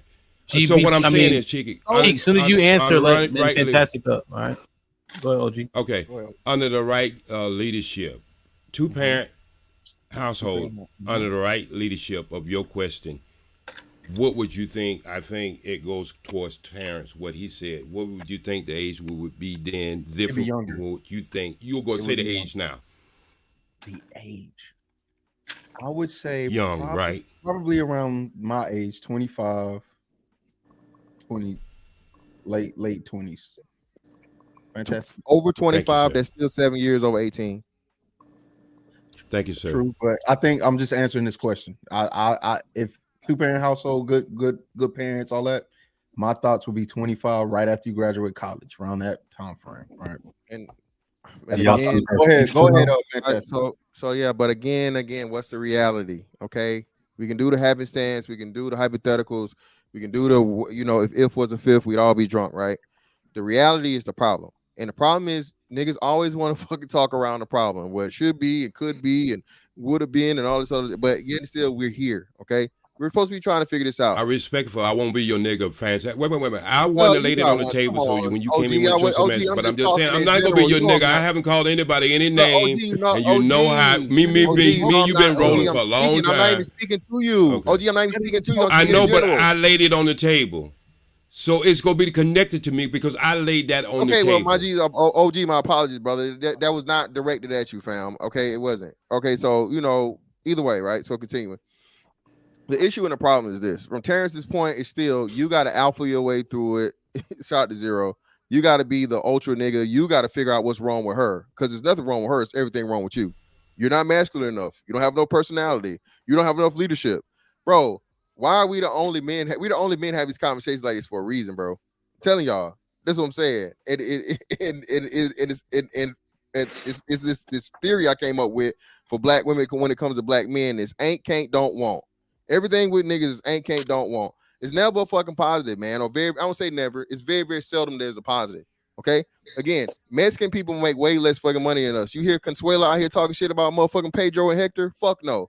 She motherfucking making tamales and I've seen her hang the shingles up the ladder, brother. I seen her stand down there and hand the bottles of water as they doing these fucking roofs around my motherfucking neighborhood. Okay? Landscape together and everything. Yeah, so again, y'all keep trying to make this comparison that isn't there because we are unique to any other man on the planet. It's not us. You can't, and again, and respectfully, OG, you can't blame me for some shit that when I didn't even exist yet. You can't tell me that I'm responsible for some shit that happened way back in the 60s. Hell, and I wasn't even thought about. Okay. That sounds crazy. My mama wasn't even here yet. You know what I'm saying? So how you gonna blame the men now for some shit that happened decades and generations before they even got here? We're thrown into a bad situation, and now you say, "Oh, nigga, you not man enough. Nigga, you not this. Nigga, you not that. You need to figure it out. You need to fix it." Well, damn. First, I gotta figure out what it is, and now I'm still getting the blame for the shit that's been established for years on years. So but fantastic, fantastic. The car was in the garage because I couldn't fix it. No. Let me finish. I'm not talking. The car was in the garage because I couldn't fix it. It's been in there for 30 years. I died. You got educated on cars. You went to mechanic school and stuff like that, and you looked in the garage and it's like, you know what? I'm gonna fix this goddamn car. I'm not blaming you if you don't fix it, but I'm saying if you say you got the skill to fix it, and your results, in the end, the car still won't start, that's some bullshit to me. So I'm saying if y'all say y'all got better skills to do things better than what we did, then y'all results should be a lot better than what we did. Even though we left it at your doorstep. Fix the shit. Wait, no, OG, I'm not gonna fix it. I'm done. I'm not gonna fix this old ass car. I'm just gonna buy me a new one. Or I'm gonna go to and get another brand of car. Like that. And then you should, and then that's the answer. Then you shouldn't be talking about the shit you ain't gonna fix. Yes, I am. If you telling me to fix it, you literally just no. told me You just told no. I told you that. Wait. I told, but now we know your answer. Now you shouldn't be talking about shit you ain't gonna fix, brother. OG, so here's the thing with that. Dudes like, I know your daughter couldn't wait to get away from you, bro. Hold on, fam. Hold on. Well, you know what? Hey, fam. Let me handle this. Hey, can I handle this? Let's drop his ass down with me. And Beans up next. Drop his ass down to me. Okay. See, young man, this is your problem. Come on. This is your problem. You want the cow. You want it free. You don't want to put in the goddamn work. You coming in the goddamn door, I know that you came in with your dick hard and you trying to fuck my daughter because you ain't not trying to deal with her from the neck up. You dealing with her from the waist down. I can tell the way you look. I can tell your position, your posture. That's why you are getting the results you getting. You know what I told a comedian one time? She said she always end up with guys who have a streak in their goddamn underwear. You know what I told her? What kind of greater pussy you got that attract men to have streaks in their goddamn underwear? So I'm going to tell you, maybe you need to look at one of the greatest songs was ever sung, The Man in the Mirror. That's why you're getting your results. Okay. Is it my turn? Yes. And then it's B's turn. I'm going to tell you why I'm getting the results that I'm getting. I never said not one time I didn't have a good woman before, but I'm gonna ask you a question. What I'm saying is the results, the reason why we getting what we getting is now than it was back then. We got OnlyFans, we got Instagram, we got Facebook, and we got rappers like City Girls, Nicki Minaj, Megan Thee Stallion, that's leading our generation of women that's saying, fuck a nigga, I don't need no nigga, get the money, woo-de-woo-de-woo. So what you telling me is that I'm supposed to come around and find a woman that's been through all this trauma, and then I'm supposed to be the Captain Save-A-Ho and fix this girl and be like, oh, no, I'm different from the other niggas and I want to woo-de-woo-de-woo-de-woo, but why would I pay high price for some shit that a lesser nigga got for lesser than a price? Talk that talk, young buck. Why the hell should I pay top dollar for some shit that she didn't fucked around with some niggas that wasn't even my caliber or on the level that I'm on? So why the fuck should I pay less or pay more when the nigga was paying less? That Stand on business. Stand on business. Okay, so my point is, because I let you talk, because my point is, I just asked when you finished, bro. No, I'm not finished. Well, my point is this: if I live in a generation of look at the shit that's being pushed to our women, Sexy Red, brown booty hole, motherfucking all type of shit that these little kids, infant, kindergarten kids, girls are singing this type of shit. But you want me to be like, oh, I'm going, you know what, baby? I see you been through all this trauma. I see these niggas done fucked you and passed you to the side, and they done pumped some kids in you and they left you. I'm gonna be the savior. I'm gonna come in and save you, and I'm gonna come in and take care of all this shit. OG, that's in my generation. You know what we do with people like that? We pump and dump. Facts. Okay. So you say, do OG want me to be Captain Save-A-Ho? Well, you was Captain Made-A-Ho, so maybe you should go and clean up the fucking mess that you were making out there. So this is the problem, DJ. This is the problem, DJ. See, these guys want to go out there and they want to play in the street. Me as a DJ, been DJing ever since 1976. One of the things I found out about dudes like you, working in the strip club and working as a DJ, one of the things I found out dudes like y'all go out there and make the same goddamn thing you hate. And then you complain about it because that's the pool of the women's been left. Look, ain't no woman you fucking right now I have ever fucked or will never even want to fuck me. I'm too old for. So the shit you fucking out there right about now is the shit y'all don't made. No, it's the shit has nothing to do with me. It's the shit that y'all made. You think how did he make them? That's a bad point. That you made, that y'all made. This is not what we That's Okay, a bad think point. about what I'm saying. That's a bad point. Don't do Parents that. made them, OG. Don't do Not that. his peers. Your peers don't make you. The generation before you makes you. No, listen what I'm just saying. No, listen what Don't do that. listen what I just said. Bad point. Listen what I just said. How do a woman become a whore? She has to. He explained it. Women She chooses to participant. go out OG. and have sex. I'm explaining it to you, OG. So no. Let me help you Okay, out. OG. I'm asking you, how do women need to be? Wait, Damn, let me beans. finish. Okay, do women need men to become a whore? Yes, but OG. They have Yes, to be OG. willing No, I'm asking him. Goddamn, he don't need no goddamn background singer. Fantastic. Go ahead, fuck beans. Goddamn, you getting them all kinds of goddamn background singing. Sound better than the lead singer here. I know. I'm the star. God damn it. You're right. I know. I don't want you to rescue his young ass. I want you to rescue his young ass. Hey, fantastic. I don't want you to rescue him. You on mute. You on mute. You muted him, and I think that The dating pool rose with the $5 says, Side trying to say all the women are gold diggers. This is madness. It's a female you pick. You.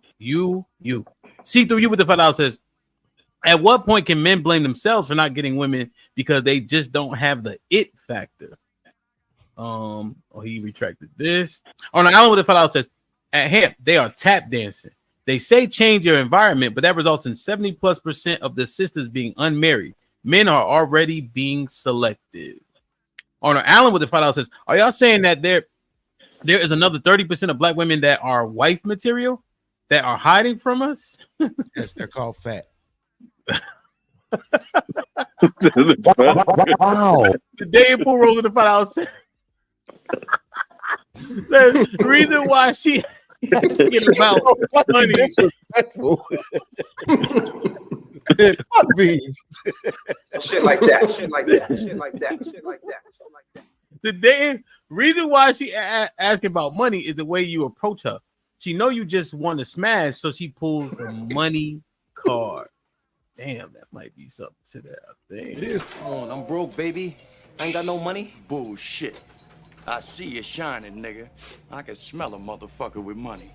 Even Ray Charles can see you got money. The Grant was popping with the Tony Ball says, brothers, if a woman is not on your program, to the streets for them. Happy New Year to all. Big up Hamp for the diapers. You already. Yesterday, Mr. Grant, I spent $1 million on diapers, bro. Damn. Dottie with the 20. What's that, pounds, right? In a pride, only one lion has the right to mate. It sounds like the young fella all want a 22-year-old who is an 8 with no kids and a low body count. Is this realistic? Give Big Bone Brenda a chance. Great show, guys. Shit like that. That's what he said. CEO with the $5 says, OG need to lead that leadership shit on the bus he was sitting next to Rosa Parks on. OG, you need an IOS up. Maybe your young ass need to sit beside a sister like that. Maybe you get some strength in your little weak ass. Lauren Mack with the $2 says, are y'all saying women the only ones with trauma? No. I don't think so, Lauren. See through you with the $2 says, dude, look at your teeth. I'm just saying. Oh, we roasting in the chat now? Damn. Still never had a problem. Abbas Chow with the $5 says, Hemp, your show is informative and entertaining. Your sound bites are comedic and timed perfectly, too. Exclamation point. Keep up the great work. Shit like that. I appreciate you for putting the battery in my back, and I will continue. The Red Pill Ranger with the $5 says, stating stats or making an observation about something isn't competing. Words have meanings. Competition has a definition. Red Pill Ranger makes you hit refresh. Like you like an hour behind, I think. Damn, unless you're just watching it from that point. Beans. First time in my life I seen you on a podcast be so rudely interrupted and not do the interrupted. I want to apologize for that. You were being very regal for once. And so I just want to make sure I say that out loud. You know what I mean? Try him. Shit like that. Wow. I mean, when you get to a point where you realize that you're better than everybody else, it becomes easy to do that. Shit like that. Indeed. Nah, listen. So here's the thing. One is it's a conversation that unfortunately we can't have with this panel, but money is everybody's god at this point, right? So it's not like the women are just coming at the men and saying that it's all about the money because that's what they just looking for from the men. No, that's what they're looking for out of life. Everybody is. Money is people's real god, not Jesus, not Allah, not Buddha. Okay, that's a fact. So, but that's a conversation for a stronger panel. The fact of the matter is, wow, to say, fuck you, Bean. Absolutely. He's been asking for everybody to say fuck you, bro. Think I was gonna let that slick shit pass? Absolutely not. I'm so glad. That lets me know you right there with me. So shout out to World Class. Here's the thing, Terrence. According to the BMI, are the majority of black women overweight? Yes or no? I have no idea. I'm not into that. Absolutely. In your opinion, would you say that the majority of women wear weave or don't wear weave? Black women wear weave or don't wear weave? Wear weave. Wear weave. Absolutely. So if I was a man who was looking for a wife and I thought that weave was problematic, wouldn't it make it that much more difficult for me to find a wife if weed was a red flag for me? I wouldn't even. So that question in itself has two answers, yes or no. Well, no, because the question doesn't fit from where I'm coming from. But the answer, but the way that the question is phrased, it comes with one or two answers, yes or no. If I am a person who thinks that weave is problematic, is a red flag, and I want a black woman, would it make it that much more difficult for me to find a suitable black woman, seeing as how the majority of them wear weave? That's a yes or no question. Yes, absolutely. So this is what the brother Chi-Town has been trying to explain all day long. Right? There are some things that are just applicable to our women, to the majority of them, right? Now, even when I bring up the BMI, that's not to shame the women on being heavier, because I like ass and titties, which come with stretch marks and cellulite. So I love those things too, right? But the fact of the matter is that if I believe with that the little that bumps was problematic, or if I believe that was a red flag, then it would be that much more difficult for me to entertain or find a wife, right? Because I have to look through a vast majority of women that are coming with this particular set of things, right? So what I'm saying is the mindset about the money is the majority of women. I don't know if it's 90%, but I'm not going to argue against it because I believe money is everybody's god at this point. It's the reason why a person can come on the panel and say the smartest, slickest shit you ever heard, and a nigga will say, but my crib is 8,000 square feet. So fuck your talking point. Yeah, I get it, and I get exactly where you're coming from. Hey, Bean, do you have any? This is why I didn't agree with the question in itself. I didn't agree with the question in itself because everything was externalized as far as what I'm looking for in a woman. How does she look, right? What is her sex appeal, right? Is she wearing weave? Oh, that's a red flag. Well, if her body type or her wearing a weave is a red flag, then those externally focused things are automatically going to slim down the pickings regardless. Absolutely. You know what I'm saying? Absolutely. To me, that's an absolute mute talking point. Absolutely, it's not, because what it's called is the. If we can enter into the. I didn't finish unpacking, bro. It's moot, brother, not mute. Moot. Appreciate it. So if we're not willing to stand by and go through, right? Whatever it may be, you got to go through with this woman to unpack where she is mentally, right? At surface level, she's automatically going to go what she values. This is her highest priority. But again, if you're looking for something in particular, right, it's up for that man who is pursuing that woman to show her something different. There is no ifs, ands, or buts about it. And if you're unable to do that, then that's when there's like groups like this where men can get around each other. Man, you know, you may be missing this piece, i.e., you and I having this conversation, identifying the external thing as slimming the pickings. Absolutely. So here's the thing about it. That was something that's called an example, right? So it's just used to highlight the process itself, which is that this thing, which can be problematic, covers way too many women, right? And so, especially when you have the criteria that you want your woman to be attractive or beautiful or pretty, then the numbers get even lower, right? Because now you're talking about women who know to some level they can pick who they allow to screw. So that's what I'm saying. Unless we're gonna tell men like Chi-Town or Cheeky, yo, go get the fat chick with 2 kids, right? Then you have to just accept the fact that this is problematic for our women. They don't believe in building. Now, here's what a woman will say if she was on the panel, because I'm great at this. She would say, but most niggas ain't got no money, and we still be getting with them, and we still be having kids and all of that. Exactly. Yep, you absolutely do, because that's what you qualify for, right? So the reality is you mistreat them niggas, you dog them out, and you don't stay with them. And even when you do marry them, you divorce them in 5 years.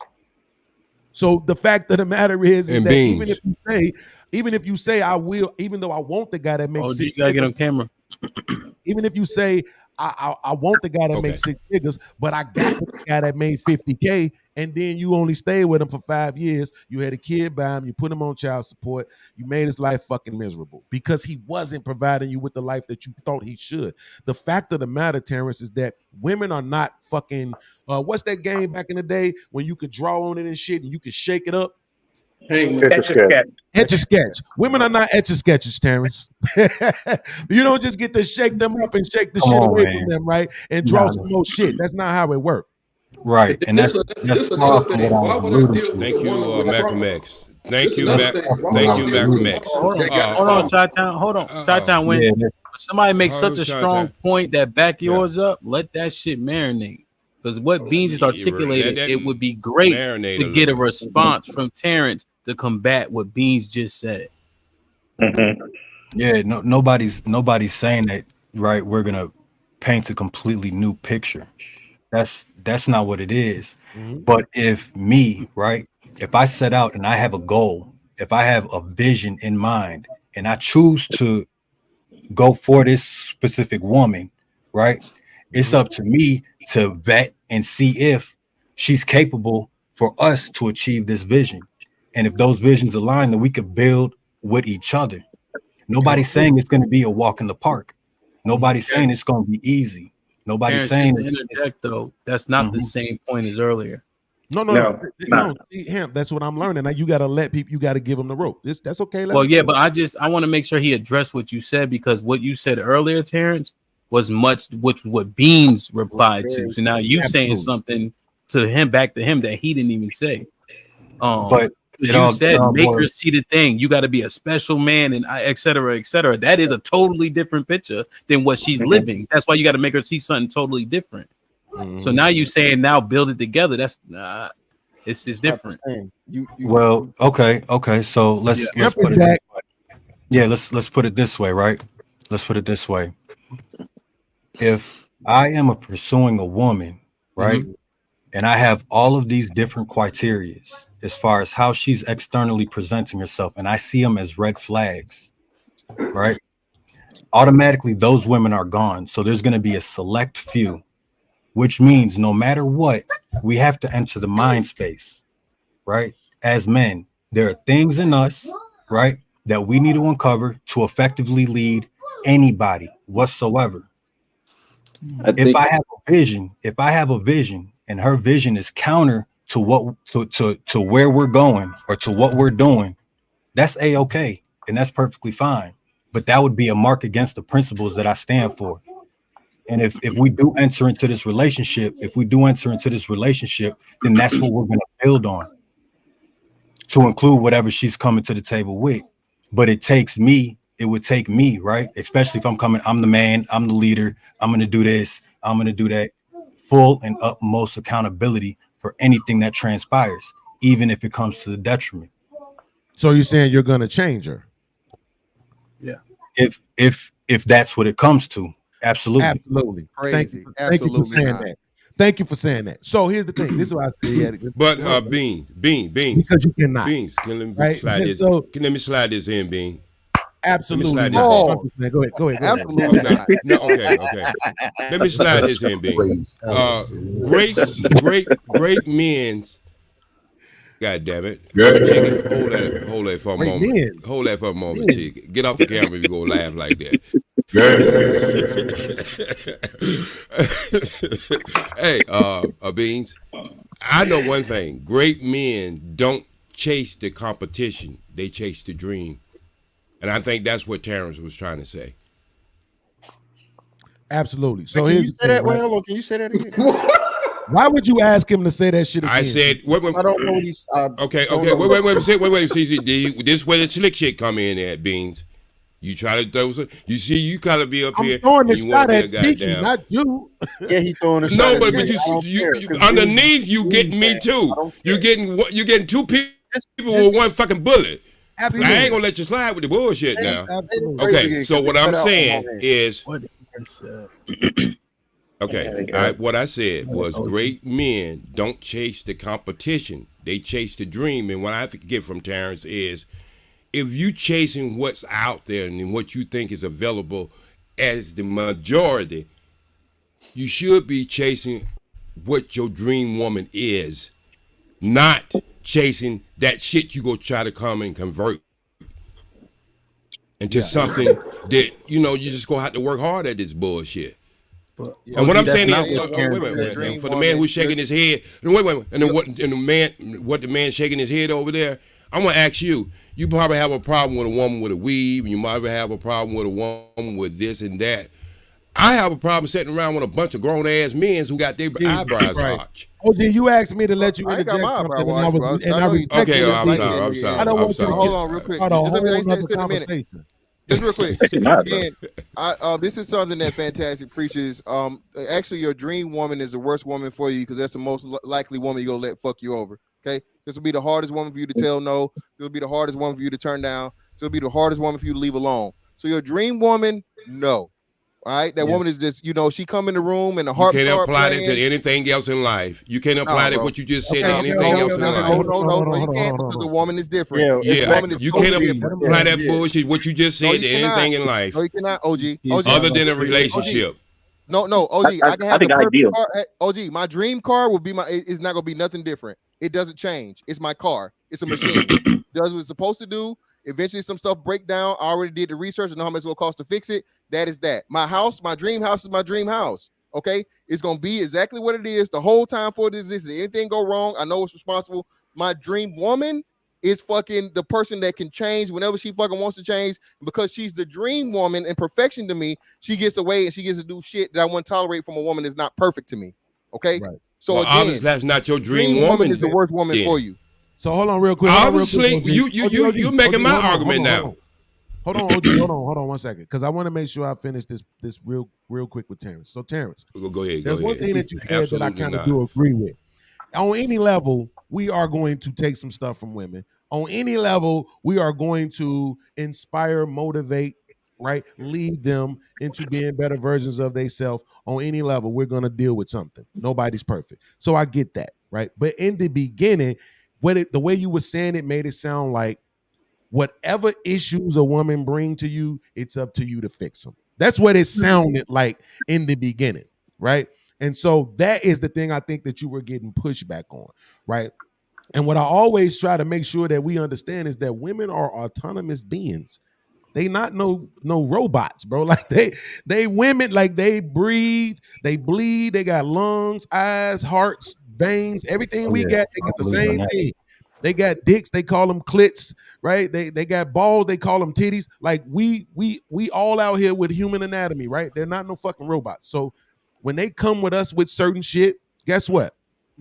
That shit was there before they got to you. It's not your fault. You don't necessarily have to do with fixing it. You don't have to do any of that. However, I think the expectation has to be there that you're going to deal with something from a woman. You can't expect for her to be perfect. What I don't like about this space in particular is that we make everything a red flag, which is why I'm always asking niggas, what will you stay for then? What will you deal with? You know what I'm saying? Because we make everything a reason to leave. You mean to tell me she washed all the dishes except the spoon? You dirty trifling bitch. It's over, right? Like, what is there any reason to stay, right? Is there anything you're going to tolerate? And here's the problem. We have to be willing to do that because the women have to. We can't expect for them to tolerate some shit and we not, right? So the conversation, I believe, needs to be a little bit more balanced. I love black women. I think they look amazing. They have nice feet and nice booty holes. But at the end of the day, all this holding them accountable shit, absolutely. All this holding them accountable shit, that's cool. But let's be realistic, because to my man Chi-Town, and I don't know if you're really from Chi-Town, but if you see behind me, that's Chi-Town, so am I, bro. Hey, I'm from 63rd and Damon. Hey, I'm from Gary. Hey, 63rd and Canberra, I used to get down right there with the folks right there. Big G, Odie, and all my niggas over there. But y'all talking about the The sound that Omar Smith with the $5 was hating from him.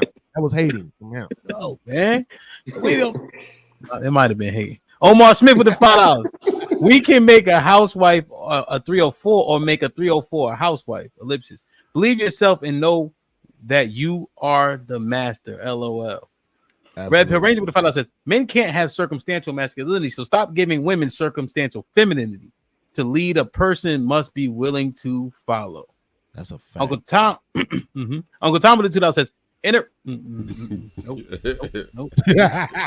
Red Pill Ranger with the $5 says, stop the leadership narrative. Stop the leadership narrative. Y'all keep giving women a scapegoat. You can't lead a person that don't knowing how to follow. Red Pill Ranger with the $5 says, a woman don't have to be masculine to show strength. There's strength in femininity. That's just an excuse they use, and we co-sign it. Oh, Matt, gifted G, Mr. Fantastic. The one is this you, Mr. Fantastic? Fuck no, it's a troll, man. It's a years-long troll, man. Shout out to my son. See through you, got some nerve looking like NBA young boy. Really? Hold on, I thought I seen her pictures. What about that? So Roos was popping with a $10. Says, I would like to know how the difference between the dudes who are married, the quality women, and the guys on this panel who keep running into busted women. What qualities do these men lack? Be honest. I like that question. Okay. Do you guys think? Well, I got that. Y'all married? Y'all married? Absolutely. Yes. Married? Mac is.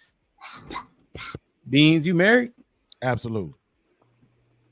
But you told me that absolutely don't mean yes. So are you married?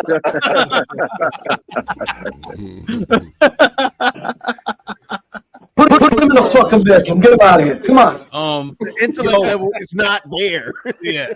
So fellas, real shit though. In terms of like feminine, all the, what we've been going back and forth about in terms of this question, I don't think our standards are consistent.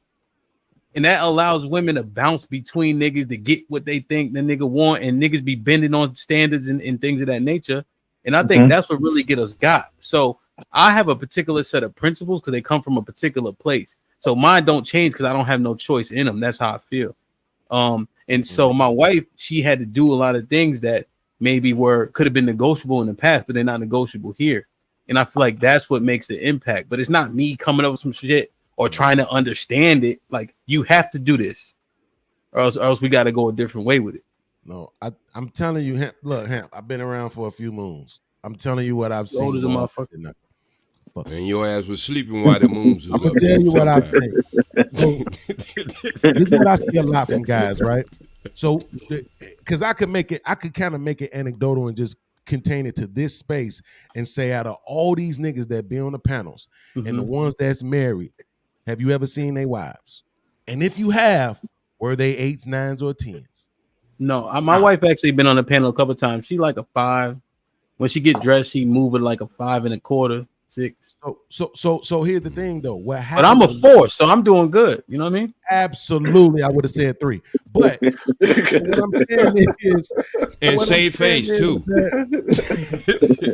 Come out of here, damn it. Put him in the bag. No, but what I'm saying is, Motherfucking beast, boy. a lot of time that I see guys doing is we have a certain standard of the woman that we want. So we will mess with women that we know we really not gonna marry. We know we really don't want this woman to give us our children, or none of that, right? And the problem is that the women that we actually want, the ones that we actually want to have our children, they come with a lot of goddamn headaches. They come with a lot of goddamn headaches. So we would spend. This is how, to OG's point when he's saying that we helping create the whores. Absolutely, we do help. But that's why I don't shame whores. I think they hold a valuable place in society, and they ought not be shamed. And if you do, shame on you, right? But the wives have to understand that they need to move differently, right? So, but men, that's what I'm telling you. Hey, Chi-Town, look, bro, you know where we from. They be thick as grits out there where we at, right? But you got to look past that when you're talking about your wife. We have to be willing to do that.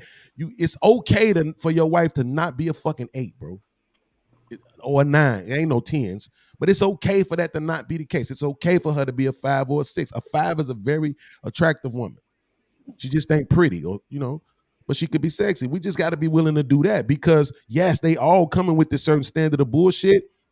But we look at the prettiest ones, and I think that jam us up too much. Well, Beans, let me ask you this, Beans. How much time do you think Beans? How much time? Beans. How much time do you think that a man would need in order to recondition his mind, right? Not to really focus on certain standards, but then have a little bit of compromise. How much time do you think a man needs to rechange his mind? So the real answer to your question is that it's going to be different for everybody, right? So especially like when you're dealing with certain things like reconditioning or trauma, stuff like that, not everybody is able to repair or change at the same pace. But to be honest with you, if you just made me pick a number, 5 to 10 years. The change is what? Because I missed that the word you said. To retrain his way of thinking. Right, if Beans is saying that the girls in Chicago is thick as grits, right, and he likes a little slim goody, right? How much time is it going to take for him to recalibrate his mind to get him from the grits? Getting from the slim goody to the grits. Right. No, but well, I can answer that. But I just want to make sure you understand what I'm saying. I like thick as grits, but that's the problem. See, I can't remember which rapper said this in a song. He said, yeah, she got an attitude, but she thick as fuck. That's why. The attitude is because she thick as fuck. So I was putting together a documentary. I'm interviewing all these women, right? I've interviewed 8 women so far. And what I can tell you is after they hit puberty, the attention changes. They go from being a little girl to now niggas is staring at them, niggas hugging them a little tighter, hugging them a little longer, all this other stuff. They start realizing that this attention that they get from men, it's not uncle. It's not brother. What it's is not fatherly, right? So, but Beans, what about are we answering? I know we are, but let's be a little bit more succinct in it. Like, I like this question. Maybe absolutely. I just want to make sure I answer Kasim's question respectfully, right? Okay. But for me, I'm saying like I'm using me anecdotally too, Kasim. I don't want to try to say it's easy. I know they say you can create a new habit and all this in 30 days or 60 days, whatever it is, and all of that.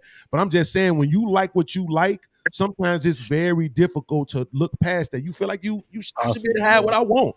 Right. But this is the thing, Beans. We are asking the women to change, to compromise on some of their, qualities that they look for, right? We're asking them Like to what? do that. Like No, what? Like I don't think we are. certain physical features, Like right? what? No. We're asking them like, hey, he doesn't have to be a certain physical feature. Look at his values, his character, all Like of what, this, right? Kasim? Like what? Like what? Wait a minute. Go to Like the next one. Let me put my headset back in because I can't hear. All right. Yeah. So to his point, I will say this. Wait, Beans. I think y'all missed the point what DJ said at the beginning. DJ, I understood what you said when you say you got a place that you get there's certain standard that a woman has to do, and you get it from a certain place. Well, I get it from a certain place too, and most of everybody know I'm in the Nation of Islam, so I don't like to bring religion, but you have a foundation of what you go gravitate, and you go make sure that woman knows in the beginning. I think in this pool that we're discussing, this is what Beans was saying at the beginning. We fluctuate because we don't have a standard. We keep making it as it goes.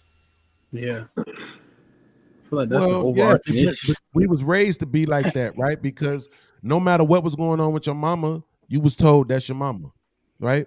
Your mama was a whole hoe, running dudes in and out the house, but you weren't allowed to judge her because she was your mama. She was doing what she had to do to survive, right? So that's the kind of a conditioning that you will carry on into your adulthood unless you're in the generation of manosphere red pill content where you can be awakened to the point that, nah, this movement wasn't necessarily right? But then you can't come on the internet and shit on everybody else's mothers and not talk about your own. But to Kasim's point, so Kasim, the thing is that we don't control how tall we are. Right, I know they got the leg surgery now where you can get taller, but what usually our conversations with the women is always about two things: money and infidelity. Please have a bag and please don't cheat on me. That's usually where that conversation goes every single time. All that leadership and all that other shit. Hold on, please. Beans. Kasim, I put what I said. Fellas, I put the question up to get it answered, and now we monopolize. Nigga, stop interrupting me. I'm trying to and then let everybody else get in. Come on. Absolutely. That's what I'm saying. I was trying to be respectful to Kasim's question. I'm trying to answer it respectfully, and then I want to get to that. Put the question back up on the screen for me, Hamp, please. Thank you. Basically, okay, let me find it. He was saying qualities between. Yeah, he was trying to say that what qualities do men lack, right? And so what I'm saying is this. When we had these conversations, the reality is that it's usually about money and infidelity. Him, all that leadership shit comes into play because it's a blanket statement that you can throw out and say men lack, and it's not fucking true. This is why anytime I had this conversation with husbands on panels, Hamp, you're married. What does your leadership look like on a daily basis? What grave decisions are you making on a daily basis? Are you gonna get the pull-up Pampers or the snap-up Pampers? Like that's the basis of your leadership on a daily basis. It's not some everyday thing where you're making the greatest decisions in the world to save your family. It's not like that. So that's a bullshit. But he established that from the beginning. He established that from the beginning. Absolutely. So when the man is asking what qualities do we lack, the answer to that is absolutely fucking nothing. I think the question. Well, you got. Thank you. The question that he's asking, it makes sense. It makes a lot of sense. Sorry, somebody's speaking. I can't see though. I think here. Go, Chief. Well, let me say this. OMAC ain't saying that. You got it. OMAC, go ahead, fam. All right. Okay. Okay, guys. Well, hold on. Let's go because I want. Let me real quick. So, Cheeky answered it. This we're gonna do. I answered. Bean's not married. He answered. Okay, let's get Omac in. He answered, and then Cheeky. My marriage, nigga. Okay. What's wrong with you? Married. All right. This is what I'm going to say is this. I've been married for over 27 years. And this is what I teach all the men that I basically mentor. A lot of the men that I mentor are basically professionals, just like as myself. You know how women basically always talk about they want the 3 6s, 6 foot, 6 figures, 6 pack. All right. I basically structure them and basically give them guides on, hey, look, guys, if you want to be married, you need to have your standards. Now, exactly what that standard is going to be different from, it's going to be different from different men. Brother. So, some brothers can deal with weave, some can't. Whatever you're not, I'm like, brother. just make it to work. Just make it to where one, like I tell them, I said, look, find out what your non-negotiables are, and then basically make that relevant to any female, and just leave it at that. And it's okay to have your standards. How were you able Put him in a fucking bedroom. Get him out of here. Come on. Shut down. Let me. Oh, Mac. You know I love you. Yeah. All this some shit, and he got standards over here, and he got standards over here. You ain't coaching them young niggas about shit. Them niggas just like, okay, she can have weed, but she can't. Let's go get these bitches. Hey, look. Come on, old man. Hey, look. I just bought some Bitcoin because of you, and you do this to me. Hey, look, you up right now. Your investment is up. By the way, it hit 45.6 today. I'm just saying. Shit like that. Look, I always tell them, look, try and find a woman as natural as possible, and then basically build, and basically build like that. And look, if your woman is bigger than you and she's more heavier than you, you're probably going to step away because most men don't want a woman that is big or heavier than they are. So yeah, not Beams. All right. Omac, leave me alone. Cheeky, go ahead, Cheeky. Omac over here. I think what the comment is trying to get at is talking about like the qualities of the man, right? So I think in comparison, DJ Hemp, you are Israelite, so you follow 613, right? Which is a principle action. I'm principle in and of myself as well, right? So in that way, we are comparable. I think the differences come in when we do the age and where we're at in society. I think those are really the biggest differences, right? Because me and you are very in my head. Me and you are very similar, right? You're intellectual. I'm intellectual. I don't mind listening. You don't mind listening. We don't mind piecing things together in order to get to the greater goal to make sure we accomplish whatever we want to do, right? And in those attributes as a man, I think we're similar. The difference is I'm 27. You're 30. What? 8. You're 38. Ageism. Excuse me. That's cool. You're old as shit. All right. So what I'm saying is we're in a totally different generation where spirituality, mentality, and consciousness is not the primary focus of most people. It's not about men and women anymore. I'm talking about just the human. I understand exactly what Terrence was saying because what he was talking about was the human condition.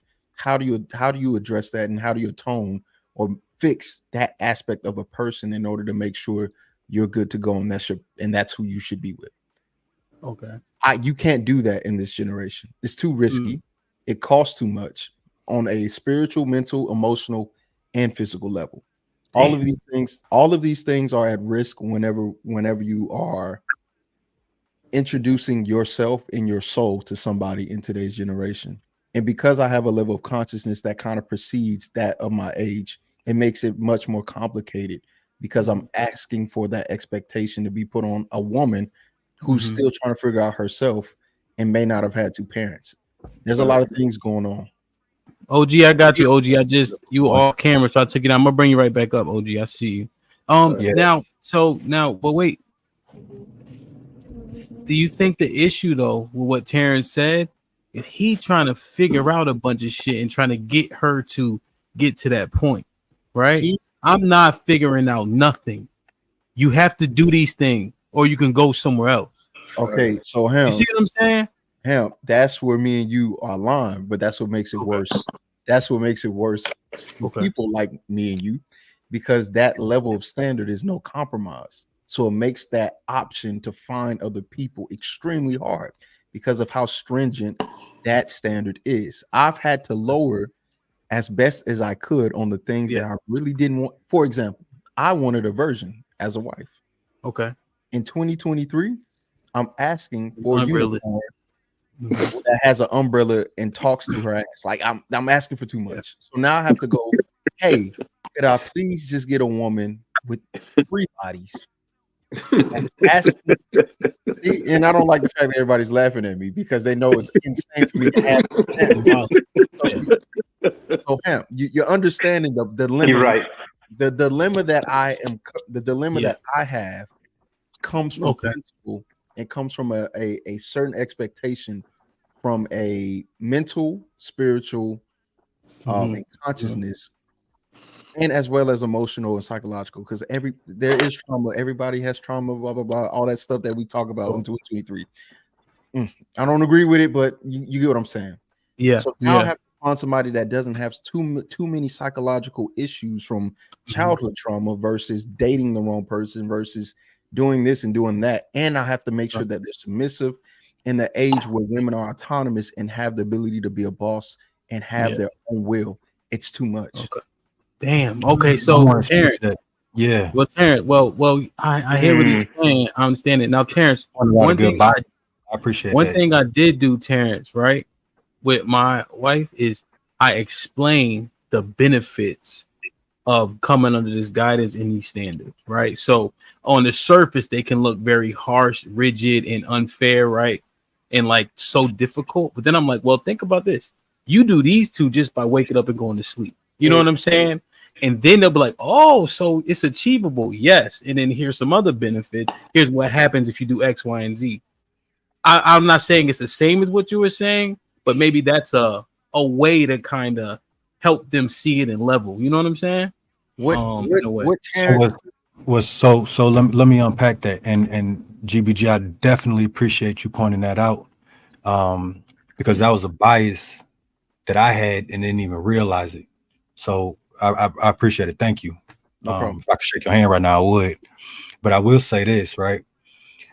And I don't want to throw it off completely, but I think it definitely needs to be brought into perspective. All of us have a lineage that went into slavery. All of us have dealt with somebody or are living with somebody who are holding a certain level of victimization, so to speak, right? So in today's age, a lot of our youth didn't have men in the household, right? What they had is women that were primarily raising the boys and the girls, right?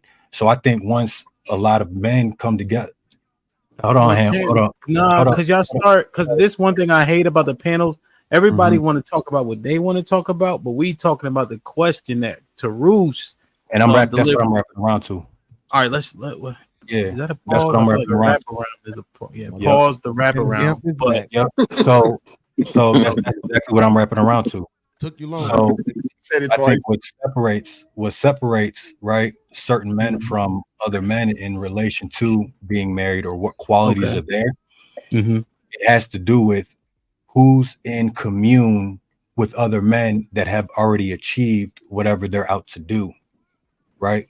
Because just like other men are out here looking for a certain type of women, it's a picking for that.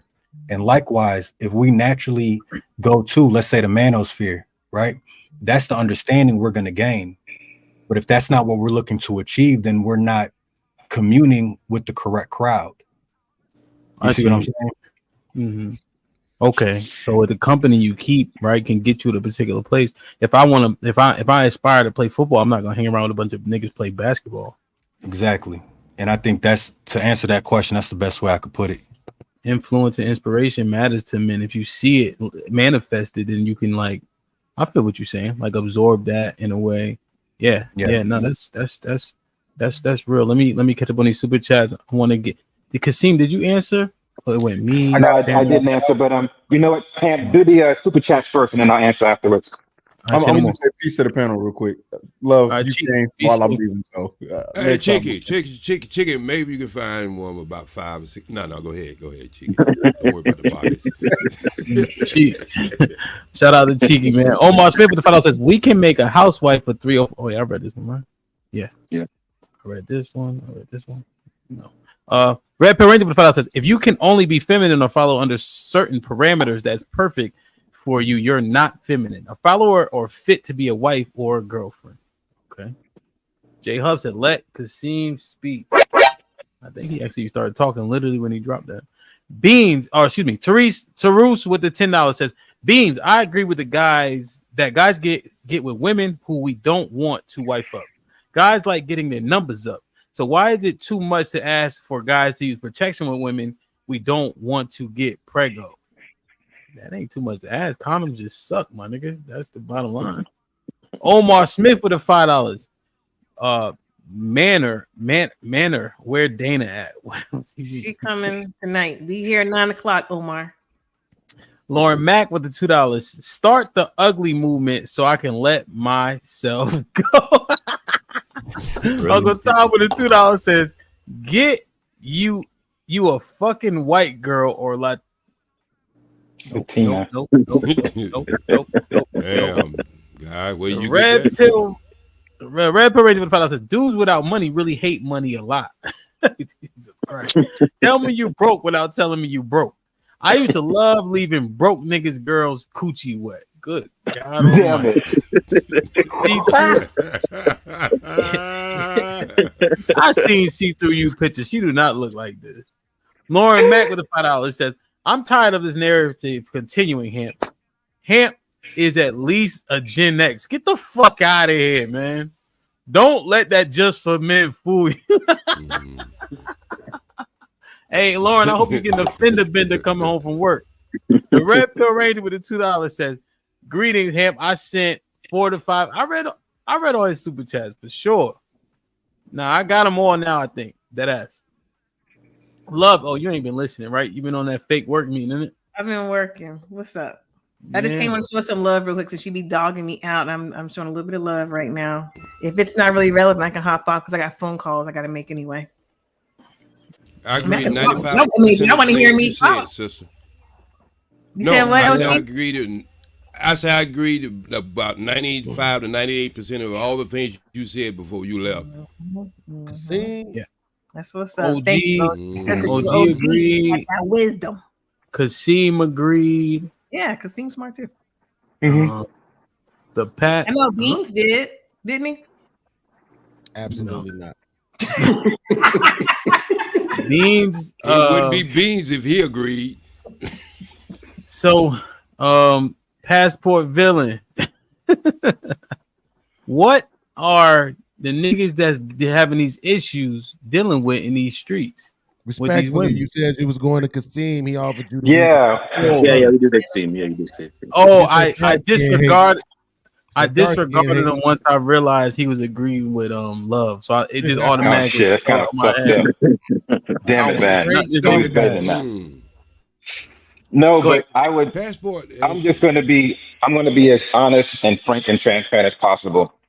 I think the reason why my girl chooses to stay is because she sees stability and consistency, right?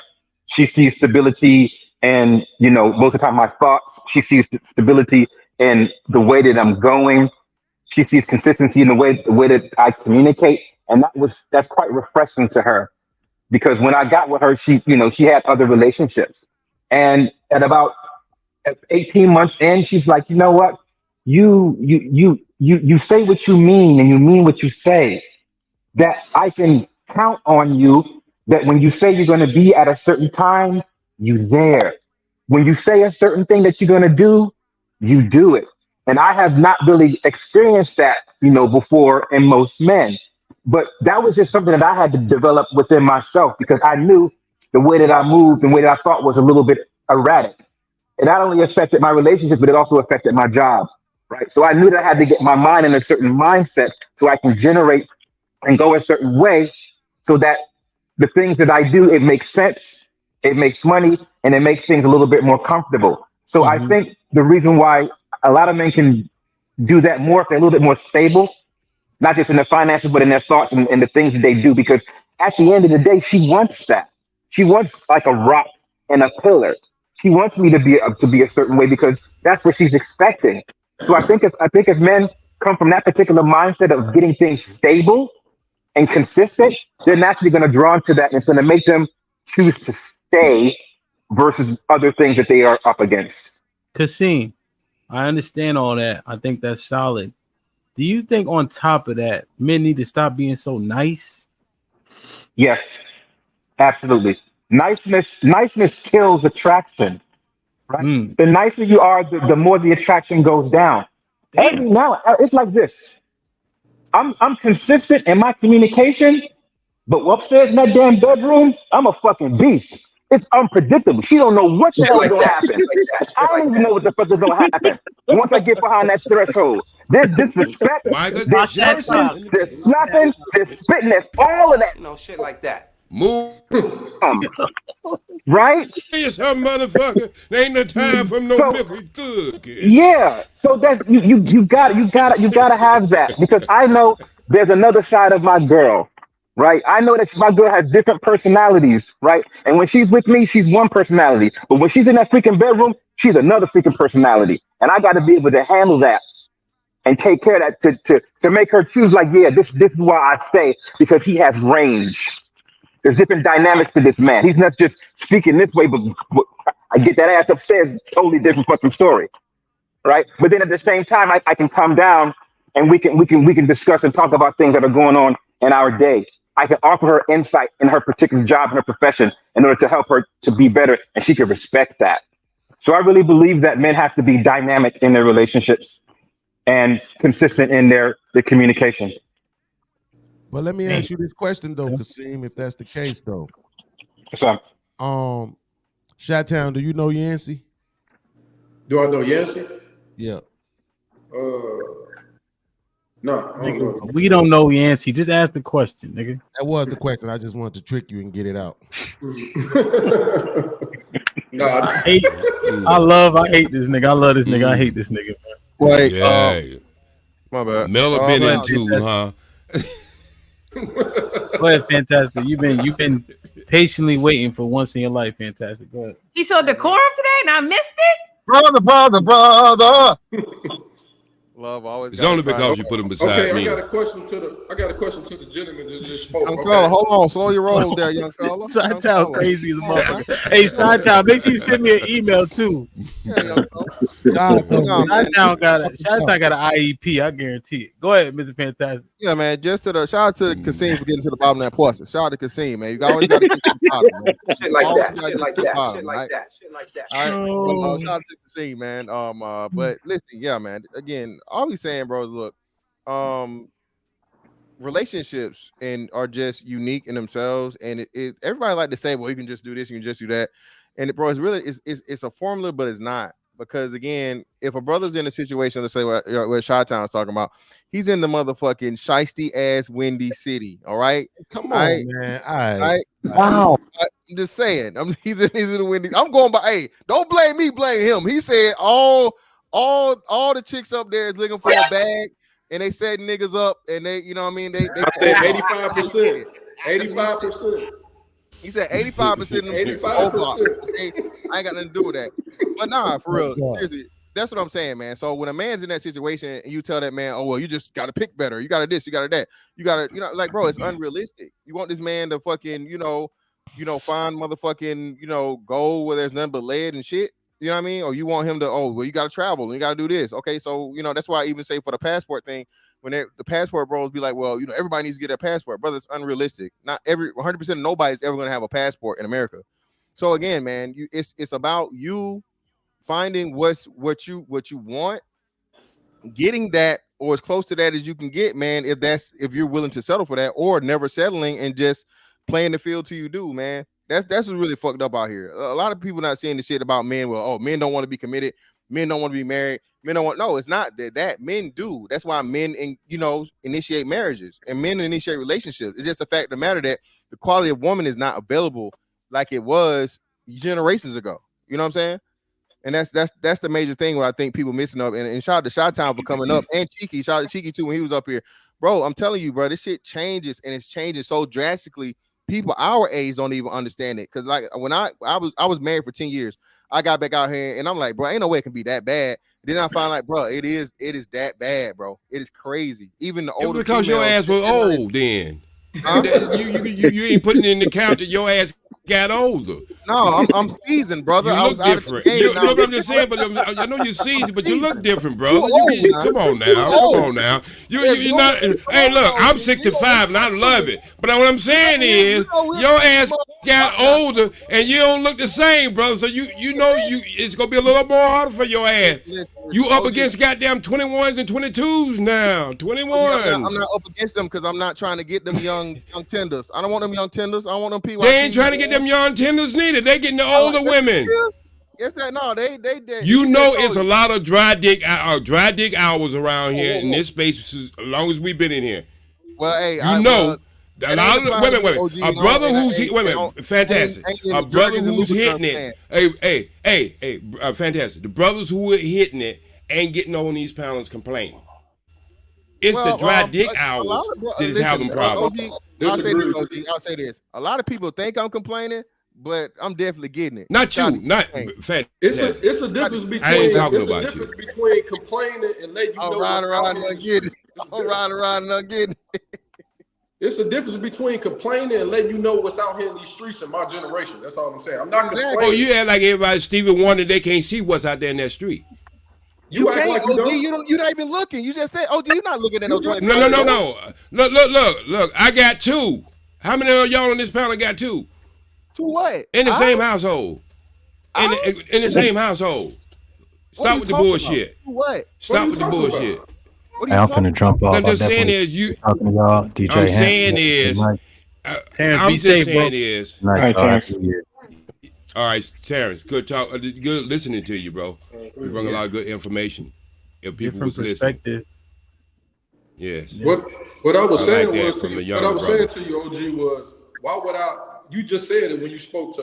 Why would I get a woman? I don't know if you said. I ain't trying to put no words in your mouth, but why would I go? Yes, sir. Why would I go get a woman, meet her, have to fix her, when I can just go ahead and get a woman that's younger than her that hasn't been through all that trauma and build with her? Well, look, bro. I agree with that 100%. Okay. I was saying is why complain about the ones you don't want? Okay, take for instance, you a man, you just got a good job, you're making over $100,000 a year. You never did that before. You know what I mean? Now, sitting in that regular ass Jetta you've been riding around for the last 25 years, you can go out there and get that good car, right? Mm-hmm. You driving down the street in the good car. How many times are you thinking about that badass Jetta that you had? Never. You're never thinking about that fucking car no more. But you're thinking about the shit you're riding in now. And so what I'm saying is, why spend so much time on conversations about the things you don't want versus the things you do want? Because I can't find them, OG, and we in a different generation. They all the same, OG. That's what I'm trying to explain. No, they not. I just told you my daughter was a virgin. You said I don't want that shit. He's doing both. I'm not saying. I'm not saying. See, that's what I'm talking about. You want the greatest that you can get, but when it becomes with other things that you don't have in your imagination due to Pornhub and all this other bullshit you done been through in your life. So what I'm saying is, if you want greatness, you got to go where greatness at. OG, so let me ask you a question. So OG, hold on, Shot Town. OG, let's say you got one, right? You got one daughter that's 27, correct? Virgin, yes, all this yes, stuff. Okay, so let's say let's say a young man does take your one daughter. Now, what's the other millions of men in this generation supposed to do? Now that your one daughter that literally represents hold on. Let me ask the full question. 1%. Okay. How many 27-year-old black female virgins you think out here, OG? I ain't never tried to figure them out now. But I do know this. And you haven't tried to figure it out because again, that's not your target market. You're not out here looking for 27-year-old women. So imagine, so even if you do that one job, right, and you've supplied the pool, now that's one out of millions. So what are the rest of I got you. So your answer in saying, oh well, you don't want that, even for the dude that does want that, it's only you can only help one guy. Okay, but listen to what I'm trying to say. If we are broken, all right, it takes one grain of sand to start to build the brick. And what I'm saying is we don't want to, at this point, we know we got to start from somewhere, right? That don't mean we have to accept where we have to start from. But what I am saying is when that guy comes over and he got that one daughter of mine, so if he have 3 or 4 more daughters, he's gonna rein them daughters in and try to raise them in the same capacity. What I'm saying, we're broken. And the only way we go fix this is not selling and just say we go follow women behind. If you consider yourself following, say these bad women out there, why keep producing the things that you hate? We got to start from somewhere. Fantastic. Hey, OG, I got a question. When your daughter, when you was raising your daughter, right? She was coming up. Was there certain things you allow her to do, like listen to certain music, go to certain parties, or hang around a certain crowd? Most certainly, and I'm gonna tell you, my daughter didn't even wait a minute. My daughter didn't even own a cellular phone until she was 17 years old.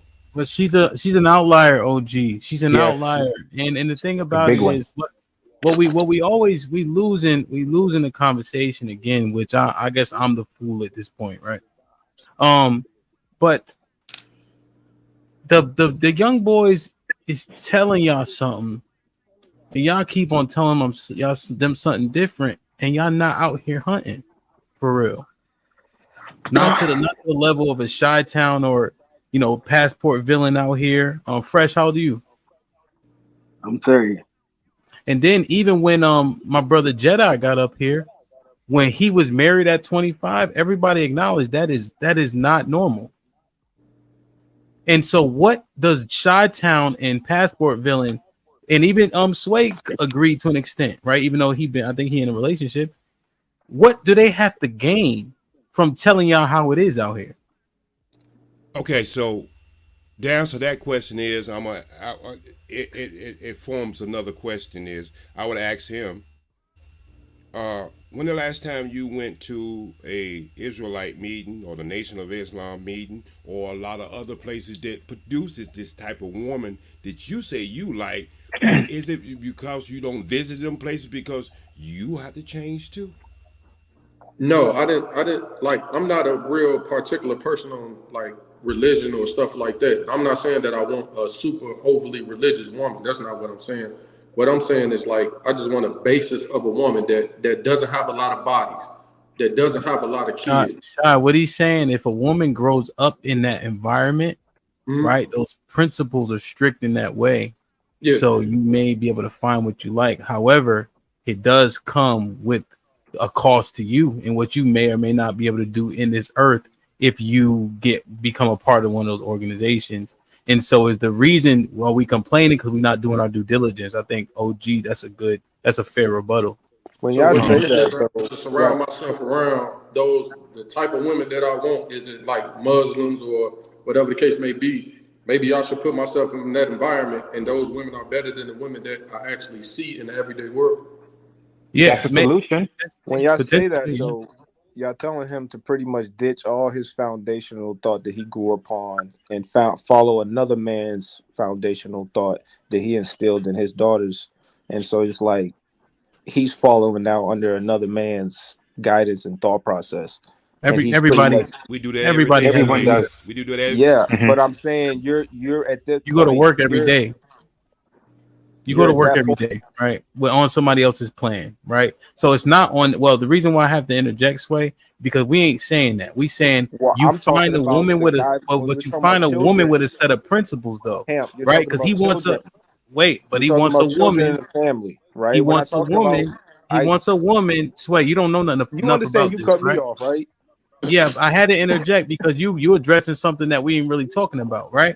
Everybody has leaders. Everybody has a boss, right? Unless you just strictly work for yourself, right? And then some people make the argument that you have to pay tax, and if you don't, you go to jail, right? So there's people that people report to. Men are successful in the military. It's because we follow instructions and orders, right? So there's no shade to him for doing that. But he's saying a woman with a particular set of principles. OG gave a suggestion of where he can find those women at. Why would you rebut that? You're talking about how you run your household. No. Can I say something real quick? No, they weren't. They were talking about the finding morals and principles on having a woman and what she would be subscribing to is how you run your household. Huh? No, it's how she goes about and coexists with everyone else. Those values, those traits, those attributes, and some of those attributes. No, some of those what would he attributes. have to change? Well, who have to change, Sway? Who? Chi-Town or me? What you mean? You're saying that I would have to change to get a woman like that. Well, OG said that. I didn't say that. I said OG. So OG said that you would have to change. You wanted to know. He said the issue is that you would have to do work to represent what's going on over there. Right. He was saying basically change your environment. No, I said that if you want a certain Not woman with only certain change the environment, values I go a little and certain further than that. principles, right? If you want a certain woman with certain values and certain principles, there are certain sectors of the community that you might have a better chance of finding those individuals. And OG said maybe you should, check the Muslim route, maybe you should check the mosque route What did he because say at the those end women of that are though? What did he say at the end? He said, but maybe you're not doing that because you yourself would have to do a bit of changing to reflect what's going on over there. But yeah, and I go with that, Sway, but what I stand on that square. But when he comes in, right, he sees what that produces, then he's gonna get into fellowship, and she's still gonna follow under his leadership. If he's she's a high not producer, changing him. She's not changing him. It's the foundation of what he's involved with, making him understand. Okay, go ahead. But there's some of us who aren't religious, and some of us can still be upstanding, moral people that don't follow a doctrine. We can still be good people and not be a religious person. We can still be thriving, successful people and not be super religious. So we don't follow anything. We're not necessarily a religious person. To go get one of those moral principle women in that religious form, would we have to follow that religion to get one? Your sound is kind of bad, Sway, but we yes, can hear what you would. Sway, to answer your question is yes. Would I have to subscribe to a religion to get one? Is that what you're saying? That's where I'm saying. Yes. You would have to start following another man's thought process and morality and religion. Like you would have to switch your whole being to subscribe to that. But you ain't getting what you producing out of your own thought in the first place. That's why you are looking there. Who's not? He's not getting Chi-Town. But he's not getting the results. Wait, listen. You don't have to subscribe to a religion to find that. Okay, you don't have to do anything. We already understand that. But what we are saying is to submit to them. I always ask the question, who are you submitting to? So basically, what you're saying is that if I'm not a religious person, if I'm not under Allah and Muslim, then I can't lead a woman because I'm not following another leader. That's let me explain. Let me explain it better. So essentially, right? Remember when we were asking the questions about standards, right? You hear Chi-Town how they were saying some and your standards. Those possessive pronouns are too fluid, right? Because now you'll change your standards based on that woman, like what Mr. Fantastic is saying. If you like her a lot, those standards will now go up or down, right? That just happens to people. But when you have a principle set, right, whether it's from the Bible or the Quran, those standards don't change, right? You could even go this far, Chi-Town and Charles. The hell with God, but take the principles out, right, that are there, and let those be the standard, and now you have a strict baseline. But I do. So now a woman had Sway, because you just rebutting just to rebut. You already got a woman. You don't need this, right? So now you take a woman, not because sometimes all conversations ain't for everybody. That's what happens. How do you know it's not for me? You got a woman, right, and you got the answers. So how do you think my woman is? He don't have a good microphone. Gonna tell you that goddamn much. So it's not like that microphone is what I'm saying is what is being said is this, Charles and Chi-Town. Those morals and principles that you learn coming up in those organizations lend themselves to a woman being a virgin at 27, right? And OG says it, we believe him. She told him that, he told us that. That's the truth, right? I don't got no reason to question it. So if you're looking for that, it's more likely to be in those organizations. That's it. Mm-hmm. That's it. Now, however, on the flip side of that, Chi-Town, if you're coming into that organization, those men already have a certain standard. So they're expecting you to be at a certain standard and a certain level, right? In order for you to have one of these women. So that's something that you're going to have to definitely, consider, because, they have a different frame of reference when it comes to governing and running their household and being certain men of a certain caliber. And you coming in there, they're expecting you to align with that particular group of men that have those same principles, so that whatever you give her is consistent to what she's been practicing and what her particular sect is doing. Yeah, I agree with you. All I was saying was, like, do I have to be part of a religion just to have standards? I can have standards without having a religion. Yes, you can. Yeah, so Chi-Town, just to quickly answer, you can, right? Because they say everything's possible, right? However, the probability starts to drop, right? That those standards will be consistent because nobody can hold you accountable. So in these same organizations, it's also like in the laws that you have to fellowship with your brothers and the people in there because people hold you to the standard too. So if I'm going off, right? Let's say I'm eating wild chopped cheese sandwiches like pork or some shit. If I stay from around the brothers, nobody gonna tell me shit about eating it, right? But if I'm around the brothers, now I got that additional level of accountability. Like, yo, my G, you fucking up. You need that. Even me and you. Let's say me and you built a relationship. If you know my stand, I'm like, yo, my nigga, you fucking up, and you'll hear it because you respect me. So you need people around you of the same mindset. You know, just especially men. You know. Yeah, I agree. Yes, sir. Facts.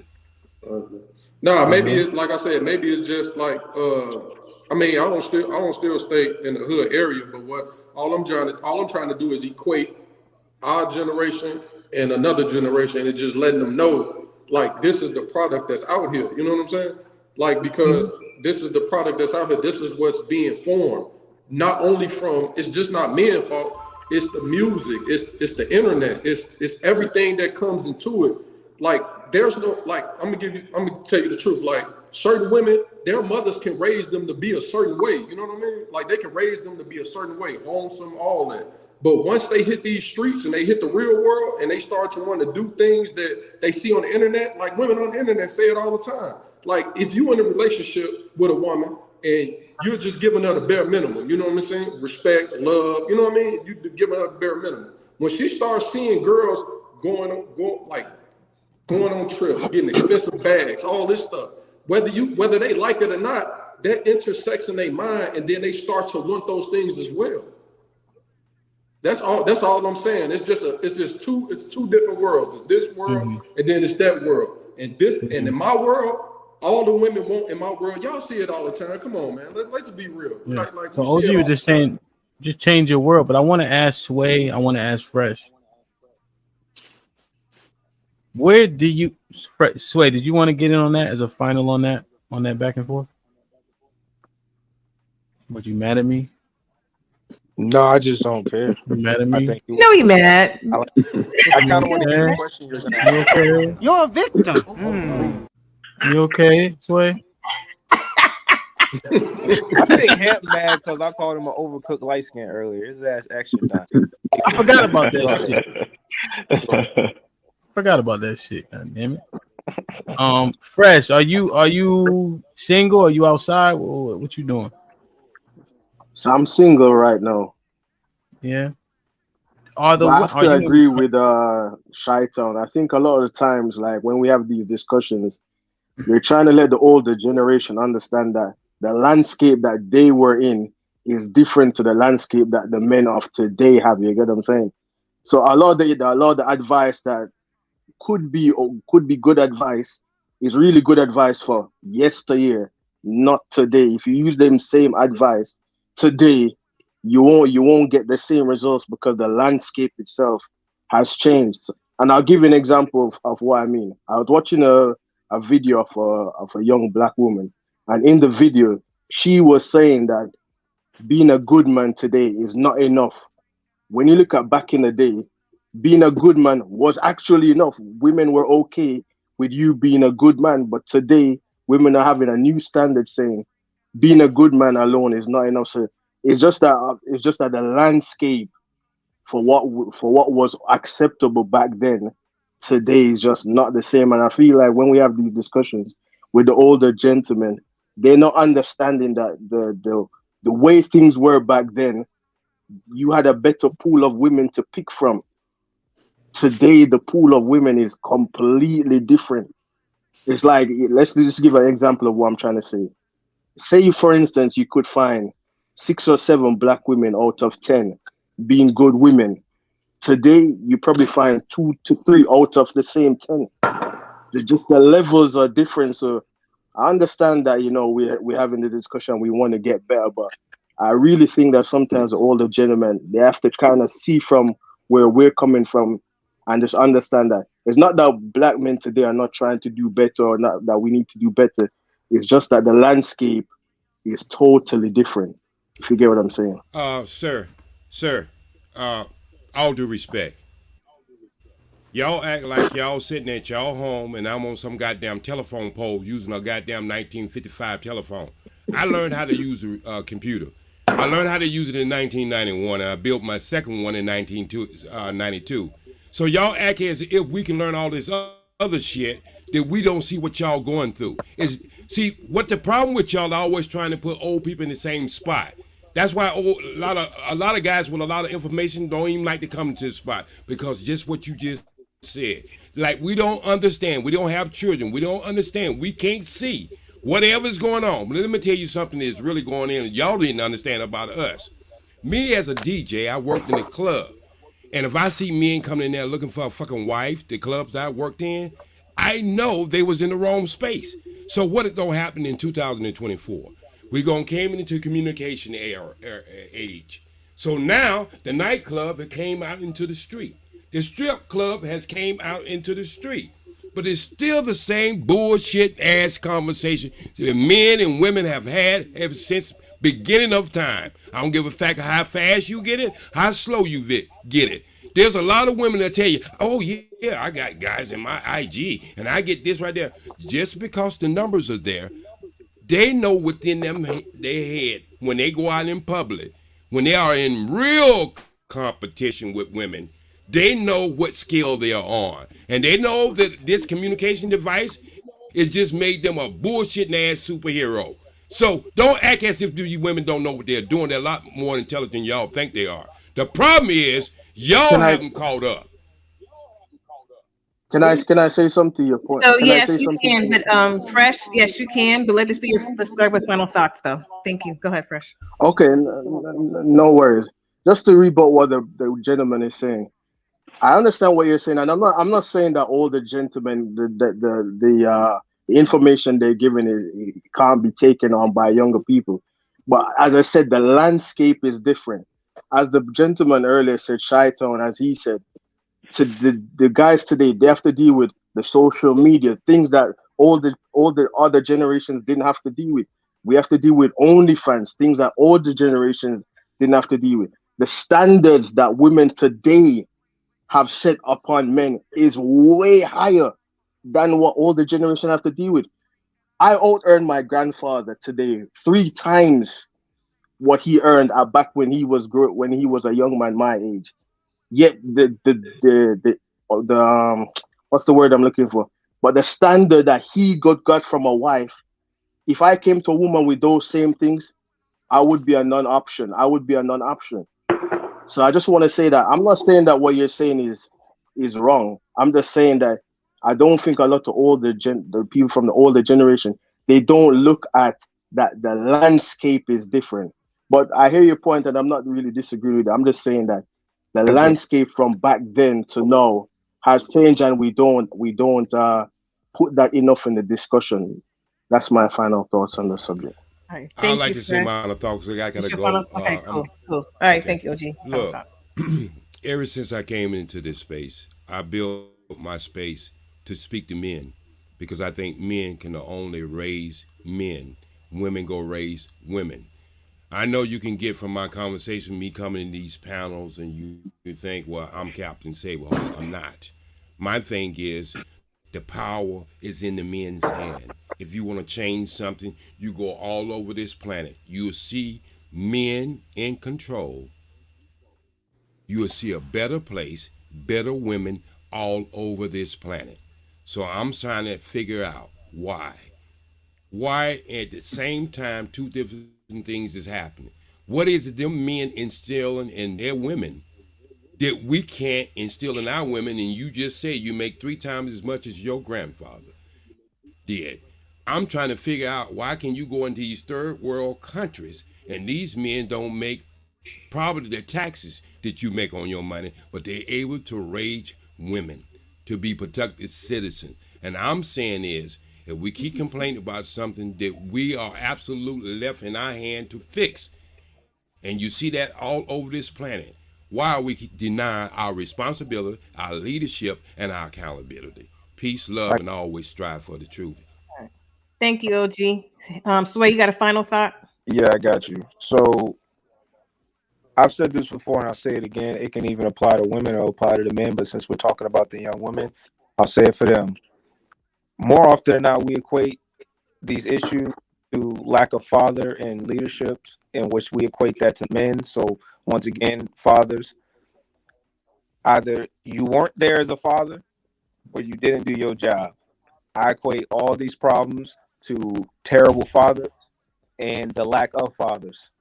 All these bad women, the mindset, the standard, the thottery, the booty shorts, it's crazy. I've seen, even in white communities, I've seen a white girl with booty shorts with the dad in the household. Booty shorts and all up her cheeks with the father. So when we're talking about these young women, I blame these old niggas. Father not being there or not setting proper standards. Either they inflated their daughter's ego or they set an expectation on the men that they know most men aren't going to set and didn't actually portray that in their daughter's brain properly. And somehow they convoluted that as a standard for most men should have, or they ain't shit. Those are my thoughts. Thank you, Sway. Kasim, final thoughts. I would say this. I think it's a matter of focus. Even though society has changed and the environment has changed, there's one thing that has been constant. It's female nature. Despite whatever they're going through or whatever they see, there's a baseline of their nature, of the things that they want and the things that they expect from a man. I think men should be focused on that and not be distracted by the surroundings. Find out a way in how to incorporate some of those characteristics and those traits that they're looking for intrinsically in a man, and I think you'll have more success. We all know that no matter what women say, it's about what they do. They say X, Y, Z, but then they end up gravitating to B and C. It's because of their nature. So once you learn and understand what female nature is, let that be your focus. And you just stay constant and consistent with that, and they will gravitate to you and they will choose to stay. Good point. Thank you, Kasim. Chi-Town, final thoughts, please. Yeah, Kasim, I like how you be putting it. You know what I mean? You give a lot of perspective. I definitely appreciate how you push stuff. You know what I mean? It's like it's good. But my final thoughts on this, I appreciate all the older gentlemen, the OGs giving game. You know what I mean? And just giving their perspective on, you know what I mean, on their landscape. But my final thoughts on this, like no matter how you slice it, cut it, whatever you want to do with it, our reality in this generation is our reality. We have to compete at a way more higher scale than y'all had to compete back then for y'all women. See, back then, a hard-working man that works a 9 to 5, that's a blue-collar guy, was considered honorable to women back then in your day.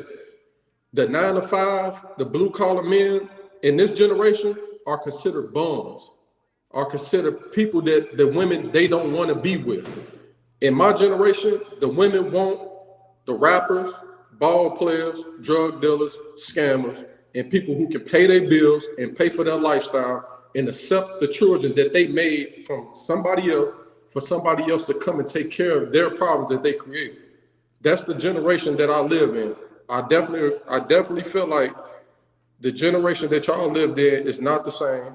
And no matter what, we have to deal with a way harsher generation of women that y'all had to deal with. And to me, it's getting harder and harder and harder for guys to be wanting to be married and start a family and have a girl that haven't slept with everybody or deal with a female that hasn't been passed around and acting ratchet and all that. It's hard to find a girl that's not into that than it is that is into that. So that's my final thought.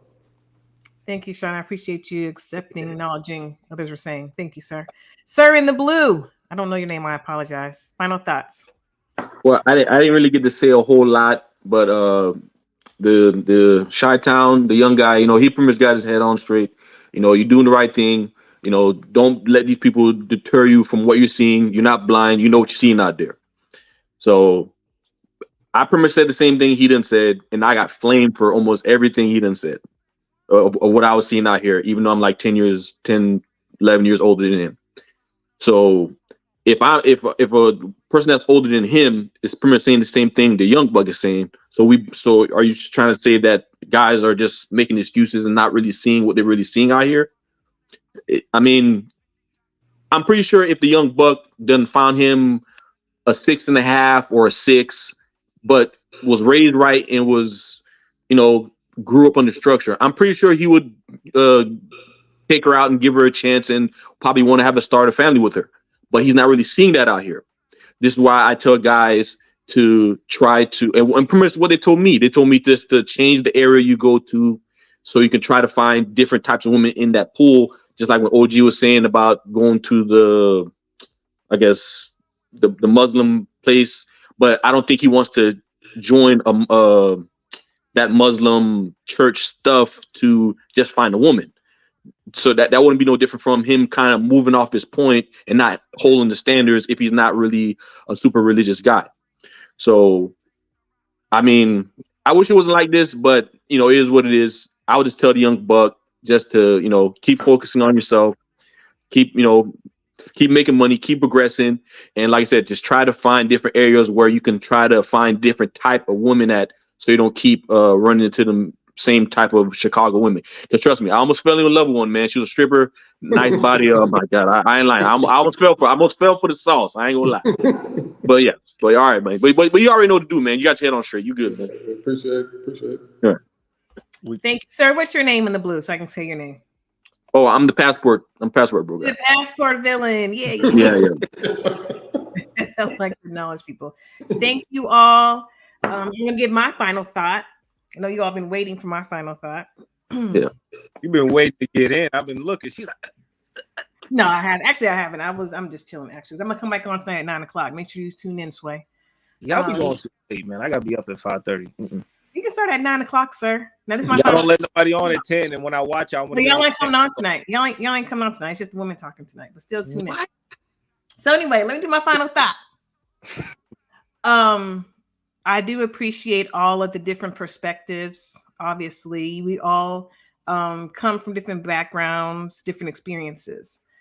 I do like the fact of the older and the younger generation coming together and trying to have a meeting of the minds and how to have relationships work. I think that's very effective and a great conversation to have because I think we can learn from each other. I believe also that the landscape has changed. However, the true essence or nature of women has not. And I want us to understand that. It's all about getting to know. Yes, there's more access. Thought patterns have changed and are somewhat skewed, but the true essence in the nature has not changed.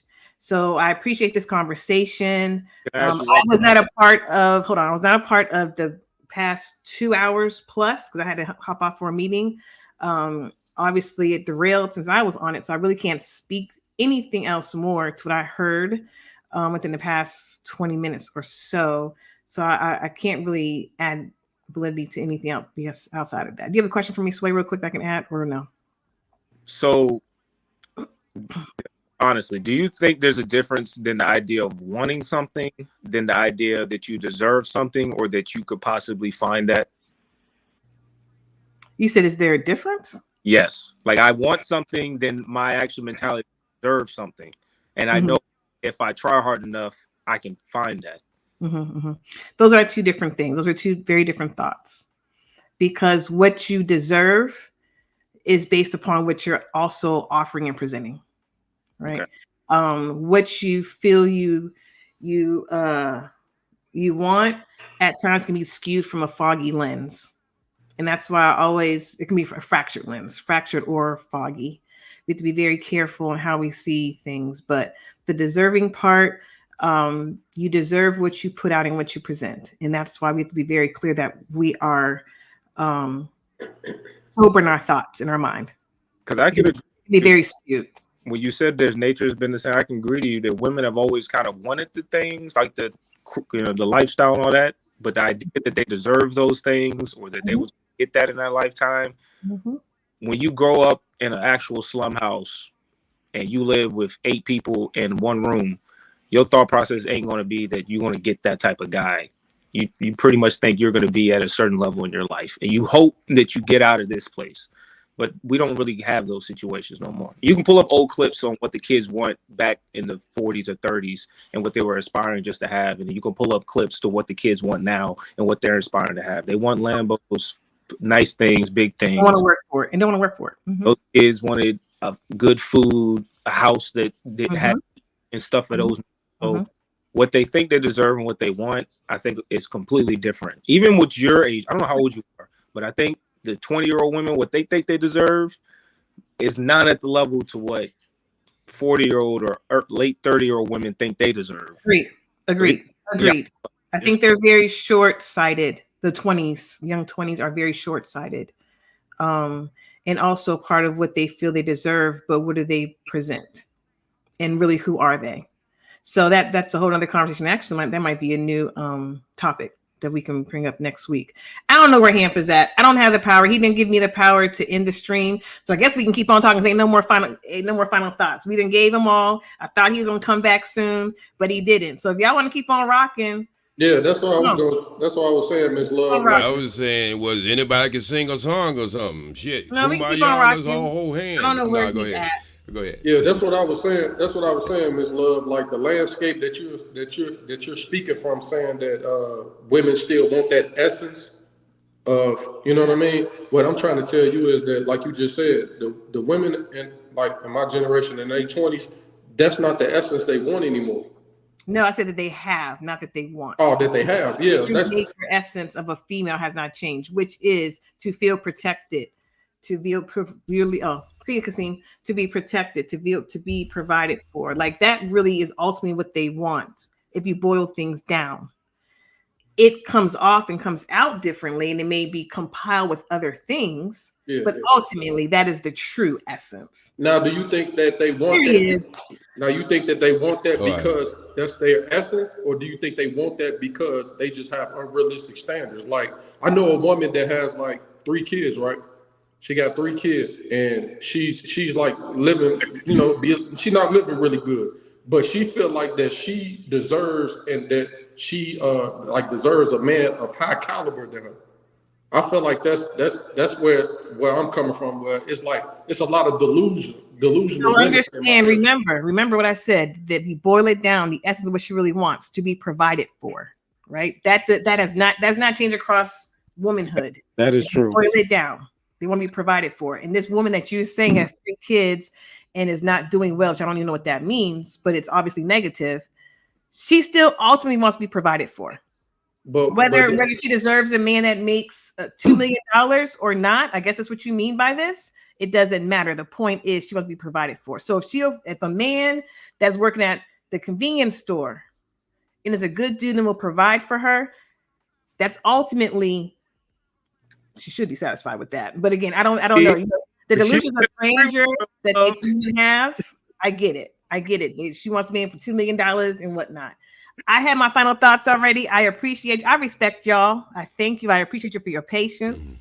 Y'all make sure you tune in tonight for 9 Women's POV, and I'm out. Yeah, man. Y'all be safe. Everybody talk. Their final thought. If they didn't, everybody did. Everybody did. Yeah, we waiting on you. I don't care if Sway did. Everybody else did. If Sway talked, I don't give a shit. Everybody else, Chi-Town, you good, Charles? Yeah. I like these type of conversations because I wish a lot of my no, Chi-Town. Final thought mean done. Yeah. No, hit me with no honey bun. Hey, Chi-Town, shoot me an email. I put the email in the back chat. Charles, I don't know if I got your email. Shoot me an email. This might be risky at Gmail. Sway, kiss my ass. OG, I appreciate you. I love y'all, man. Everybody in the chat, man. We appreciate y'all. We rocking out tonight. It is the pick-me's versus the sisterhood. So that shit, we gonna see, man. I hope I got the right questions. The pick-me's versus the sisterhood tonight, 9 p.m. Eastern. 8 p.m. Central, whatever it is, Pacific. What's that? OG. That's final thought. 8, 7, 6, 5 p.m. Pacific. Okay, Yeah, 5 p.m. Pacific. Oh, I thought you was asking me something else. Oh, no, it's all you know good. I'm old, right? You know I'm old, right? Hey, but you like Benjamin Button, man. It's going backwards. So I appreciate y'all. I love y'all. Everybody super chatted us. Let's get it done tonight, 9 p.m. Eastern. This shit gonna be crazy, dead ass. Thank you for everybody that hit the panel. See y'all in a few hours. All right. Appreciate you, OG. Like, share, subscribe. Tell a friend, and we out.